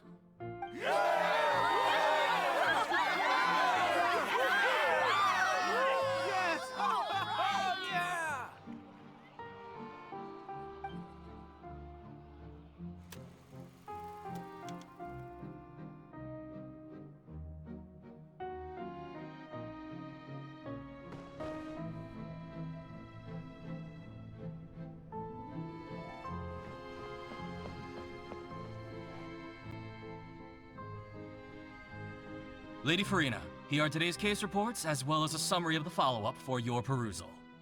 Come now, was I not just at the Opera House in person? Leave these kinds of things to Neuvillette. Besides, none of these trials were the one that I'm looking forward to the most. If I may be so impertinent, what kind of trial are you truly looking forward to? A magnificent, dramatic, and wondrous trial. A trial to end all things. How could you hope to understand? That's true. I fear I lack the ability to grasp your divine thought, Lady Archon. No need for fright, and do not take what I said before too seriously. Go now, do your duties. The trial I await. It will come one day.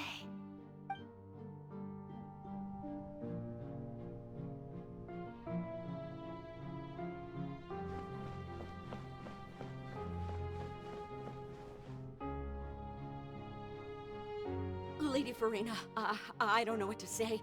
Thank you for agreeing to see me. No need to thank me. Or rather, thank your own sense of perseverance instead. Long have you stood in line to meet me, have you not? Oh, I'm afraid that's just an inevitable consequence of my divine charm. All right, Deuteria, is it?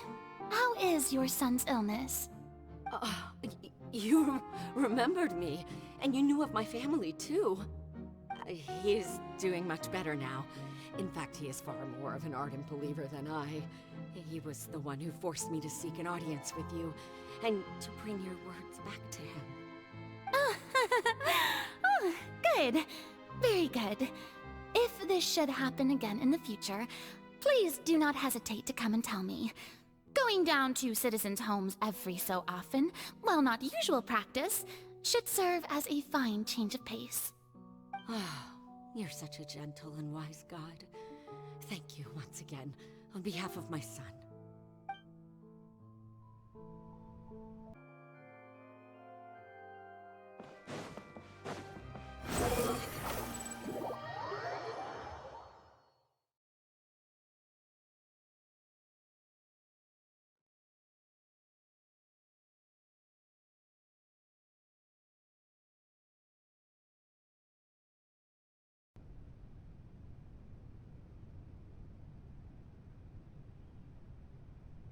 You...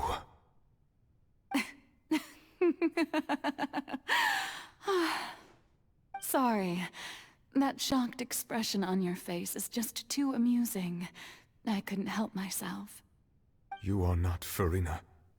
Who are you? Ah, the sweet sound of bewilderment. Marvelous. A sure sign that my attempt to deceive everyone was a resounding success. But to answer your question, I am Focalor. You know, the god. Focalor? Why did you deceive us? Oh, that wasn't my goal, of course. Goodness, no. But I had to fool everyone else too, if I was to stand any chance of deceiving the heavenly principles. Deceiving the heavenly principles? It's all because of that pernicious prophecy. Dreadful, wasn't it? Everyone doomed to dissolve. Fontaine condemned to be flooded. One was not amused. In fact, one was positively bemused when that problem was thrust upon me by my dearest predecessor. That's the former Hydro Archon Egeria, for the uninitiated. It hardly gets more disastrous than a preordained national catastrophe, now does it? She knew full well that the prophecy would surely come to pass.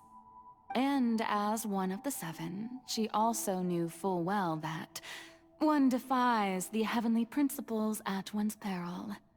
So yes, as you have no doubt surmised, it was a rather impossible situation that I found myself in.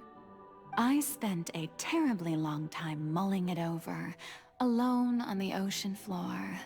And I was almost growing barnacles by the time I finally realized there was only one possible solution to this confounding conundrum. I had to outwit the heavenly principles, allow the prophecy to be fulfilled, ostensibly at least, while saving everyone at the same time. I'm a genius, I know. I can only assume that's why Egeria chose me as her successor. Although, looking back now, it was hardly the inheritance one dreams of. Between the task of saving the nation, the quotidian duties of the Hydro Archon, and not to mention the original sin of creating a new race of humans, I dare say she left me quite a colossal mess to clean up. But one can only play the hand one is dealt. I did not choose this, any more than I chose to be one of her Oceanid familiars. So you were also once one of the Oceanids, transformed into a human by Egeria's hand? Yes, I was. I always dreamed of becoming human. And I still do, even now. In my eyes, to be human is to be part of the greatest opera ever known. After becoming a god, I separated my divinity from my body and spirit, leaving behind only a self that was as naive and bewildered as my past self on her first day as a human being. The me you see before you now is that divinity, and the human counterpart I left behind, I named Farina. She could feel joy, sorrow, and everything in between. She could be as vain and conceited, or as meek and vulnerable as she wished. Her strengths were of a kind only a human could possess, as were her shortcomings. But in my eyes, Farina's humanity was what made her perfect. She was perfectly human in every way. The person I always wanted to be. Anyway, so then I cursed her. All part of the plan, of course.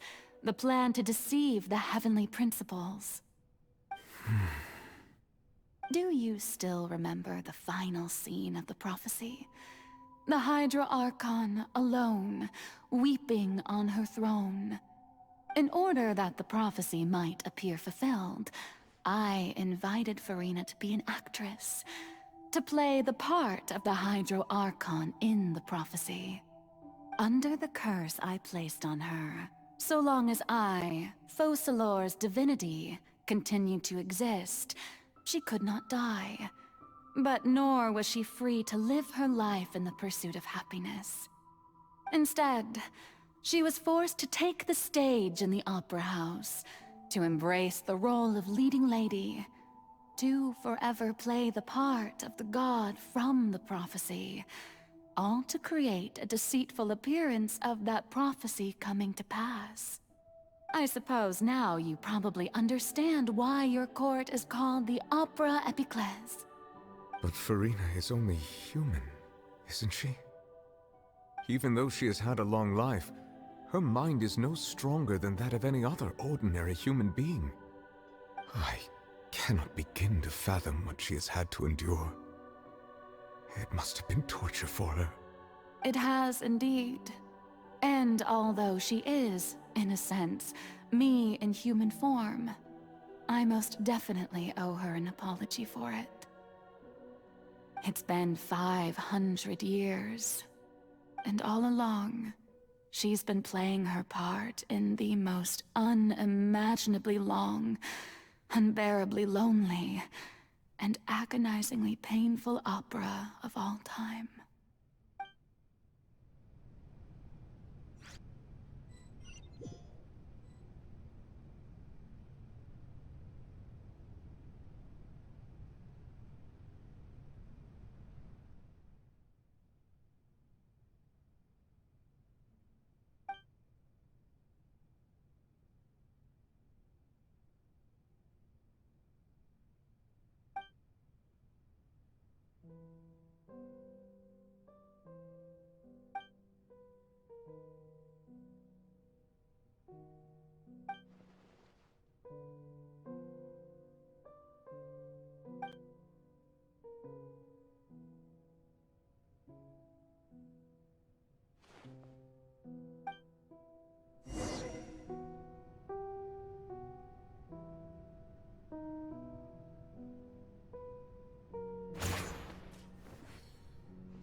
Squall Fury!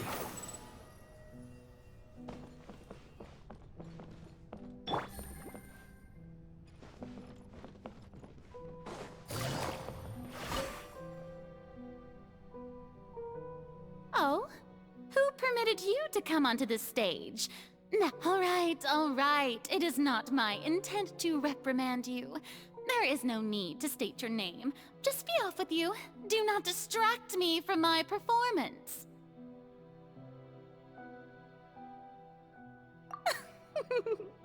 Oh, do not jest. Can you not feel it? I am Focalor. The eyes of countless Fontainians are upon me. I must, at all times, display the utmost elegance and nobility.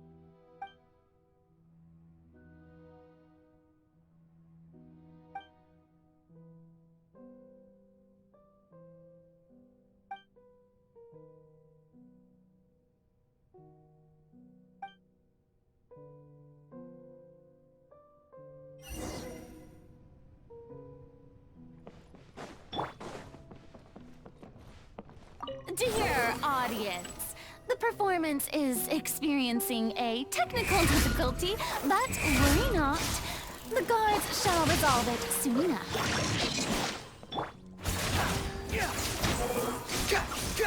That's far enough!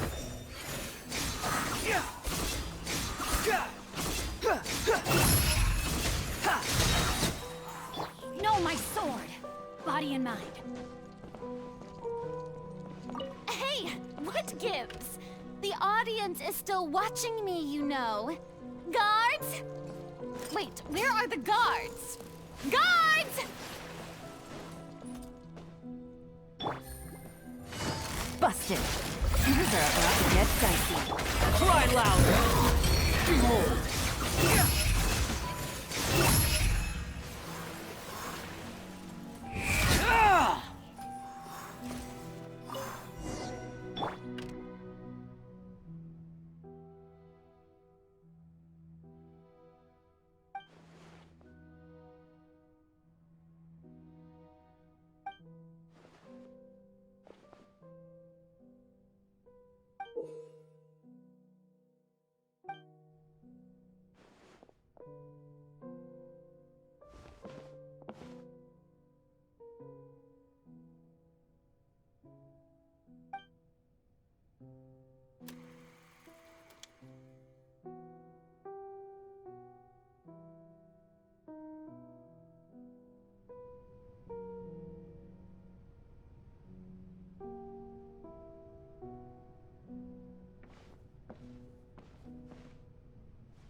Farina.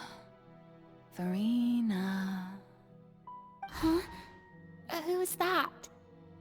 Who's calling me? Where are you? Be not nervous. Be not afraid. I am before you. Wait a moment. You're near me? How can this be?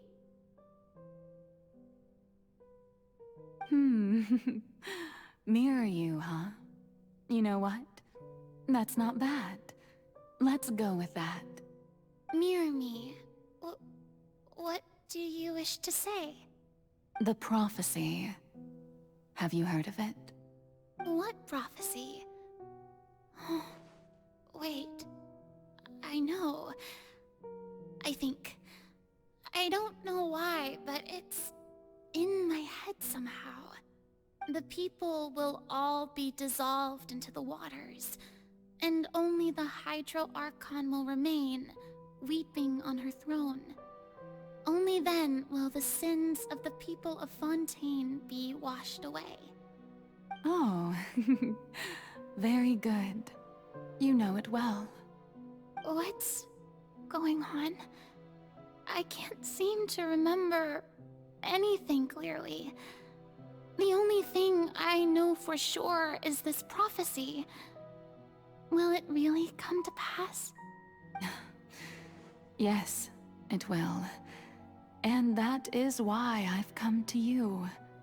Disaster will come to Fontaine sooner or later. Things will develop just as the prophecy declared. There is no escaping it. But doesn't that mean everyone will die? I'm a Fontainian just like them. Will I dissolve too? Oh, don't worry. Magical meetings exist in this world precisely to give people a chance to turn things around. It is the reason why you met me today. I will tell you how to save everyone, but you may have to suffer somewhat. Oh, so there's still hope after all. Goodness, you frightened me. You spoke so much and with so much certainty. As for the suffering, well, I will admit that the first thing that came to mind was, why do I have to be the one to suffer? But if the prophecy will come true, I'll also die anyway, right? So if I've already met you as my magical meeting in this world, if there were scales, with all the people of Fontaine on one side, and my pain on the other, is it not obvious where the scales should tilt? You truly are the perfect human. My ideal. I suppose this would also be the justice that belongs to you. Huh?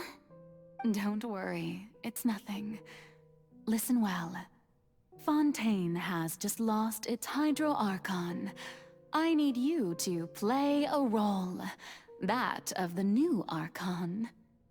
Play as a god? That's right. You must begin a never-ending masquerade. You must never let anyone suspect your identity. If you can keep it up, then I shall have my way of defying this prophecy. But should your identity be revealed, then all hope will be lost. But how will I do this? A human assuming the role of a god without being exposed. Don't worry. What you must do is not to turn yourself into a real god. You simply need to play the role of a god as humans imagine them to be. Being a human yourself, I'm sure you already know what such an entity would be like. Remember, your true challenge will not be pursuing divinity, but contending against humanity. I'm still not sure I understand, but I'll try. I'll try to do this. So, how long am I going to have to play this role? To accomplish this mission, you will have to stay on the stage for many, many years. You will endure and not grow old until your task ends. But I promise you, all will eventually end in a magnificent and dramatic trial, and everyone will be saved. A trial, huh? How exciting. I'll be looking forward to it.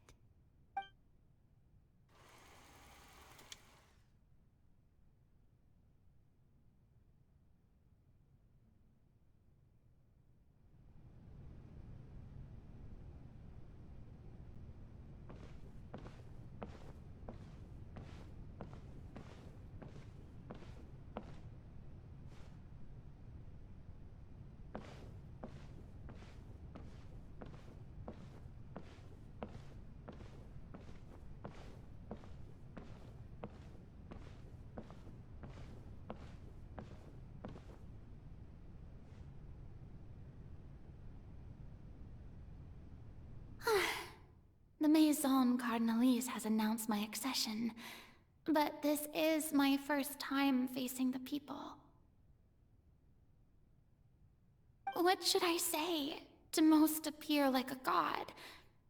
To be honest, I still don't know. Perhaps I should first try to act ladies and gentlemen, good evening, and welcome to the Opera Epiclese. I'm sure you've all heard about how I have taken on the role of Hydro Archon. Indeed, I am Verena de Fontaine, your new Archon. In truth, I know little about becoming a nation's new god, but it will be my honor to guide you all.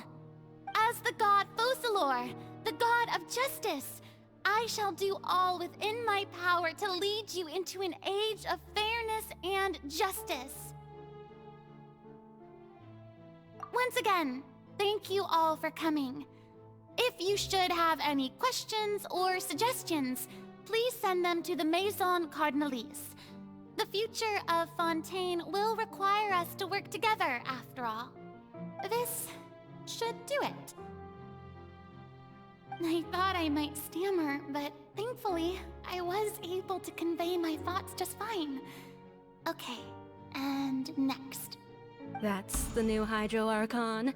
Is this some kind of joke by the Maison?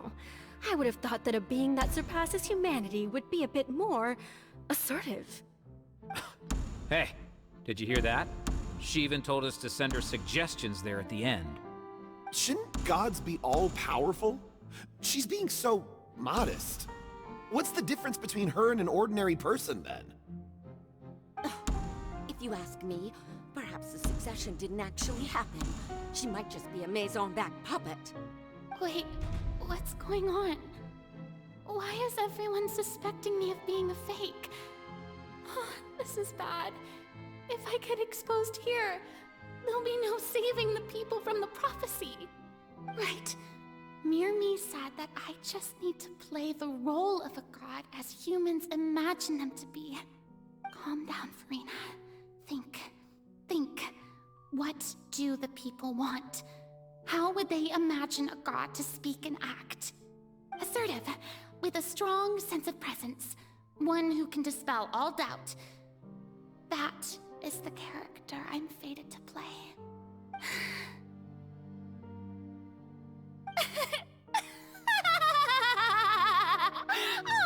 Oh, very good, my people.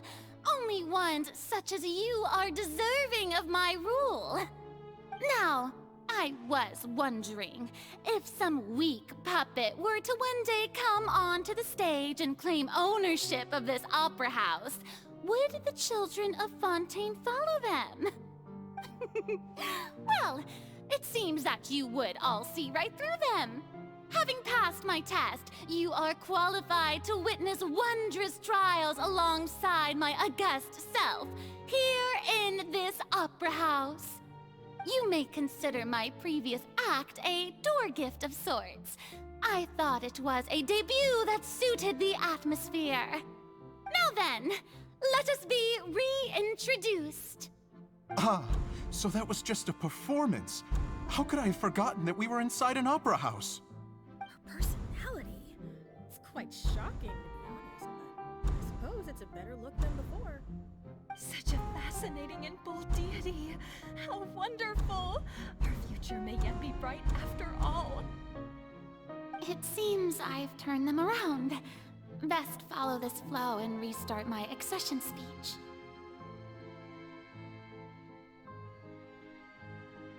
My dear people, whether you acknowledge me or not, whether you trust me or nay, I say to you, keep faith in your ardor for justice. We have heard it said that this nation's sins can no longer be washed away. Well, I say that justice is most fragrant when it blooms amid sin. The scales of justice should not weigh heavy in the hands of its god. On one side, it must carry fairness and justice. And on the other, praise and applause. May law be the prayer on our lips. May judgment be our worship. Let us light the fires and drink to the future of Fontaine! No, this won't work. They'll suspect me again. I must play the role that they want me to play. No, this won't work. They'll suspect me again. I must play the role that they want me to play. There is no trouble in this world that justice cannot solve. All that is needed is for you, my people, to believe in it, heart and soul. So long as I, the Archon Focalor, stand within the Opera Epiclese, so long as I stand before the Oratrice, I shall even judge the gods of this world!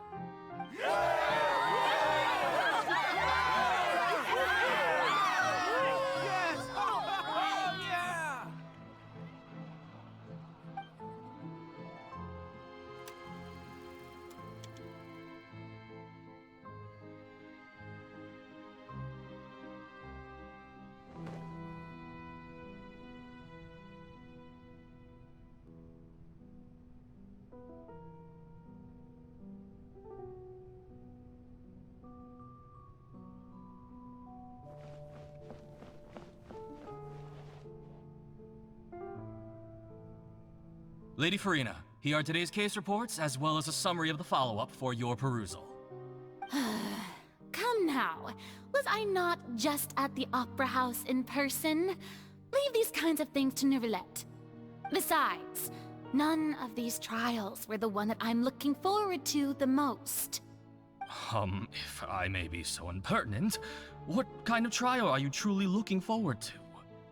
A magnificent, dramatic, and wondrous trial. A trial to end all things. How could you hope to understand?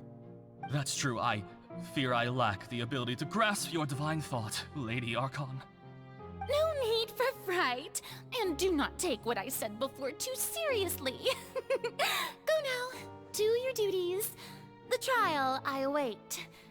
It will come one day.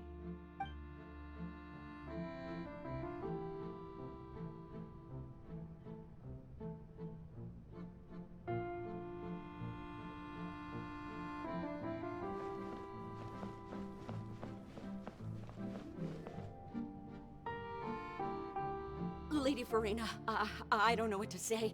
Thank you for agreeing to see me. No need to thank me. Or rather, thank your own sense of perseverance instead.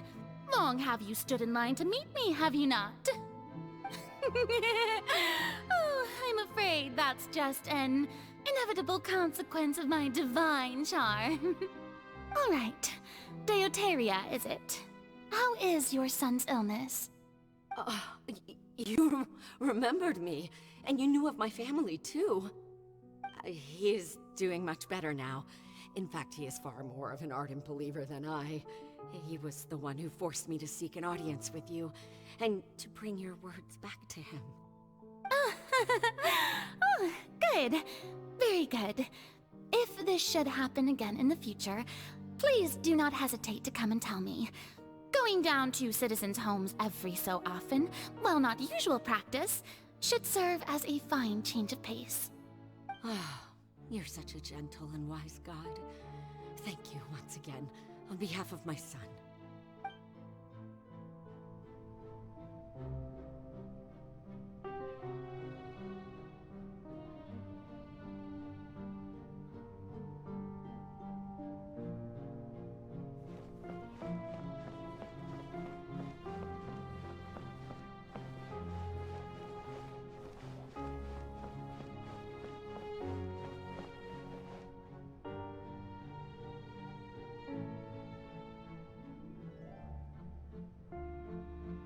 Lady Farina, here are the latest hydrological reports. As for the specific parameters you asked to take note of, I'm afraid things still don't look good. I see. It's as I thought then. As your god, I did already expect this, but I wanted to see how far your human wisdom would allow you to analyze it. All manner of signs indicate that the prophecy will still come to pass. Forget it. That's not something you need to worry about right now. Well, as I understand it, the Fontaine Research Institute is also trying to find a way to counter the rising water levels. Really? Have they found anything? I'm afraid that they haven't found any effective solution thus far. Oh, is that so? Well, no wonder. This issue has reached the realm of the gods, after all. Still, their spirit is praiseworthy.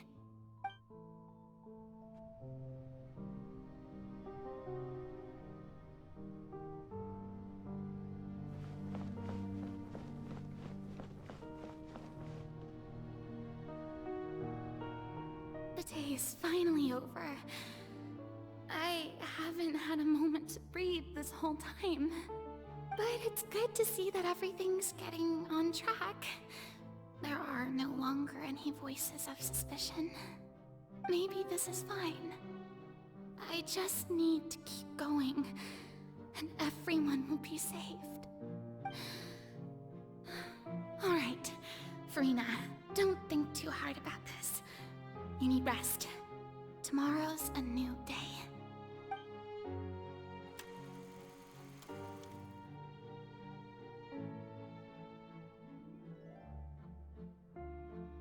Lady Farina, here are the new trial reports for the latest cases, as well as a summary of the follow-up. There'll be no need for that. I've seen them already. There's no need to go back over scenes I've witnessed in person before. Lady Farina, I've waited so long for this chance to see you in this manner. Indeed, my dear, loyal citizen. This joyous moment is an honor for us both.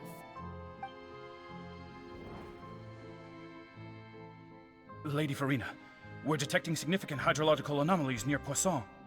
Understood. Keep monitoring. Keep me informed should anything come up at the Institute.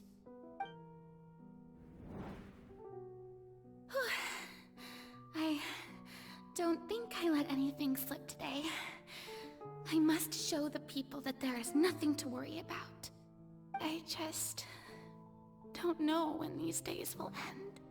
I feel utterly exhausted. Best to rest early today, too.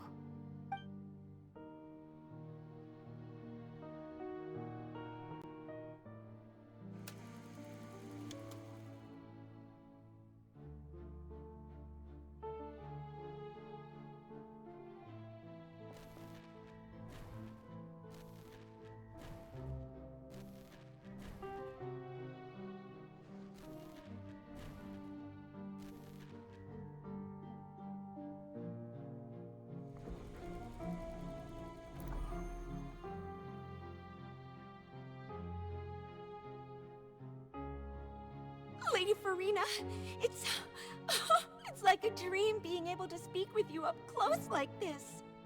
I've heard that the first member of our family who was honored to receive an audience with you was Madame Deoteria, almost 20 generations ago.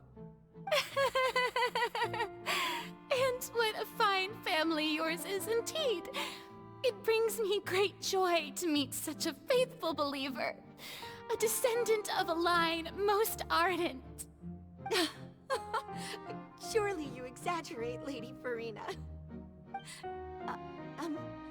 My lady? What is it, good citizen? Oh, are you crying? Uh-huh. Oh, really now? I didn't even notice. This must be the overflow of hydro from my person. Well, can't quite help being the god whose dominion is the waters, can I? No wonder. No wonder. A manifestation of your power, then. Oh, Archon, I am honored to have witnessed it. Honored indeed.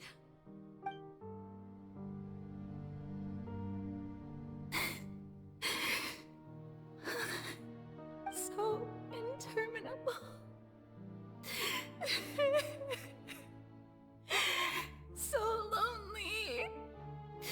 Just how much longer? Hundreds of years must have passed by now. Perhaps the show must go on for hundreds more. I never imagined that it would hurt so much. Have I reached my limit? No. Perhaps I reached it long ago. Today I didn't even notice my own tears. I want to tell someone, anyone, about this. But would that not destroy all I've done so far? I've conducted so many investigations across the centuries, but there's not even a sliver of hope that we might break the prophecy. All I can do is keep heart. I must maintain this act. It is the only way to save Fontaine. Please, mirror me. You have to succeed.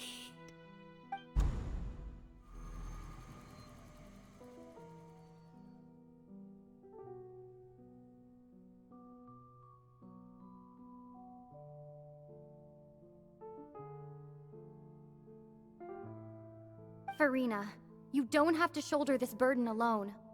Although I don't know what you might be keeping from everyone, your people are more than willing to share your burden with you.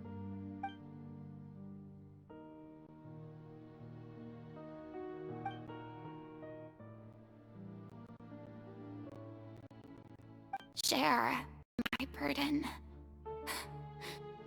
That's impossible. It was fated right from the start that this would be my duty alone. But even if your burden doesn't need to be shared, you can still choose to confide in someone.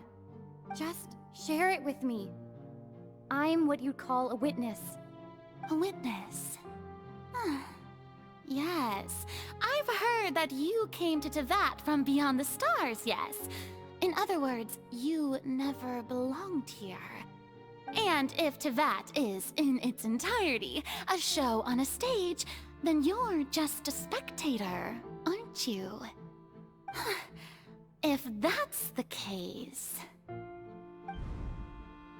She's right. I could confide in her, couldn't I?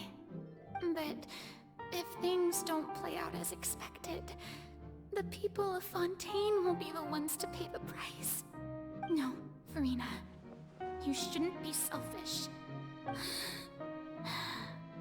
But what if it's really alright?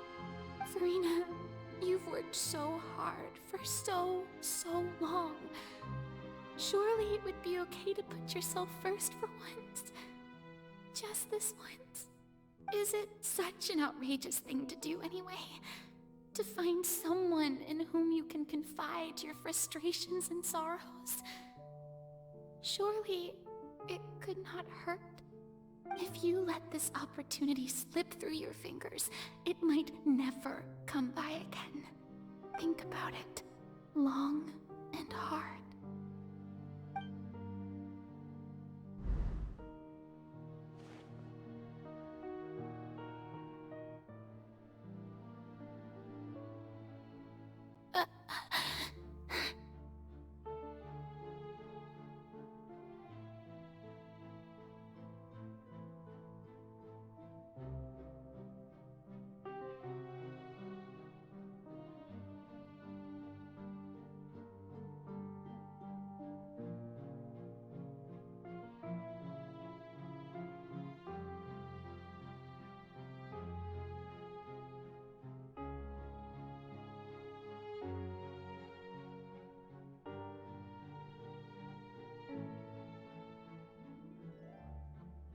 No, I have nothing to say.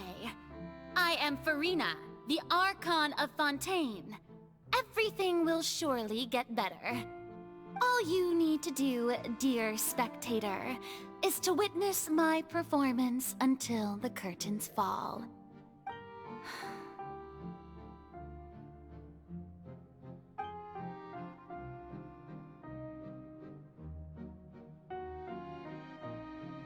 Fine.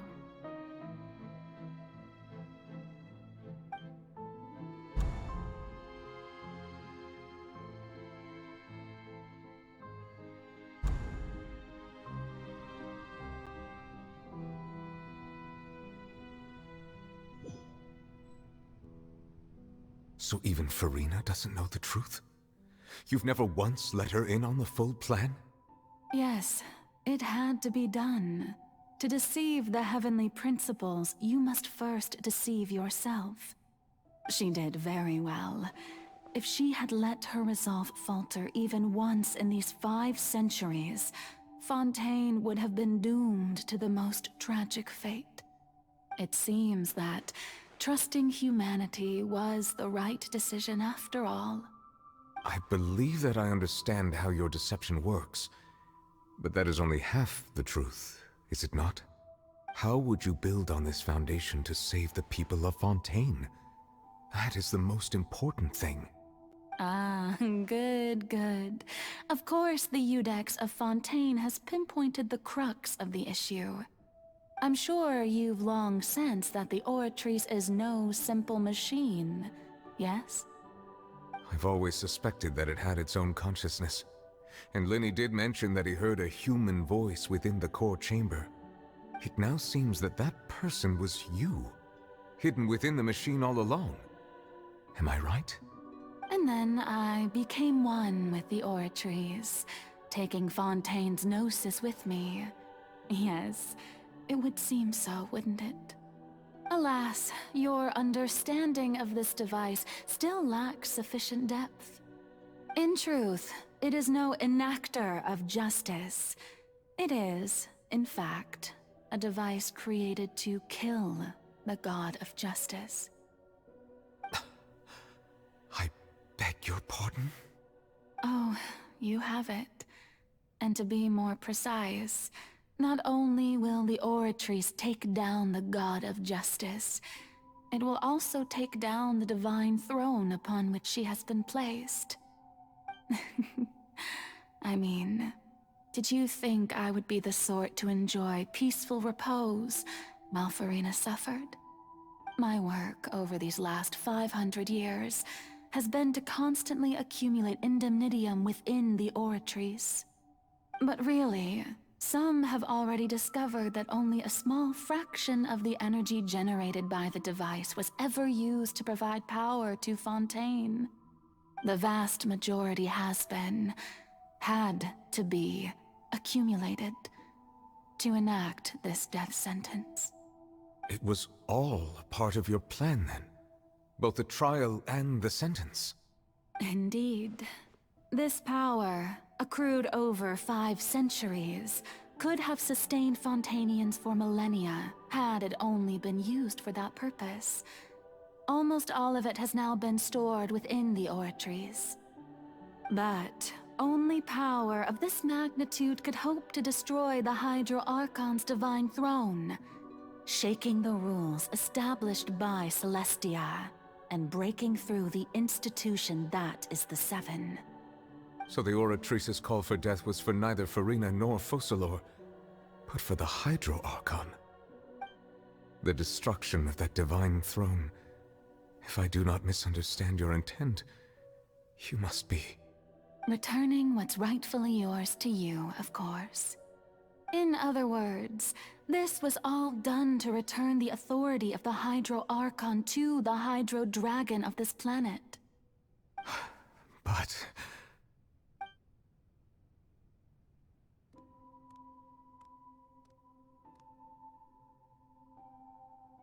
Oh, what? Getting sad again, are we? The authority of the ancient dragons shall soon be yours once more, O Hydro Dragon Sovereign. And this is the face you make. all you've done throughout the years is just so you can sacrifice yourself at the very end. I've never quite seen it that way, you know. Even now, I'm quite pleased at how well my deception worked.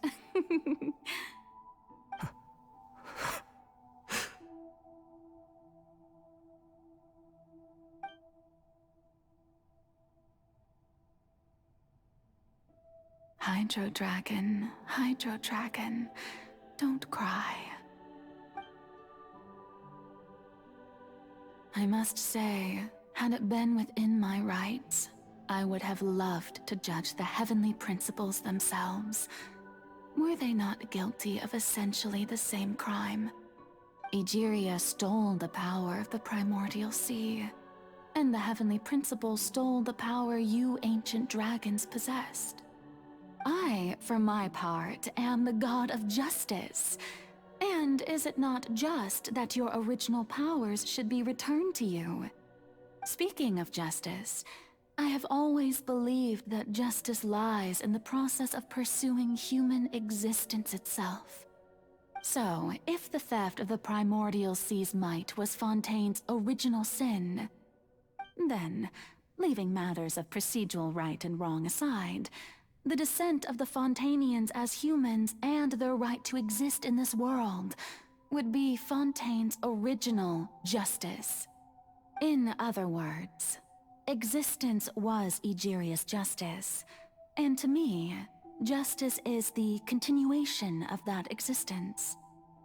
Defying the prophecy and ensuring that Fontaine's people shall live on, that should be the justice enthroned over all others. At this point, we, whether it be myself or all other Fontainians, have shouldered the burden of this sin for far too long. Iudex Nervillet, the highest judge in our land, when you regain your full power as an elemental sovereign, what verdict shall you pass upon us? So when I was invited to the court of Fontaine to serve as Iudex, I see now that that was your idea too. At last, I now understand the true purpose behind this position. In the beginning, I was uninterested in human existence. But these 5 centuries of living alongside them have gradually brought about mutual understanding between us. And I have even attempted to feel as they feel.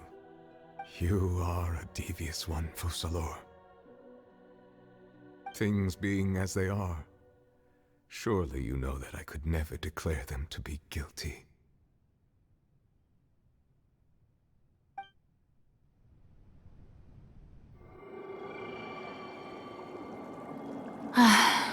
The hour of my execution is almost here.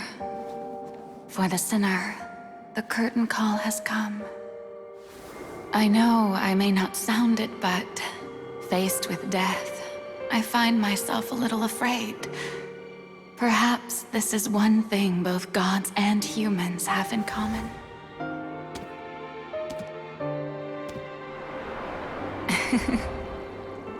Farewell, Nervalette.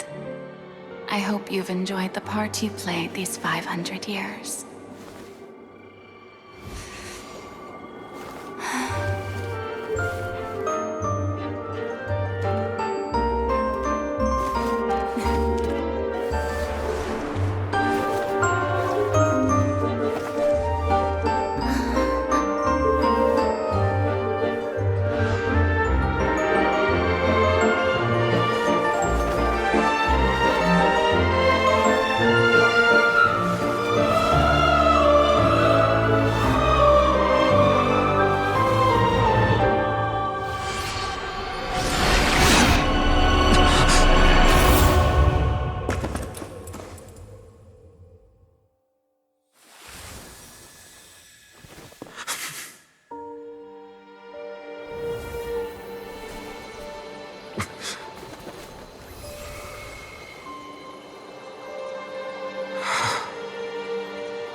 Iudex Nervalette, hereby declare, people of Fontaine, your sins are forgiven.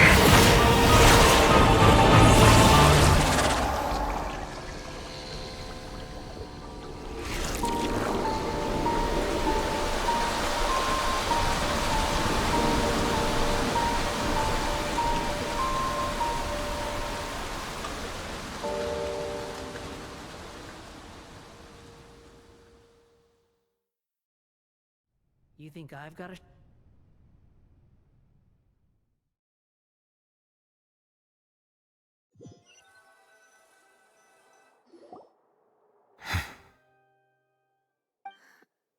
What just happened?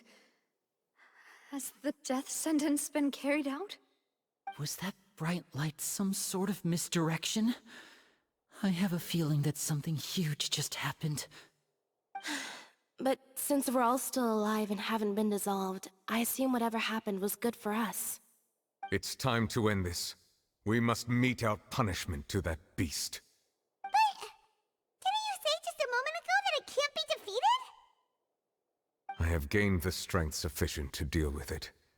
Through certain means, I now have the ability to separate the power of the Primordial Sea from that creature.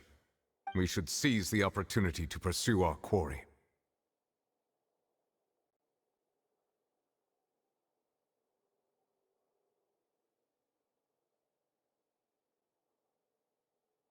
Traveler, now that the oratories can no longer function, I require an executor to help me mete out justice.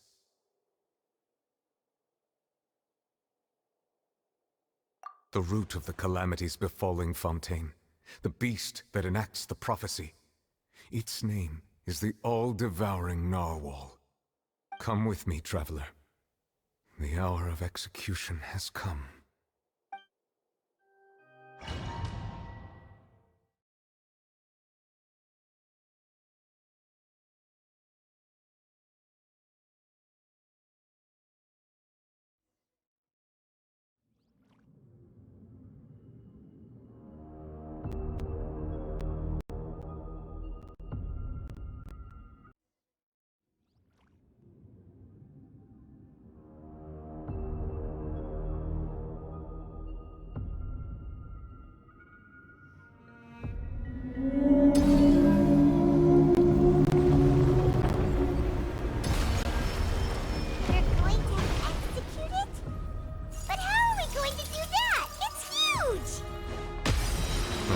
Done my best to separate the power of the primordial sea from the wave. Considering the size of the beast, I cannot reach the power source. Unless we can find a way to attack it from within. We shall share the bond of the ancient dragon's power with it. We shall look for an opening together. I feel its sorrow turning into hostility.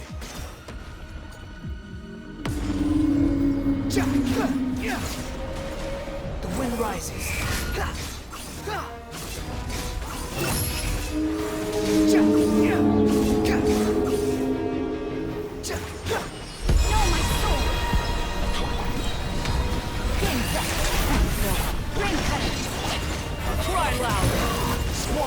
The all-devouring narwhal cannot resist its instinct to devour. Continue to trigger its hostility. Chance will present itself.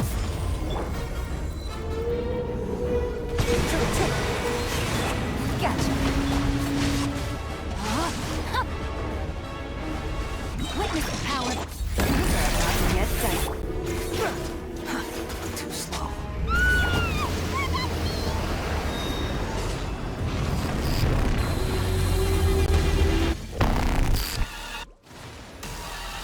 Why is there a hole-looking thingy over there? It looks really scary. No, my sword!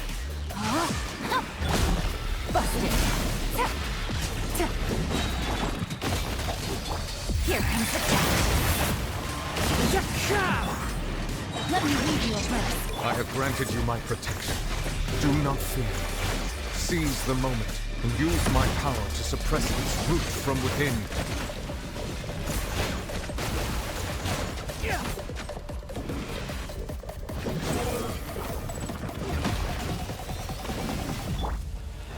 No, my sword!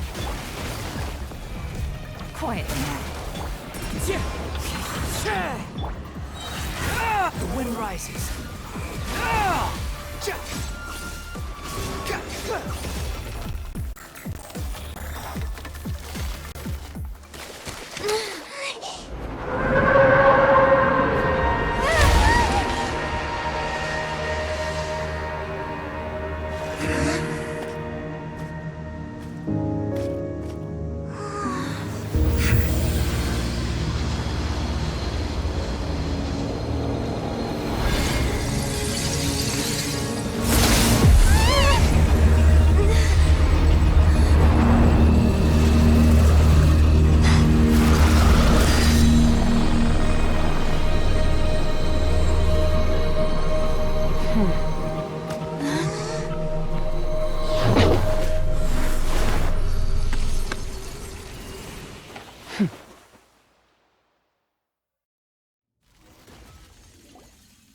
Thanks for helping with the cleanup.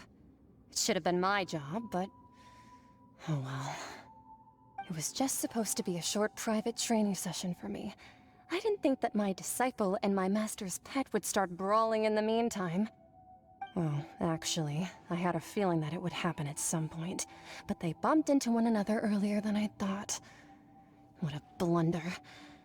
I suppose I'll have to swing my sword 3 million times as penance.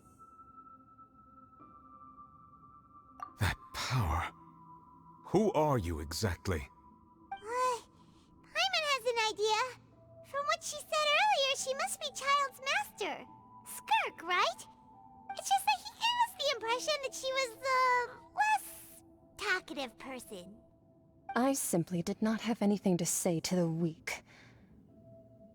But you, on the other hand, managed to defeat the all-devouring narwhal without using power from beyond this world. So you may speak to me as equals.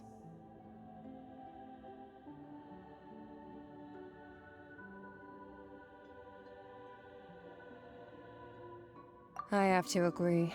It's a strange use of a planet's primordial waters just to raise an all-devouring narwhal. That kind of power is wasted on it. It's not cooperative. It eats too much. And I have more important things to do with my time than pet sitting. The only thing that creature has going for it is its looks. All in all, it fails as a pet. Miss Skirk? I think you might have missed the point.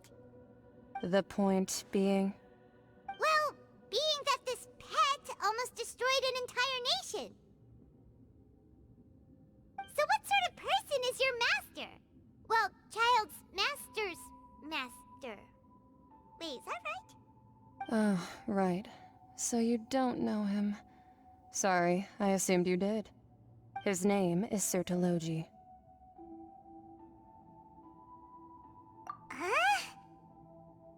I am unfamiliar with that name. Huh. So Master isn't sufficiently famous. How should I describe him then? Have you heard of the name The Fowl? The Fowl? Still nothing? Well, how about the Visionary? Vetterfulnir then? Or Gold Rhindaughter? Ooh, that one we've heard! Rhindaughter's part of the Hexen Circle. She's Albedo's mom, right? Oh, so you do know that name. To be honest, I also heard all of those names and titles from my master.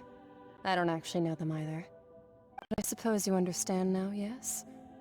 My master is likely a similar sort to Rhindaughter. They are both pursuing some form of perfection. Wait! Didn't you also mention a visionary person? Paimon didn't quite catch their name. Actually, never mind that. I believe it expedient to inform you that the all-devouring narwhal used up nearly all its strength fighting you. Such roiling hydro energies will prove difficult for the planet's deep seas to digest. As such, the Fontaine back on the surface has most likely been thrown into chaos. In other words, the prophecy that you've been fretting over should now be in full swing. What?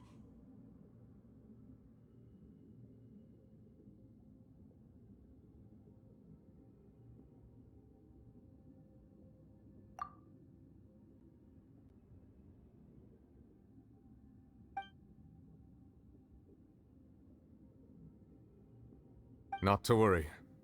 Focalor has already managed to deceive the heavenly principles.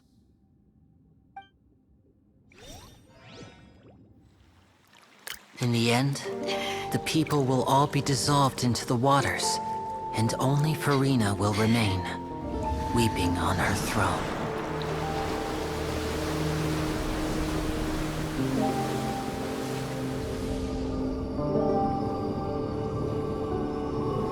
Only then will the sins of the people of Fontaine be washed away.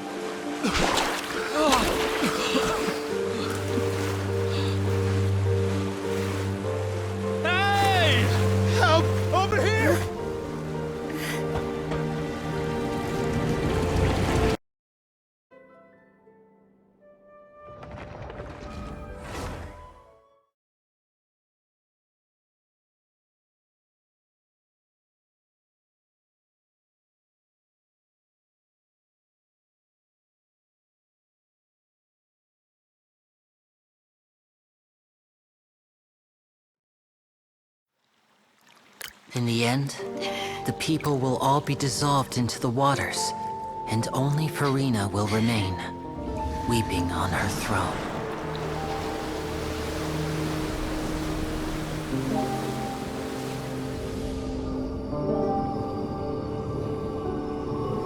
Only then will the sins of the people of Fontaine be washed away.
All hands, initiate emergency rescue!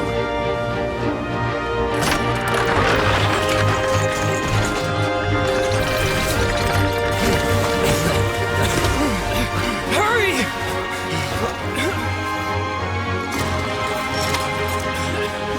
Hey, lend a hand!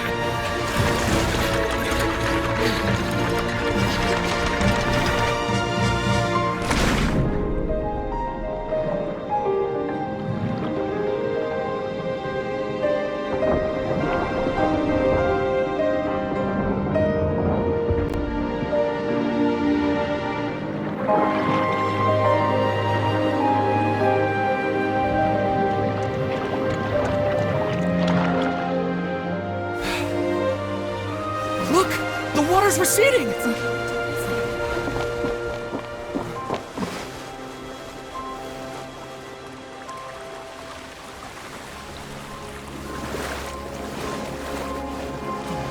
It's a miracle! Water's receding. We didn't dissolve. The prophecy was wrong. The prophecy was wrong!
The soil renewed.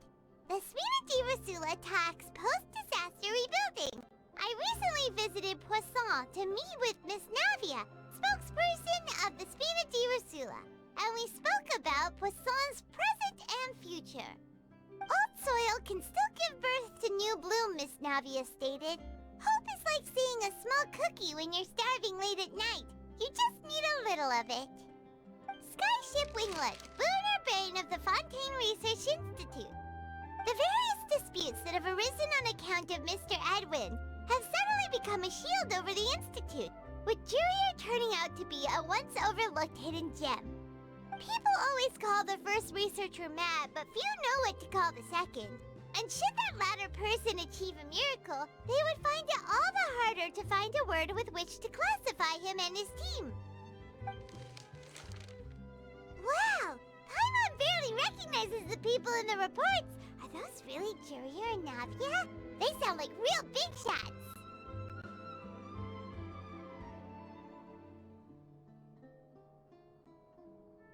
What do you think? Pretty enthralling, huh? The Steambird's idea was pretty simple. With the disaster just having passed, we would print a free edition packed to the margins with good news to calm people down. The value for these big scoops lies in their inevitable follow-ups. We'll publish further reports and go into the stories behind those people. Edwin's assistant, Jurier, created a true flying ship, while Navia is leading people in the reconstruction of their home. I'm sure that these stories could draw even your well-traveled eye.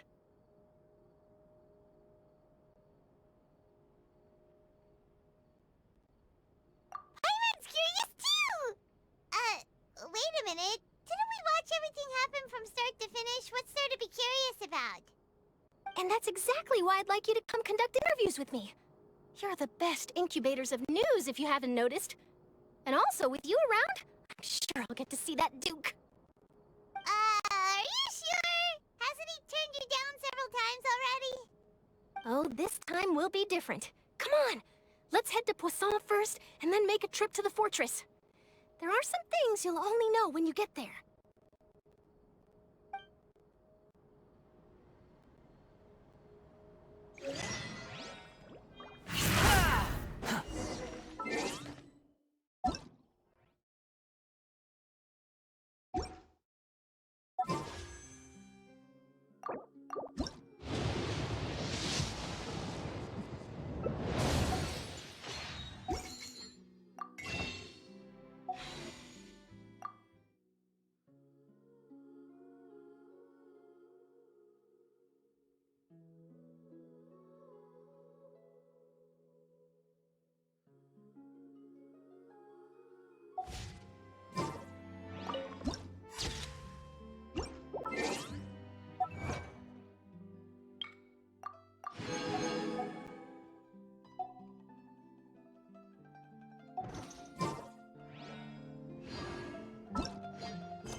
Wind rises.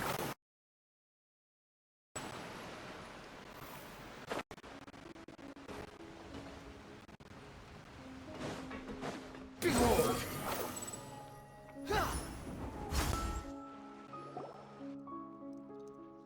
Navia! Oh, it's you. What brings you all here? Hey, we're just having a look around. I'm here to update myself on how things are going here. Oh, the Fatui are here too! Let me introduce you. This is Mr. Garunt Snezhevich. He represented the Knave in sending us a large amount of supplies, and is helping with our work. Our residents are hard at work as well. Thanks to everyone, work is progressing nicely. We've lost a lot of people, but we're moving forward. That will have to be enough. Hello, Miss Charlotte. I'm a big fan of yours. I especially like that article you wrote last year about Fontaine's stray cats. But if you don't mind, could you not emphasize our role too much in your report? It's not charity we're doing here. We just happen to share the same interests as the Spina. I get where you're coming from. I'll keep it as simple as possible. Or would you be willing to feature as friendly neighbors? That would be fine. Thanks! Oh, you're back too. How are things? We finished laying down the construction materials. It'll be another hour before the workers are able to go over there. Huh? You're here too, Clorant? Well, her reputation's greatly risen after that whole duel business with Miss Farina. So she's here in Poisson to wait out the heat. All right. She really came here to help me out.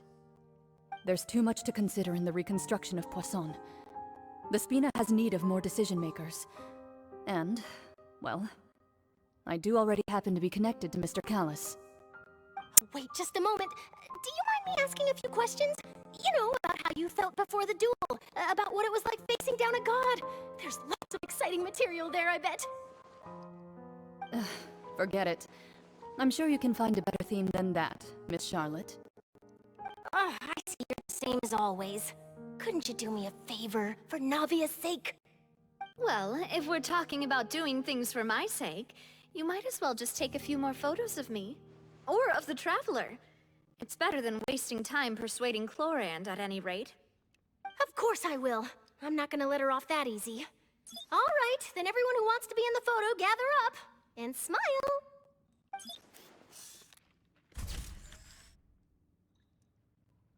How did it go? Was it a good shot? Did Paimon look cute in it? Not bad. Your addition really helped the composition of the picture. All right, hang on a moment. Let me snap a few more shots.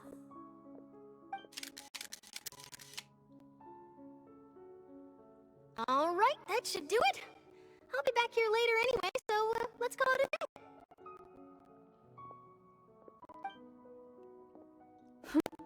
You're very quick. Speed is of the essence when it comes to the news, and freshness is the key. Also, not to brag, but I'm pretty good at building connections. Who knows? I might eventually get that interview with you after all, Miss Chlorand. Wow, you really do have that never say die spirit. I'm impressed. I'll hazard a guess that this is how you got that interview at the Fortress of Maripede.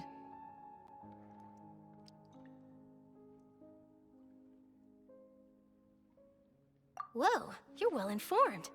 Let me make a guess too. I asked Sijuin who told Monsieur Nervillette, and he told you, right?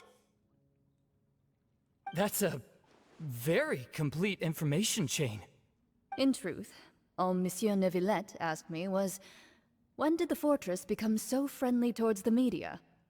I told him that it was best not to speak too soon. There's no guarantee that Ridesley will make a personal appearance. You're right. I've got to treasure every moment I have with them. In which case, I'll be making a move first. Stay safe now. And tell me if you hear anything interesting. I'll treat you to afternoon tea in exchange.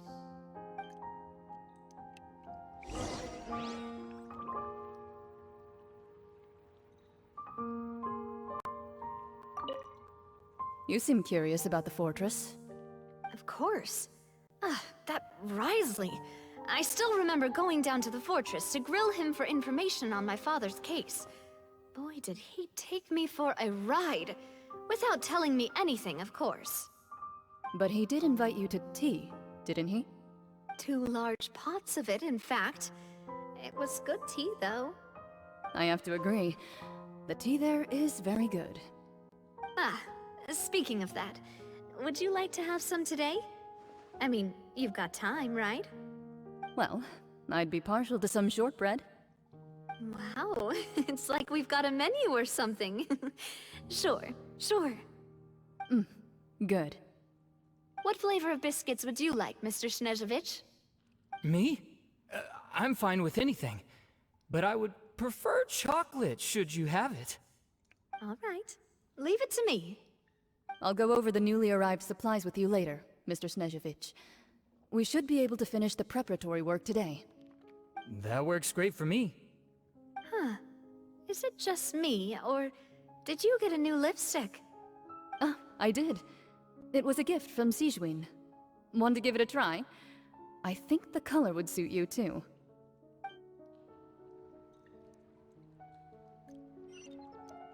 The wind rises.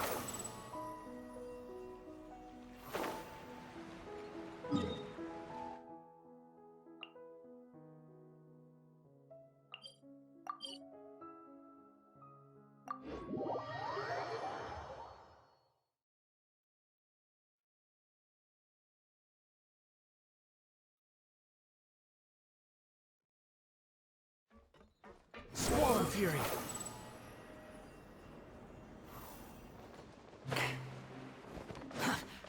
Rain outlines her.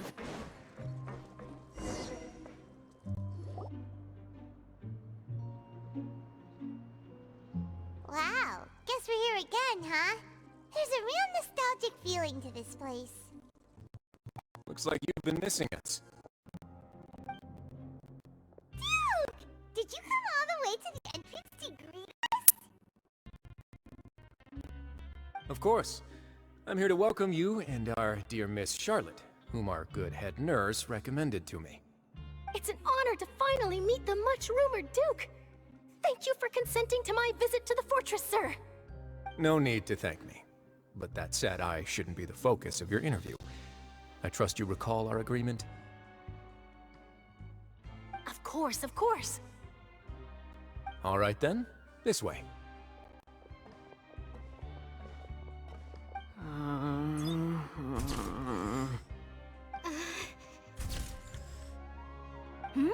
Hey, no need to be so nervous. I've already taken all the photos we need. Miss Charlotte, do these pictures really need to be published on the cover of the Steambird? It would seem that Miss Lorvine doesn't want her face to appear beside that of Mr. Jurier, Sir, please don't say things like that. But it looks like dear Mr. Jurier denies it. Might this interview be very important to you then? No, I just... This is my first time being interviewed, and I'm very thankful to the Steambird for... Now, I might not look it, but I actually did meet Mr. Edwin once. And I'll be honest, I enjoyed chatting with you more. You've definitely got more of that genius vibe going on. The boat that brought about a miracle, the ark that saved the people. Why, you recreated a myth back there, like an emissary of legend. Still, if I might ask, where's that flying ship now? Huh! Looks like Charlotte's trying to get herself another exclusive scoop. I have to apologize, but that ship is presently in the bowels of our factory. I'm afraid it won't be easy for you to get a shot of it. Really? Well, then in that case, could I have an interview with you to make up for that loss?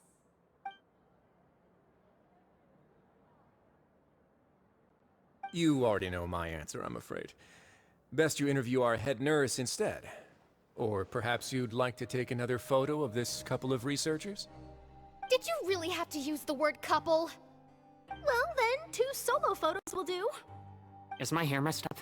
Please, someone help me have a look. Things sure are getting pretty lively here. We've seen this kind of thing before.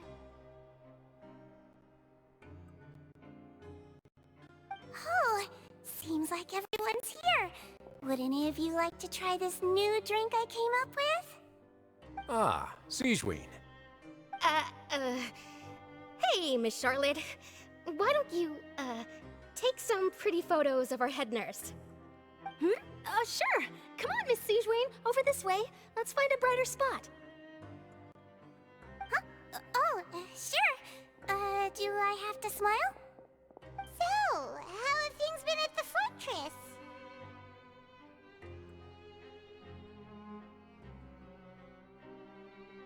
Same old, as you can see. Fontaine's undergone some changes, but this place is still more or less the same. Other than that flying ship, it got a tad too much attention, I think. That's why I decided to let the interview go through. We should direct more public opinions toward the behind-the-scenes heroes. Am I right, Mr. Jurier? Miss Lorvine? You're too kind, sir. I believe that you too should have your day in the sun. Not that you would want that, which is a pity. I'll just leave the spotlight to you two.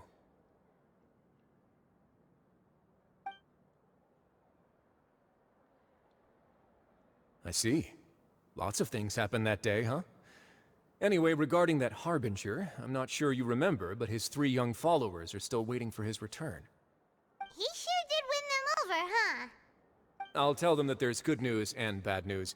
The good being that their boss seems fine, and the bad being that they must face extended sentences for abetting his escape. Oh, actually, what about you? Are things gonna change for you too? What change can there be? The fortress will keep chugging along, and so will my duties. As to what Miss Farina's departure will mean for the nation, and if our laws and governance will be transformed, we'll leave those to the folks in the overworld. Hey everyone, the photo shoot's done. Good. In that case, let's call it a day here. Thanks for your cooperation. Come on, Traveler, let's go. Till next time, everyone. There'll be a next time? Maybe. Who knows? I might write a story about the underwater factory next time. Until then... All right, last stop, the docks.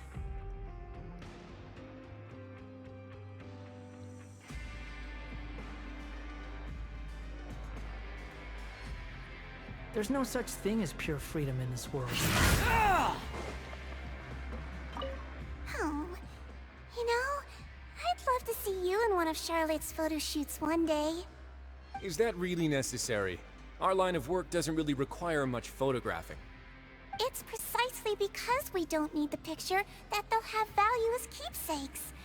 We don't really look all that opposed to the idea, you know. Maybe I'm just happy that I managed to once again avoid the spotlight. I think this interview went well either way. Yes, you successfully kept prying eyes away by using Mr. Jurier and Miss Lorvine as shields. Very good. You should be happy for them. They have a bright future ahead of them.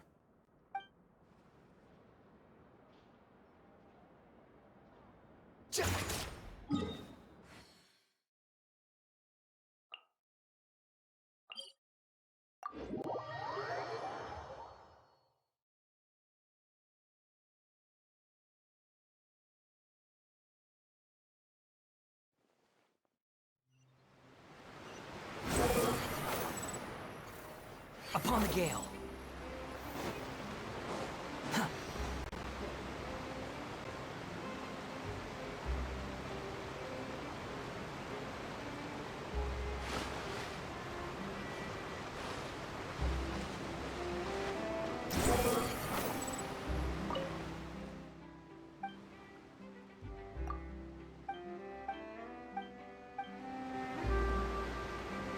The wind rises.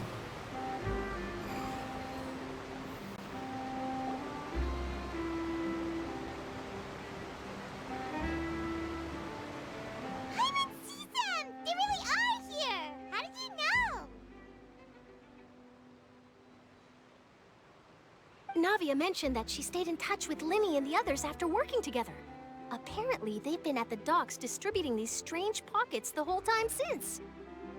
Traveler, Paimon. Ah, and Miss Charlotte, too. Would you like a magic pocket?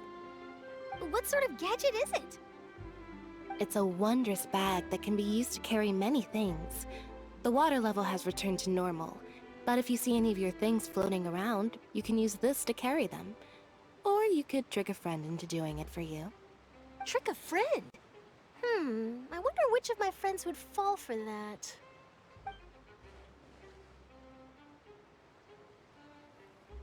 You could just make a friend like Fremine here. Isn't that right, Fremine? Is this what you meant by, I'll help you make some more friends? To be honest, that sounds pretty sweet. Could I have your contact, please? Sure.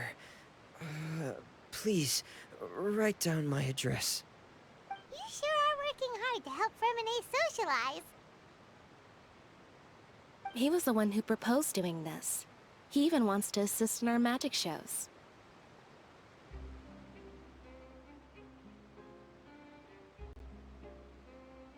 Yes, I was planning to first introduce Pear as an assistant, and later Fremine himself. In the future, I think we can leave underwater escape magic to him too. That said, would anyone want to see a diver escape underwater?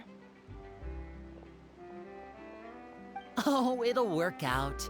Every journey begins with the first step. He'll become a part of our show eventually. Lynette, could you come over? Miss Charlotte says she wants to take a picture of us. Got it. My, that Charlotte is rather perceptive. She got rid of everyone the moment she realized I had something to say to you.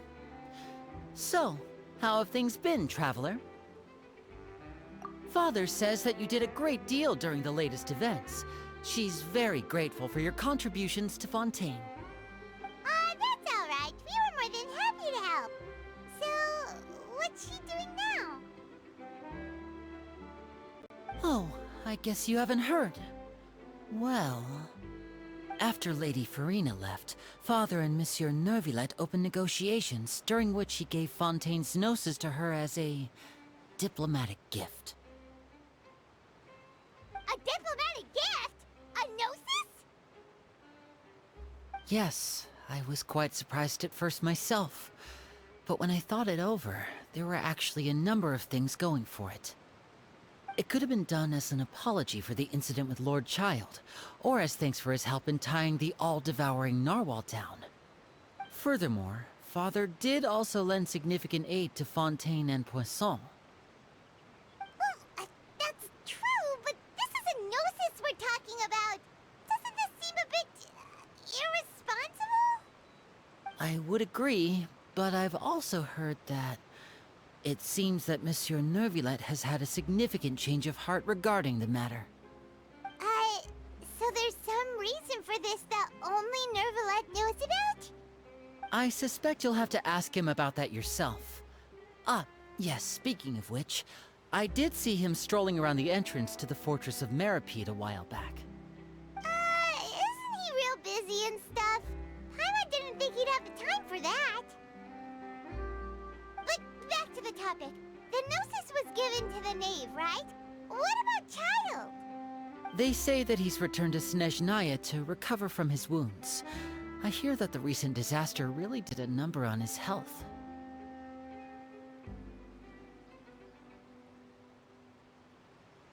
That's true. When you think about it, we've had loads of run-ins with the Fatui. To think we'd be allied with them this time. So shocked by such a simple switching of sides?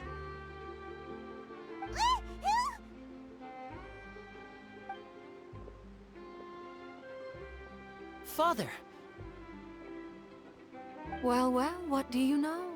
Come to the docks to see how my children are doing and meet the Traveler by chance. Please do not pay my accomplishments in Fontaine too much mind. I would have done them regardless.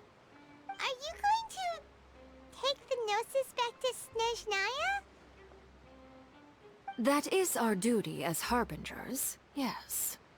Don't be too preoccupied with sides. The goal of the Fatui concerns not a single place or person, but the entire world. With such a grand goal in mind, it is inevitable that we must wear many masks. Switching my masks is something I've always done.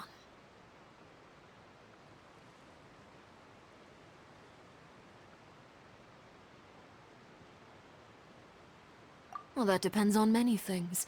No one truly knows what the future holds. What good is honesty if you can't rely on it forever? As for you, I very much look forward to our next collaboration. Good things cannot be achieved alone, and you've proved yourselves to be great partners.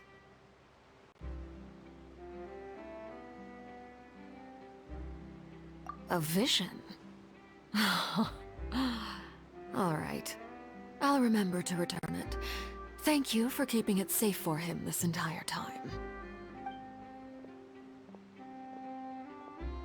And that's a wrap for me. Huh? You're... Greetings, Miss Journalist. Hello. If I'm not mistaken, there are diplomatic channels I'll need to report to take a photo of you. That is correct. So forgive me, but I will not be able to serve as a subject in your article. However, feel free to write as much as you'd like about our dear magicians and our upcoming rookie talent. I will. The sea breeze is quite pleasant. I shall continue my walk while the weather remains so agreeable. Farewell. Farewell, Father. Oh, she has such an intimidating presence. I didn't even dare to take a picture. Thankfully, I've already wrapped up all my pre-scheduled interviews. Thank you all. This'll be more than enough for me to write about, I'm sure. Don't be too nervous. Why don't you take a magic pocket before you go? Here, Traveler, Paimon, you take one too. To move things about? That's right. Funny. I was giving out magic pockets when we first met too. And what do you know? I'm doing the exact same thing right now. So many things have happened, but the pockets are still the pockets. I guess this must be life. We will all follow our own paths, and serendipity will lead you to your fated friends. All right then. We'll be handing out pockets in some other districts later, so we'll get going now. Have a good day, you two.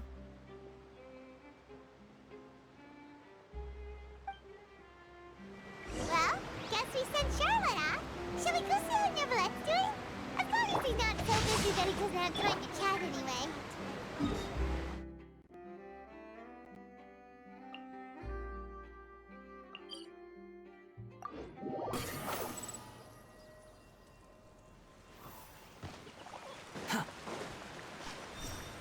Quit following us.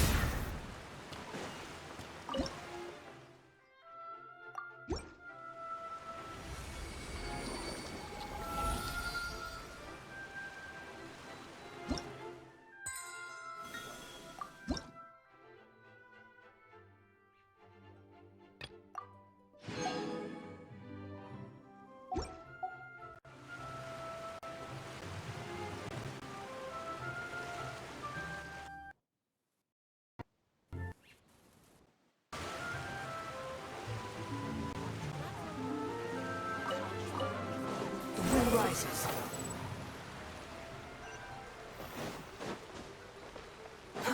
Too slow.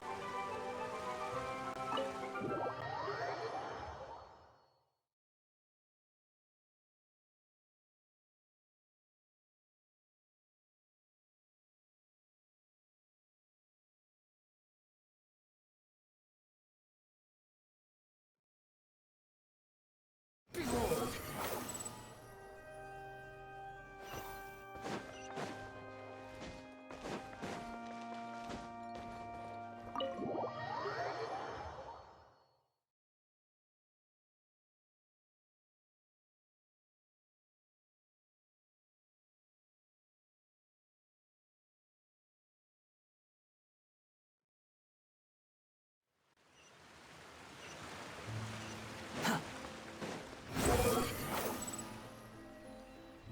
The entrance to the fortress!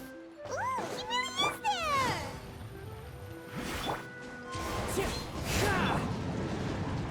Swarm Fury!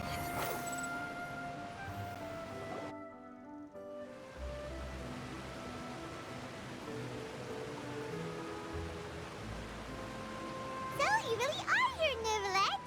Hyman didn't think you were going to have free time this hour of the day. Really? Oh, I suppose you must have met Mr. Linney. He took the time to greet me earlier when he passed this way. In any case, you came at a good time. I was just considering reaching out to you to set up a meeting, so I may explain some things that I haven't had the time to before. Aw, Paimon's glad that you remembered. Thank you for keeping us on your mind, what with you being busy and all. Alright, let's have it then. How was Fontaine actually saved? The whole business is still quite the mystery to us. It is strange how words can often leave a bitter taste in the mouth when it finally comes time to say them out loud.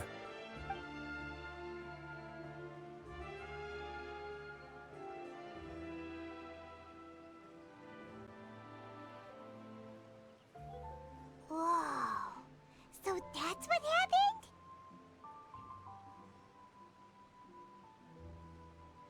Fossilor destroyed the divine throne of the Hydro Archon and restored your power to you, transforming you into a fully fledged elemental dragon sovereign. But Paimon still doesn't quite get what you did to save the Fontainians from dissolving. For me, the authority of the ancient dragons refers to absolute control over the hydro element. Fontainians were incomplete humans born of Egeria's use of the power of the primordial sea, with constitutions similar to that of mimics. But so long as those primordial energies remain within them, I could use the ancient dragon's authority to grant them true blood, after the fashion in which life was first brought into being on this planet. In other words, when I gave my verdict, Fontainians became true humans, and thus would naturally no longer be dissolved by water from the primordial sea. Fossilor must have counted on you to make that decision as well. Your verdict was the key to making the prophecy appear to have come true while saving everyone.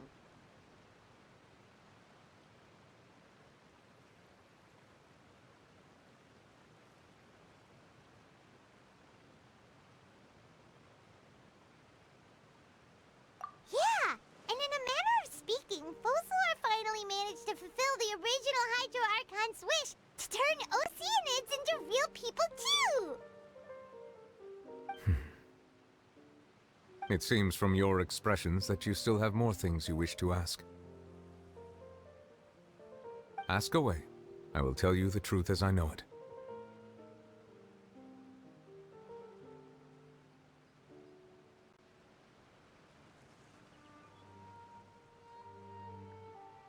I have investigated his case along many avenues, and I have learned that he once fell into an unknown chasm when he was young. There, by chance, he awakened the all-devouring narwhal.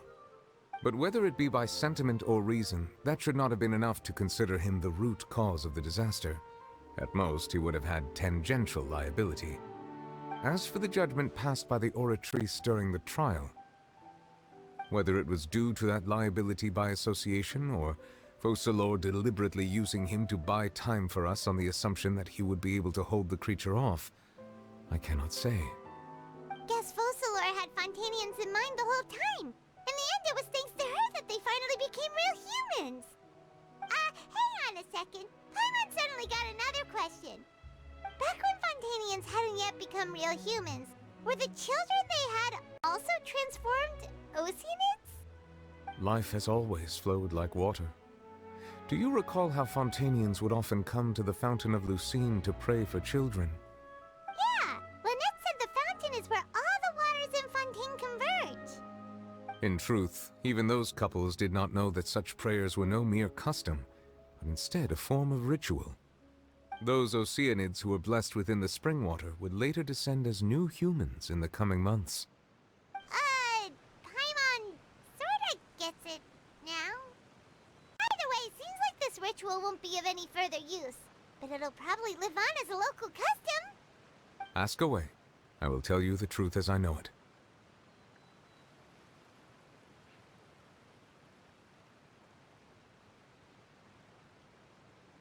Yeah, about that. Risley said Farina has already left. What's that all about? Ah, Lady Farina. The people are only aware that her death sentence has not been carried out. She abdicated the post of Hydro Archon and left affairs related to that title to me, before leaving the Opera House. I related Focalor's words to her faithfully and completely. After hearing them, she seemed neither saddened nor comforted. She simply said that she was tired and needed to rest. Having said that, she then packed her things and moved out of the Opera House, not unlike how an ordinary person might. But she's still got a place to stay, right? You need not worry. I will make arrangements to ensure that she will not want for food, clothing, board, or travel. In truth, I am somewhat happy for her. The wear and tear on her spirit will, of course, take time to heal. But now that she no longer has to play the role of Focalor the Hydro Archon, she can finally lay down her burdens and lead a normal life. What about you then? What are your plans now that you've regained your full powers as the Hydro Dragon? After Focalor passed on, the Oratrice also ceased to function. This matter will directly affect our trials. After much careful consideration, I've decided to take over its role in our courts. From now on, I shall hear cases and pass verdicts by myself. Looks like you're still considering stuff from the perspective of the Udex, huh? As an elemental dragon, there are indeed many things that I must do. But this power and this duty, in a manner of speaking, you could say that both were granted to me. As such, before I attend to my other responsibilities, I must first and foremost continue to serve Fontaine as its highest judge. The duty of the Hydro Sovereign and the duty of the Udex shall coexist within my person. Additionally, the Hydro Archon's departure has brought about another problem, which is that the Opera House shall no longer produce indemnitium. That's true. That power was derived from the people's faith in the Hydro Archon, wasn't it? Wait, but the various mechs and machines in the city are all still okay. Where are they getting their energy from? As I am now, I have full command over New Musia, and it can serve as a complete substitute, Another reason why I cannot quite leave Fontaine immediately. Wow. This ancient dragon's authority stuff is really quite useful, huh? Ask away. I will tell you the truth as I know it.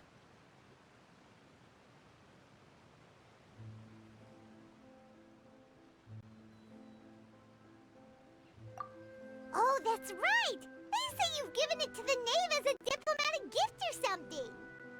Leaving aside their intentionality, the two Fatui Harbingers have indeed done much for us during this crisis. Their sole remaining goal in Fontaine, at least at this point, would seem to be the Gnosis. The Oratrice has ceased to function. The Hydro Archon's divine throne is now no more, and I do not need the Gnosis's power. As such, it has lost all meaning for Fontaine.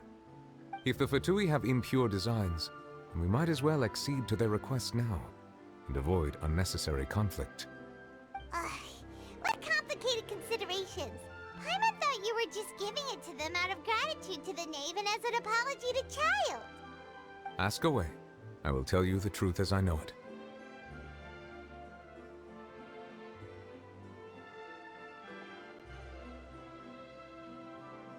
You will soon be heading to Natlan, I presume.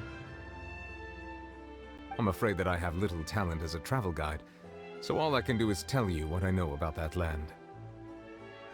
As far as I'm aware, Natlan can be said to be a nation of dragons. A nation of dragons? You mean like you? No, I suspect that I would not find myself welcome there. Unlike ancient dragons such as myself, the dragons of Natlan have undergone long years of development and evolution. Large numbers of them have entered a form of coexistence with humanity. Natlan is also the nation of war. War ravages those lands like an undying flame. There is one other piece of information I got incidentally from my negotiations with the knave that I believe may be useful to you. The harbinger known as the Captain has thrown his hat into the endless ring of war. The Captain. Sounds like a real tough customer. Seriously, everywhere you look, there's a Fatui Harbinger doing their thing. I suggest that you fully prepare yourself before going to Natlan. In the meantime, Fontaine's doors will always be open to you. Ask away. I will tell you the truth as I know it.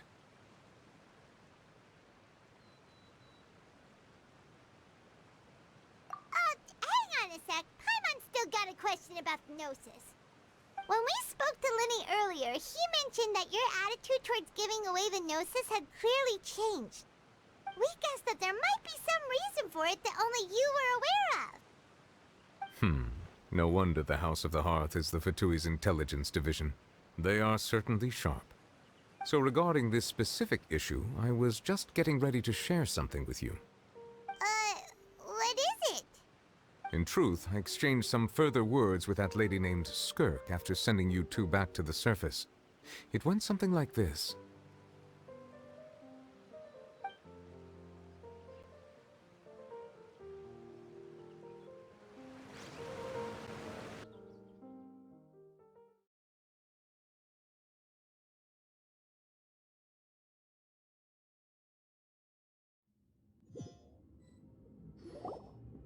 Well, we're going to head topside to see what's going on. You hurry over soon as well, all right, Nervalet?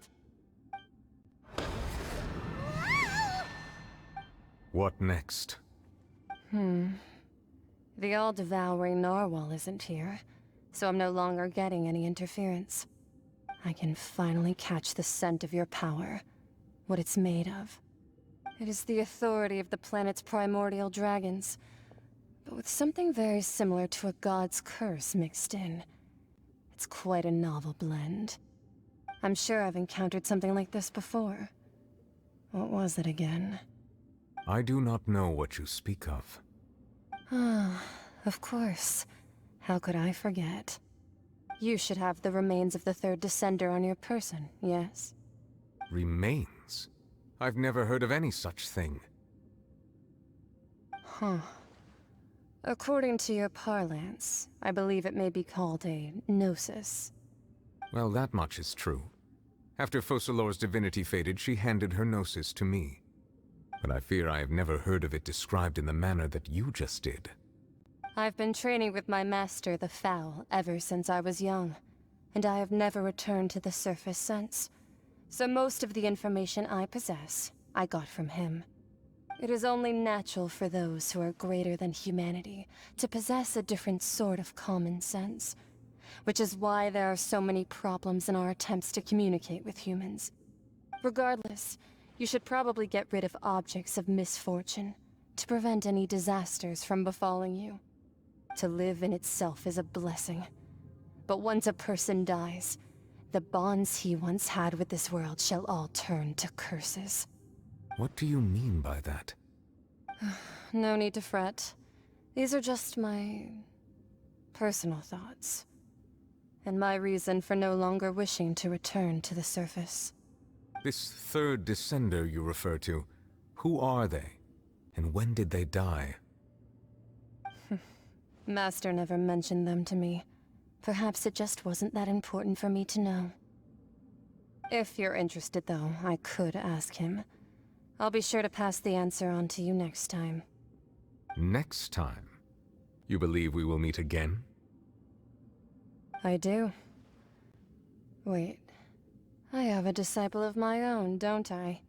He can be the messenger then.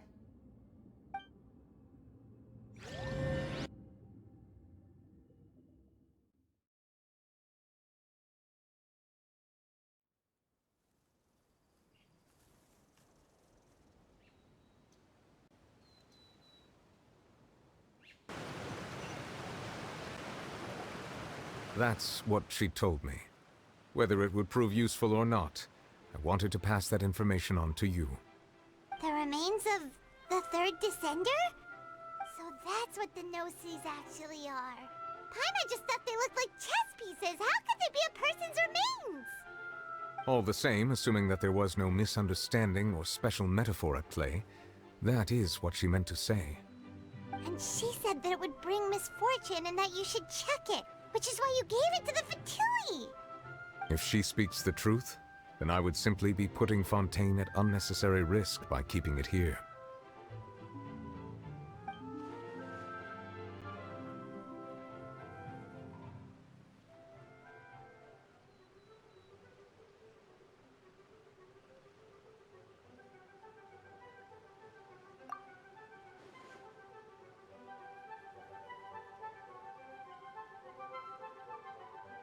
I had guessed that you might already be familiar with this concept, but I did not expect you to be one of them.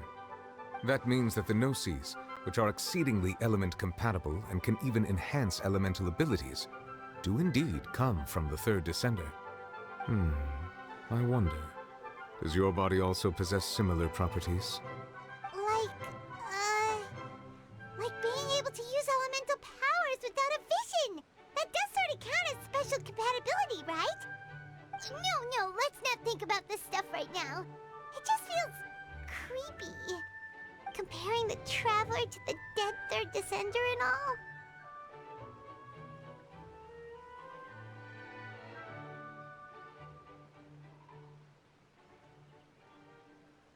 That's what you say, but this topic still feels like bad luck. Once Child recovers, let's get some more answers out of him. Or go look for his master and get the answers that way. I too believe it unwise to make too many blind guesses when information is lacking. The same is true of being at court. All right. Whatever the case, it seems like the crisis here in Fontaine's over for now. Yes. All of Focalor's efforts were for this moment as well. But she sacrificed herself in the end as a god, and she suffered through all those years as a human. Was that really what she wanted?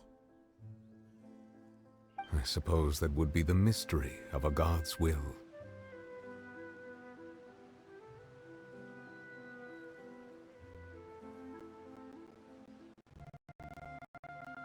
I suspect not. But once in a while, I too would guess that if wishes were like the clouds in the sky, they will one day return to the earth as raindrops. Life flows like water, and rain is the final answer. The water levels may sometimes tilt one way or another, but the rain falls fairly upon all. And what, ultimately, is the difference between the rains that fall upon all of us?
It seems from your expressions that you still have more things you wish to ask. Ask away. I will tell you the truth as I know it. I suggest that you fully prepare yourself before going to Natlan. In the meantime, Fontaine's doors will always be open to you.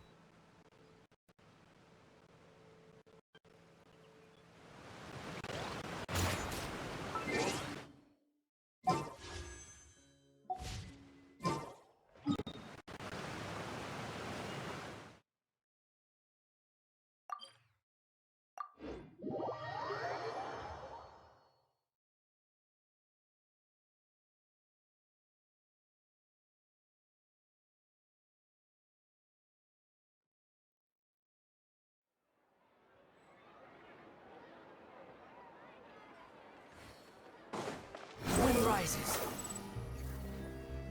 Search for it. Ad Astra Abyssosk. Welcome to the Adventurers Guild. Thank you for Ad Astra...